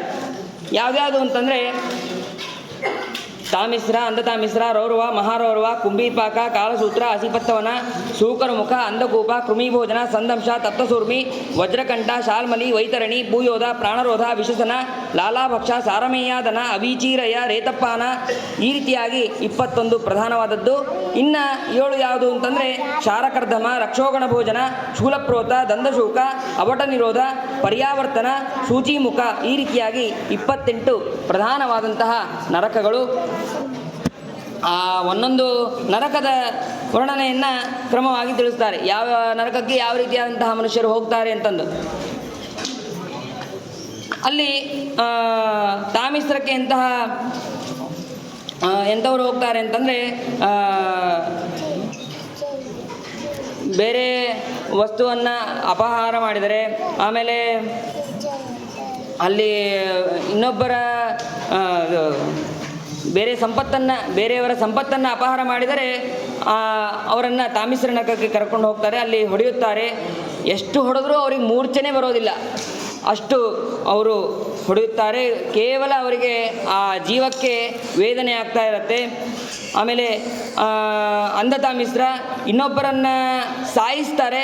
ಯಾರು ಇನ್ನೊಬ್ಬರನ್ನು ಕೊಲ್ತಾ ಇರ್ತಾರೋ ಅಂಥವರು ಅಂಧತಾಮಿಸ್ರಕ್ಕೆ ಹೋಗ್ತಾರೆ. ರೌರವ ಇನ್ನೊಬ್ಬರಿಗೆ ಕೊಡದೇ ತಿಂದರೆ ತಾನು ಇದು ನನ್ನದು, ನಾನೇ ತಿನ್ಬೇಕು, ಇದನ್ನು ನನ್ನನ್ನು ಬಿಟ್ಟು ಬೇರೆ ಯಾರೂ ಭೋಗ ಮಾಡಬಾರದು ಅಂತ ಯಾರು ಅಂದ್ಕೊತಾ ಇರ್ತಾರೋ ಅವರು ರೌರವ. ಇಲ್ಲಿ ರುರು ಅಂತನ್ನುವಂತಹ ಪ್ರಾಣಿ ಆ ಸರ್ಪಕ್ಕಿಂತಲೂ ಭಯಾನಕವಾದದ್ದಂತಹ ಇದು ಪ್ರಾಣಿ. ಇಲ್ಲಿ ನಾವು ಕೊಂದಂತಹ ಪ್ರಾಣಿಗಳು ಅಲ್ಲಿ ರುರು ಆಗಿ ನಮ್ಮನ್ನು ತೊಂದರೆ ಕೊಡ್ತಾ ಇರುತ್ತೆ. ಮಹಾರೌರವ ಇಲ್ಲಿ ಮಾಂಸಭಕ್ಷಕರು ನಮ್ಮನ್ನು ತಿಂತಾ ಇರ್ತಾರೆ. ಕುಂಭೀಪಾಕ ಪಶು ಪಕ್ಷಿಗಳನ್ನು ಹಿಂಸೆ ಮಾಡಿದರೆ ಕುಂಭೀಪಾಕಕ್ಕೆ ಹೋಗ್ತಾರೆ. ಆ ಪಶುವಿನ ಮೈ ಮೇಲೆ ಎಷ್ಟು ಕೂದಲುಗಳಿದೆಯೋ ಅಷ್ಟು ವರ್ಷಗಳ ಕಾಲ ಬಿಸಿ ಎಣ್ಣೆಯಲ್ಲಿ ನಮ್ಮನ್ನು ಹಾಕಿ ಕರೀತಾರೆ, ಶೇಂಗಾ ಕರೆದಂಗೆ ಕರೀತಾರೆ. ಹೀಗೆ ಅನೇಕ ವಿಧವಾದಂತಹ ನರಕಗಳನ್ನು ಹೇಳ್ತಾರೆ. ಇಷ್ಟೆಲ್ಲ ನರಕಗಳನ್ನು ಹೇಳಿದ್ರಿ, ನರಕಗಳನ್ನು ಹೇಳಿದ್ರೆ ನಮಗೇನು ಪ್ರಾಯಶ್ಚಿತ್ತವೇ ಇಲ್ವಾ, ನಮಗೇನು ಇದೇ ಇಲ್ವಾ ಅಂತಂದರೆ ನಾವು ಎಲ್ಲಿದ್ದೀವಿ ಈಗ? ಹೊಳೆನೂರು ಚಾತುರ್ಮಾಸ್ಯದಲ್ಲಿದ್ದೀವಿ. ಇಲ್ಲಿ ಅನಂತ ಸನ್ನಿಧಾನವಾದಂತಹ ರಾಮದೇವರ ಸನ್ನಿಧಾನ. ಅಂತಹ ಸನ್ನಿಧಾನದಲ್ಲಿ ನಾವು ಇದ್ದೀವಿ. ನಮ್ಮ ಬ್ರಹ್ಮದೇವರು ಪೂಜೆ ಮಾಡಿದಂತಹ ಚತುರ್ಯುಗ ಮೂರ್ತಿ, ಚತುರ್ಮುಖ ಬ್ರಹ್ಮಕರಾರ್ಚಿತವಾದಂತಹ ಈ ಮೂಲರಾಮ ಪ್ರತಿಮಾ, ಸೀತಾದೇವಿ ಪ್ರತಿಮಾ, ಹಾಗೆ ಶ್ರೀಮದ್ ಆಚಾರ್ಯರು ಪೂಜೆ ಮಾಡಿದಂತಹ ದಿಗ್ವಿಜಯ ರಾಮಚಂದ್ರ ದೇವರು, ವೇದವ್ಯಾಸ ದೇವರು ಕೊಟ್ಟಂತಹ ವ್ಯಾಸಮುಷ್ಟಿಗಳು, ಹೀಗೆ ಅನಂತ ಸನ್ನಿಧಾನ ಇರುವಂತಹ ಈ ರಾಮದೇವರ ಕ್ಷೇತ್ರದಲ್ಲಿ ನಾವಿದ್ದೇವೆ. ನಾವು ಎಷ್ಟೋ ಜನ್ಮದಲ್ಲಿ ಪಾಪಗಳನ್ನು ಮಾಡಿದ್ದೀವಿ, ಇಲ್ಲ ಅಂತಲ್ಲ. ಆದರೆ ಆ ಪಾಪಗಳನ್ನು ನಾವು ಭಕ್ತಿಯಿಂದ, ರಾಮದೇವರ ದರ್ಶನದಿಂದ ನಾವು ನಮ್ಮ ಎಲ್ಲ ಪಾಪಗಳು ಪರಿಹಾರ ಆಗಲಿ ಅಂತಂದರೆ ಸಾಕು, ಆ ಎಲ್ಲ ಪಾಪಗಳನ್ನು ಸ್ವಾಮಿಗಳು ನಿಂತು ಆ ಪಾಪಗಳನ್ನು ಪರಿಹಾರ ಮಾಡಿಸ್ತಾರೆ ರಾಮದೇವರ ಮುಖಾಂತರ. ಹೀಗೆ ನಾವು ಈ ನರಕಗಳನ್ನು ಕೇಳಿ ನಾವು ಇಷ್ಟು ಪಾಪಗಳನ್ನು ಮಾಡಿದ್ದೀವಿ, ದುಃಖ ಪಡೋದು ಬೇಡ. ರಾಮದೇವರ ಕ್ಷೇತ್ರದಲ್ಲಿ ನಾವು ಬಂದಿದ್ದೇವೆ, ಈ ಸನ್ನಿಧಾನದಲ್ಲಿ ನಾವು ದರ್ಶನವನ್ನು ಮಾಡ್ತಾ ಇದ್ದೇವೆ ಅಂತಂದರೆ ಸಾಕು, ನಾವೆಲ್ಲ ಪಾಪಗಳನ್ನು ಪರಿಹಾರ ಮಾಡಿಕೊಂಡೇ ನಾವು ಇಲ್ಲಿಗೆ ಬಂದಿದ್ದೀವಿ. ಇಲ್ಲದೇ ನಾವು ಬರೋದಕ್ಕೆ ಸಾಧ್ಯನೇ ಇಲ್ಲ. ಅನಂತ ಸನ್ನಿಧಾನ ಇರುವಂತಹ ಈ ರಾಮದೇವರ ಸನ್ನಿಧಾನದಲ್ಲಿ ಎಷ್ಟೋ ಜನ್ಮ ಪುಣ್ಯದಿಂದ ನಾವು ಒಂದು ಕ್ಷಣ ದರ್ಶನ ಮಾಡೋದ್ರೆ ಅಷ್ಟು ಪುಣ್ಯ ಬೇಕು ದರ್ಶನ ಮಾಡೋದಕ್ಕೆ. ಹಾಗೆ ಅಂಥ ಸನ್ನಿಧಾನದಲ್ಲಿರುವಂತಹ ಈ ಕ್ಷೇತ್ರದಲ್ಲಿ ನಾವು ದರ್ಶನವನ್ನು ಮಾಡ್ತಾ ಇದ್ದೇವೆ. ಈ ನರಕಾದಿಗಳ ಭಯ ಅಂತ ಅನ್ನೋದು ನಾವು ಪಡಬೇಕಾಗಿಲ್ಲ. ಎಲ್ಲ ಎಷ್ಟೇ ವಿಧವಾದಂತಹ ನರಕಗಳಿದ್ದರೂ ಕೂಡ ಅದನ್ನು ನಾವು ಪಾರಾಗುವ ಒಂದೇ ಒಂದು ಭಾಗ್ಯ ಯಾವುದು ಅಂತಂದರೆ ಸ್ವಾಮಿಗಳವರ ದರ್ಶನ, ರಾಮದೇವರ ದರ್ಶನ, ರಾಮದೇವರ ತೀರ್ಥಪ್ರಸಾದ. ಇದರಿಂದಲೇ ನಮ್ಮ ಎಲ್ಲ ಪಾಪಗಳು ಕೂಡ ಪರಿಹಾರ ಆಗತ್ತೆ. ಅಂತಹ ಪಂಚಮಸ್ಕಂದದ ನರಕ ವರ್ಣನೆ ಹಾಗೂ ಭೂಗೋಳ ಖಗೋಳ ವರ್ಣನೆಯನ್ನು ಯಾಕೆ ಇದನ್ನೆಲ್ಲವನ್ನು ಹೇಳ್ತಾರೆ ಅಂತಂದರೆ, ಭಗವಂತ ಇದನ್ನು ವಿಸ್ತಾರವಾಗಿ ಹೇಳಿದ್ದಾರೆ. ಆದರೆ ನಾನು ಬಹಳ ಸಂಕ್ಷೇಪವಾಗಿ ಹೇಳಿದ್ದೇನೆ. ಅದು ಪೂರ್ಣವಾಗಿ ನನಗೆ ಗೊತ್ತಿಲ್ಲ, ಹಾಗಾಗಿ ನಾನು ಸಂಕ್ಷೇಪವಾಗಿ ಹೇಳಿದ್ದೇನೆ. ಯಾಕೆ ಈ ಭೂಗೋಳ ಖಗೋಳ ವರ್ಣನೆ ಮತ್ತು ನರಕ ವರ್ಣನೆ ಇವೆಲ್ಲ ಯಾಕೆ ತಿಳಿಬೇಕು ಅಂತಂದರೆ, ಭಗವಂತ ಆ ಸಣ್ಣ ಪರ್ವತ ಇರ್ಬೋದು, ಸಣ್ಣ ನದಿಗಳಿರ್ಬೋದು, ಆಮೇಲೆ ಅನೇಕ ವಿಧವಾದಂತಹ ನರಕಗಳಿರ್ಬೋದು, ಅದೆಲ್ಲ ಇದರಲ್ಲೂ ಕೂಡ ಭಗವಂತ ಸನ್ನಿಹಿತನಾಗಿದ್ದಾನೆ ಅಂತಂದು ತಿಳಿದು ನಾವು ಅಕ್ಷೋಭ್ಯ ತೀರ್ಥರಿಗೆ ಪ್ರಸನ್ನರಾದ ಶ್ರೀಮನ್ ಮಧ್ವಾಚಾರ್ಯ ಕರಾರ್ಚಿತ ಶ್ರೀ ಪ್ರಸನ್ನ ವಿಠ್ಠಲ ದೇವರು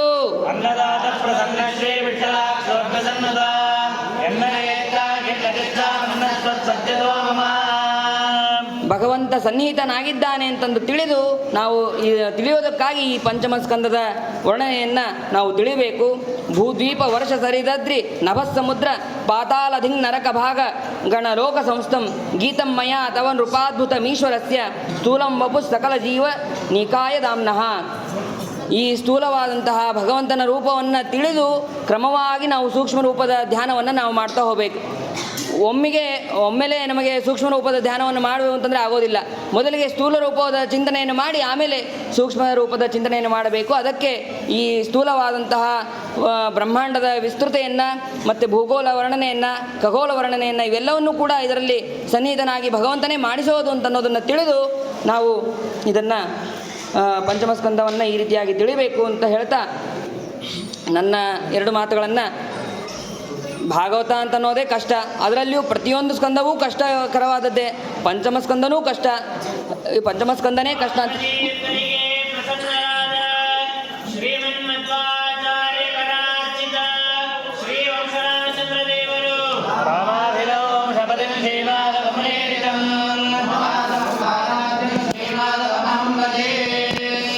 ಪಂಚಮಸ್ಕಂದನೇ ಕಷ್ಟ ಅಂತೇನು ಹೇಳೋದಿಲ್ಲ. ಯಾಕಂದರೆ ಎಲ್ಲ ಸ್ಕಂದಗಳು ಕೂಡ ಕಷ್ಟವಾಗೇ ಇದೆ.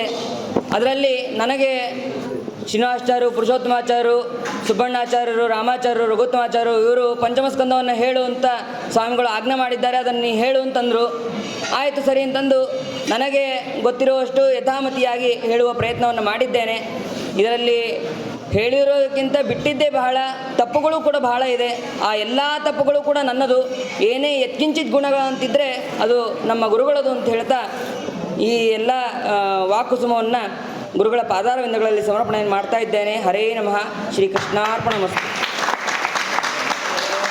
ಪ್ರವಚನವನ್ನು ಮಾಡಿದ್ದಾರೆ. ಸುಮಧ್ವಜಯದಲ್ಲಿ 4ನೇ ಸರ್ಗದಲ್ಲಿ ಹೇಳ್ತಾರೆ, ಅಚ್ಯುತ ಪ್ರೇಕ್ಷಾಚಾರ್ಯರು ಶ್ರೀಮದಾಚಾರ್ಯರಿಗೆ ಭಾಗವತವನ್ನು ಹೇಳಬೇಕು ಅಂತ ಈ ರೀತಿಯಾಗಿ ಹೇಳಿದಾಗ, ನಿಗದ್ಯತ ಗದ್ಯ ಮಿಹೈವ ಪಂಚಮೇ, ಈ ಪಂಚಮಸ್ಕಂದದಲ್ಲಿರುವಂತಹ ಗದ್ಯ ಭಾಗವನ್ನು ಹೇಳಿದರೆ ನೀವು ಅಂತ ಹೇಳಿದಾಗ, ವೇದವ್ಯಾಸ ದೇವರಿಗೆ ಸಮ್ಮತವಾದಂತಹ ಪಾಠ ಇದು ಅಂತ ಹೇಳಿ ಪಂಚಮಸ್ಕಂದದಲ್ಲಿ ಬರುವಂತಹ ಎಲ್ಲ ಗದ್ಯಗಳನ್ನು ಕೂಡ ಎಲ್ಲರೂ ಕೂಡ ಅನೇಕ ಶಿಷ್ಯರೆಲ್ಲ ಪುಸ್ತಕ ಇಟ್ಟುಕೊಂಡು ನೋಡ್ತಾ ಇದ್ದರಂತೆ. ಅದರಲ್ಲಿ ಶ್ರೀಮದಾಚಾರ್ಯರು ವೇದವ್ಯಾಸ ದೇವರಿಗೆ ಸಮ್ಮತವಾದಂತಹ ಯಾವ ಪಾಠ ಇದೆಯೋ ಆ ಪಾಠವನ್ನು ಪೂರ್ಣವಾಗಿ ಮತ್ತು ಅವರು ಆ ಗದ್ಯದ ರೂಪದಲ್ಲಿ ಸುಂದರವಾಗಿ ಹಾಡಿ ಭಗವಂತನನ್ನು ಹೊಗಳಿದರು. ಹಾಗೆ ಅಷ್ಟು ಶ್ರೀಮದಾಚಾರ್ಯರಿಗೆ ಪ್ರಿಯವಾದಂತಹ ಭಾಗ ಈ ಗದ್ಯ ಭಾಗ, ಪಂಚಮಸ್ಕಂದದಲ್ಲಿ ಬರುವಂತಹದ್ದು ಎಲ್ಲವೂ ಕೂಡ ಶ್ರೀಮದಾಚಾರ್ಯರಿಗೆ ಅತ್ಯಂತ ಪ್ರಿಯವಾಗುತ್ತೆ. ಆ ಸಮಯದಲ್ಲಿ ಶ್ರೀಮದಾಚಾರ್ಯರು ಇದನ್ನು ಅಲ್ಲಿ ಹೇಳಿದರು ಅಂತ ಸುಮಧ್ವಜೆ ನಾವು ಕಾಣ್ತೇವೆ. ಹಾಗೆ ದಯಮಾಡಿ ಯಾರೂ ಮಾತನಾಡಬಾರ್ದು. ಹೀಗಾಗಿ ಇನ್ನೂ ದೊಡ್ಡದು ಪೂಜೆ ಇದೆ, ಪೂಜೆ ಇನ್ನೂ ಮುಗಿದಿಲ್ಲ. ಎಲ್ಲರೂ ಕೂಡ ದಯಮಾಡಿ ಇಲ್ಲೇ ಕೂಡಬೇಕು, ಯಾರೂ ಹೇಳಬಾರದು, ಮಾತನಾಡಬಾರ್ದು ಯಾರೂ ಕೂಡ. ಹಾಗೆ ಶ್ರೀಮದಾಚಾರ್ಯರಿಗೆ ಅತ್ಯಂತ ಪ್ರಿಯವಾದಂತಹ ಈ ಗದ್ಯ ಭಾಗ ಬಹಳ ಕಠಿಣವಾದಂತಹದ್ದು. ಆ ಗದ್ಯವನ್ನು ಹೇಳೋದೇ ತುಂಬ ಕಷ್ಟ. ಅದು ಬಹಳ ಜಟಿಲವಾದಂತಹ ಶಬ್ದಗಳಿಂದ ಕೂಡಿದಂತಹ ಗದ್ಯ, ಶ್ಲೋಕಗಳನ್ನು ಹೇಳೋದೇ ಕಷ್ಟ ಇದೆ. ಅದರಲ್ಲಿ ಗದ್ಯ ಭಾಗವನ್ನು ಹೇಳೋದು ಇನ್ನೂ ತುಂಬ ಕಠಿಣವಾದದ್ದು. ಅಂತಹ ಪಂಚಮಸ್ಕಂದದಲ್ಲಿ ಬರುವಂತಹ ಅನೇಕ ವಿಚಾರಗಳನ್ನು, ಪ್ರಿಯವ್ರತ ಮಹಾರಾಜನ ಕಥೆ, ವೃಷಭನಾಮಕ ಭಗವಂತನ ಕಥೆ, ಅವನ ಉಪದೇಶ, ಜಡಭರತನ ಕಥೆ ಮತ್ತು ಇತ್ಯಾದಿ ಅನೇಕ ವಿಚಾರಗಳನ್ನು, ಖಗೋಲಗಳ ವರ್ಣನೆ, ಅದರಲ್ಲಿ ಶಿವಕುಮಾರ ರೂಪಿಯಾದಂತಹ ಭಗವಂತನಲ್ಲಿ ಎಲ್ಲ ಸಮಸ್ತ ಗ್ರಹಮಂಡಲವೆಲ್ಲವೂ ಕೂಡ ಆಶ್ರಿತವಾಗಿದೆ ಅನ್ನುವಂತಹ ವಿಚಾರವನ್ನು, ಎಲ್ಲವನ್ನೂ ಕೂಡ ನರಕದ ವರ್ಣನೆ, ಹೀಗೆ ಎಲ್ಲವನ್ನೂ ಕೂಡ ಬಹಳ ವಿಸ್ತಾರವಾಗಿ ಅದರಲ್ಲಿ ಬರುವಂತಹ ಯಾವ ವಿಷಯವನ್ನು ಕೂಡ ಬಿಟ್ಟಿಲ್ಲ. ಎಲ್ಲವನ್ನೂ ಕೂಡ ಮತ್ತು ಸುಮೇಧಾಚಾರ್ಯರು ಸಂಗ್ರಹವನ್ನು ಮಾಡಿ ಇಲ್ಲಿ ನಿರೂಪಣೆಯನ್ನು ಮಾಡಿದ್ದಾರೆ. ತುಂಬ ಸುಂದರವಾಗಿ ನಿರೂಪಣೆಯನ್ನು ಮಾಡಿದ್ದಾರೆ. ವಿಶೇಷತೆ ಅಂದರೆ ಇವರು ಬೆಂಗಳೂರು ನಗರದಲ್ಲಿ ಶ್ರೀಮನ್ಯಾಯ ಸುಧಾ ಮಂಗಲ ಮಹೋತ್ಸವದಲ್ಲಿ ಶ್ರೀಮನ್ಯಾಯ ಸುಧಾ ಪರೀಕ್ಷೆಯ ಜೊತೆಗೆ ಇಡೀ ಸಮಗ್ರವಾದಂತಹ ಭಾಗವತವನ್ನು ಕೂಡ ಪರೀಕ್ಷೆಯನ್ನು ಕೊಟ್ಟಿದ್ದಾರೆ. ವಿದ್ಯಾರ್ಥಿಗಳ ಸಂದರ್ಭದಲ್ಲಿ ಶ್ರೀಮದಾಚಾರ್ಯ ಸ್ವಾಮಿಗಳ ನೇತೃತ್ವದಲ್ಲಿ ವಿಶೇಷವಾಗಿ ಶ್ರೀಮದ್ ಭಾಗವತದ ಪರೀಕ್ಷೆಯನ್ನು ಕೊಟ್ಟು ಶ್ರೀಪಾದಂಗಳವರ ವಿಶೇಷ ಅನುಗ್ರಹಕ್ಕೆ ಪಾತ್ರರಾದವರು. ಅಂತಹ ಸುಮೇಧಾಚಾರ್ಯರು ನಮ್ಮವರೇ ಆಗಿರುವಂತಹ ಜಯತೀರ್ಥಾಚಾರ್ಯ ಕಲ್ಲಾಪುರ ಅಗ್ನಿಹೋತ್ರವನ್ನು ಪ್ರತಿನಿತ್ಯ ತಮ್ಮ ಮನೆಯಲ್ಲಿ ಮಾಡ್ತಾರೆ. ಅಂತಹ ಅಗ್ನಿಹೋತ್ರಿ ಜಯತೀರ್ಥಾಚಾರ್ಯರ ಮಕ್ಕಳಾಗಿರುವಂತಹ ಸುಮೇಧಾಚಾರ್ಯರು ಅವರು ಈ ಚಾತುರ್ಮಾಸಕ್ಕೆ ವಿಶೇಷವಾದಂತಹ ಸಹಕಾರವನ್ನು ಮಾಡಿದ್ದಾರೆ. ಎಲ್ಲ ಪಂಡಿತರಲ್ಲಿ ಲಿಸ್ಟ್ ಮಾಡೋದು, ಅವರಿಗೆಲ್ಲ ಹೇಳೋದು, ಮತ್ತು ಉಪನ್ಯಾಸಗಳ ವ್ಯವಸ್ಥೆ ಮಾಡೋದು ಇತ್ಯಾದಿ ಅನೇಕ ವಿಚಾರಗಳಲ್ಲಿ ಅಧಿಕ ಮಾಸದಲ್ಲಿ ಎಲ್ಲ ಅಪೂಪದಾನದ ವ್ಯವಸ್ಥೆ ಮಾಡೋದು, ಒಂದಲ್ಲ ಎರಡಲ್ಲ ಅನೇಕ ಮತ್ತು ವಿಭಾಗಗಳಲ್ಲಿ ಅವರು ವಿಶೇಷವಾದಂತಹ ಸಹಕಾರವನ್ನು ಮಾಡಿದ್ದಾರೆ ಸುಮೇಧಾಚಾರ್ಯರು. ಅಂತಹ ಸುಮೇಧಾಚಾರ್ಯರು ಈ ಪ್ರವಚನವನ್ನು ನಡೆಸಿಕೊಟ್ಟಿದ್ದಾರೆ. ಅವರ ಪ್ರವಚನ ಸೇವೆಯನ್ನು ಶ್ರೀಪಾದಂಗಳವರ ಭಗವಂತನಿಗೆ ಸಮರ್ಪಣೆ ಮಾಡಿ ಅವರಿಗೆ ವಿಶೇಷವಾದಂತಹ ಅನುಗ್ರಹವನ್ನು ಮಾಡ್ತಾ ಇದ್ದಾರೆ. ಜೊತೆಗೆ ನಮ್ಮ ಈ ಸಮಿತಿಯ ಪರವಾಗಿ